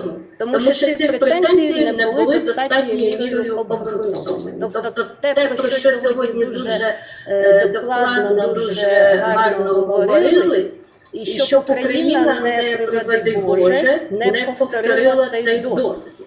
І досвід роботи компенсаційних комісій, зокрема компенсаційної комісії ООН, про це також наголошували, яка була утворена після агресії проти Кувейту, Ірано-Кувейтський конфлікт відомий. Але Кувейт отримав компенсацію теж неповної міри. Теж називалася цифра, що це лише 6% від заявленої. Причому ця комісія працювала 31 рік, так що хто говорить, що це буде швидко не буде. І просто не буде. Буде складно, але ми маємо враховувати той досвід, який людство вже мало. Хоча говорять, що історія вчить лише тому, що вона нічого не вчить, але це не має спрацювати, то має спрацювати зворотньо. Отже, фактично збройна агресія Російської Федерації проти України має своїм наслідком руйнівний вплив на довкілля, на відновлення якого знадобиться не один десяток років, а може і не десятками, а може і не століттями, а навіть тисячоліттями, дивлячись, про що йдеться. Але важливо не лише покарати рашистів, це вже легальний термін, за всі злочини екоциди, які вчинені в Україні, починаючи, до речі, з 2014 року. Але й змусити державу-агресора відшкодувати за заподіяну екологічну шкоду. Для того формується зараз активно компенсаційний механізм, це міжнародний реєстр збитків, про що теж була цікава доповідь. Це компенсаційна комісія і відповідно компенсаційний фонд. Ці складова – це конфісковані російські активи, але це теж дуже складно. Проте частково також наші спікери наголошували на цих проблемах. І в основу майбутнього цього компенсаційного механізму має бути однозначно, без ніяких але, покладено підхід екосистемних послуг, що дозволить, безперечно, значно збільшити суму репарацій, які сплатить агресор Україні. І, звісно, потрібно створити правову базу, мова йде про прийняття закону України про екосистемні послуги. І, як я вже сказала, нормативно-правові акти, які спрямовані на реалізацію цього закону, насамперед методики відповідні, інвентаризації, оцінювання екосистемних послуг. Це складна тема, яка потребує дослідження, безперечно, але рухатися потрібно швидко. Про це також наголошували доповідачі, тому що ми не маємо права рухатися повільно.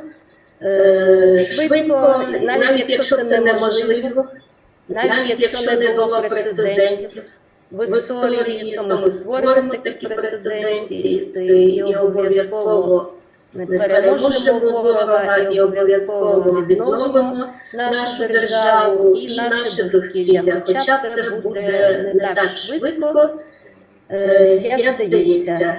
Дякую за надане слово, дякую за увагу.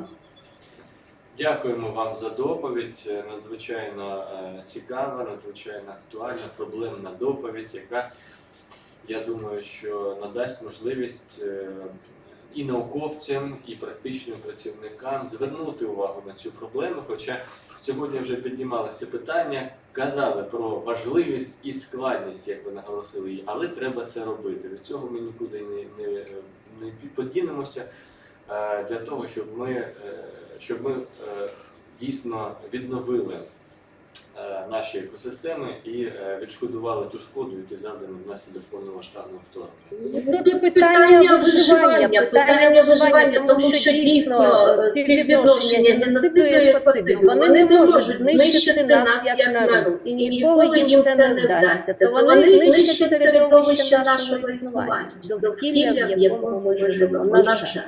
На жаль. Дякую. Чи є питання, шановні колеги? Тоді я ще раз вам дякую за доповідь. Ви сьогодні день були присутні на нашому заході. Я сподіваюся, що ви теж отримали задоволення. Дякуємо вам і до нових зустрічей. Шановні друзі, у нас насправді регламент вичерпано, але є учасники, які протягом цілого дня сьогодні були доєднані до нашої конференції.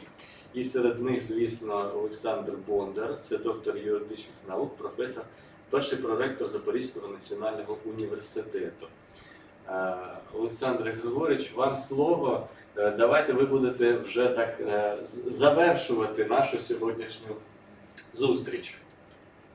Мої вітання, шановне товариство. Я, власне кажучи, свої скромні думки, я впевнений, зможу презентувати на інших майбутніх форумах, тому я так терпляче чекав для того, щоб, власне кажучи, ще раз говорю, передати всьому загалу вітання із Запоріжжя, побачити шановних вчителів, шановних колег, долучитися до тих думок і обговорень, які сьогодні лунали, тому що вони були дуже цікаві, дуже змістовні. Якщо все ж таки дозволите, шановні колеги, буквально дві тези по суті, тому що там мисливське господарство, стратегіка заявлена в мене в доповіді, то таке. Власне кажучи, мене дуже цікавило, тому я уважно слухав всі доповіді 10-ї години, наскільки зараз є актуальними в рамках, в межах двох векторів. Один з них євроінтеграція, а другий це поствоєнне відновлення. Питання саме, які стосуються освіти і підготовки кадрів. Тому що я переконався ще раз, як менеджер з освіти, як проректор, що це дуже важливі аспекти. Я так думаю, Євгеній Павловичу, що, можливо, є смисл ініціювати якісь окремі зібрання форуму саме в цьому контексті, тому що питання забезпечення кваліфікованими кадрами – це питання дуже важливе. Його можна розвивати на різні аспекти. Це не тільки 081 спеціальність. Зараз дуже багато новацій, тому що, власне кажучи, в умовах Суєтнову підготовки до цього форуму мене спонукало два моменти. Перший, частково про нього вже говорив В'ячеслав Іванович стосовно того, що 266 постанова про перелік спеціальностей, яка зараз є, і відповідно на зміну МОН готує нову, де йде багато різних контроверсійних моментів, в тому числі співвідношення екології, географії і так далі. Я до чого говорю, що еколого-правова освіта, про яку говорили Світлана Миколаївна, багато колег так чи інакше торкалися, це не тільки про підготовку юристів. Очевидно, що тут треба говорити і про підготовку тих фахівців, які суміжні до питань природокористування, які належать до інших галузей, але в силу об'єктивної необхідності було б дуже конче необхідно, якщо серед їхніх компетентностей були б компетентності правничого профілю. Зокрема, я свого часу, 2 роки тому, доповідався якраз в Харкові, це було про мисливців, про єгерів, мисливськознавців і так далі. Це стосувалося містобудування і так далі, тому що, направду, питання щодо еколого-правової освіти, в широкому розумінні чистки по-старому, воно є дуже проблематичним зараз. На жаль, нам, шановні колеги, не дуже вдається відстоювати позиції щодо змісту, наповнення навчальних планів саме дисциплінами аграрного, земельного права, еколого-правового спрямування, і ті показники кількісні, про які говорив Володимир Іванович свого часу на юрфаці КНУ, вони тільки без брому їх слухати неможливо, порівнюючи з тим, що ми маємо зараз. Тому Це питання з порядку денного, я думаю, не знімається. Є інші можливості через там грантові проекти, вибіркові дисципліни. І, звичайно, треба думати, яким чином кожен із нас на посадах завкафедри, професора, там проректора, тим більше дотичних до органів публічної адміністрації, могли б впливати на те, щоб оці крупинки знань еколого-правового спрямування, вони б освоювалися і засвоювалися, і знання, і цінності, не тільки юристами, правниками, але й єгерями, але й містобудівниками і так далі. Оце дуже коротко, шановні. Ще раз дякую за можливість вислухати дуже цікаві доповіді і всім бажаю якнайшвидшої перемоги, миру, вам, вашим колективам, близьким. І ще раз дякую, Євгенію Павловичу, вашій особі за таку чудову організацію такого прекрасного заходу. Дякую. Дякую вам, Олександр Григорович, за ваші слова. Я скажу так, що над організацією цього заходу працювала команда. Це і Ганна Валеріївна, яка теж присутня сьогодні тут, і Марія Сергіївна, і Олексій Юрійович, і Володимир Володимирович, і Євгенія Миколаївна, яка сьогодні у нас була відповідальна за іноземних спікерів. Це командна робота. Я теж дякую всім, хто долучився до організації цього форуму, цієї панельної дискусії, а також дякую всім гостям, всім спікерам, які підтримали таку ідею і виступили з цікавими, актуальними проблемами, які, звісно, що будуть в подальшому теж предметом наших наступних дискусій. Шановні друзі, наша панельна дискусія дійшла до свого завершення. Я ще раз щиро дякую вам за участь. Ми обов'язково будемо на зв'язку, і всі ті проблеми, які сьогодні піднімалися, питання порушувалися і в сфері освіти, в сфері екосистемних послуг, і екоциду та інших. Ми обов'язково будемо обговорювати більш детально на наших подальших таких наукових заходах. Я вам щиро дякую за увагу, бажаю вам успіху, бажаю миру, безпеки вам і вашим сім'ям, щоб все було добре, всім нам мирного неба над головою і до нових зустрічей. До побачення. До побачення. Дякуємо вам, дякую всім, що ми сьогодні впоралися із цим завданням.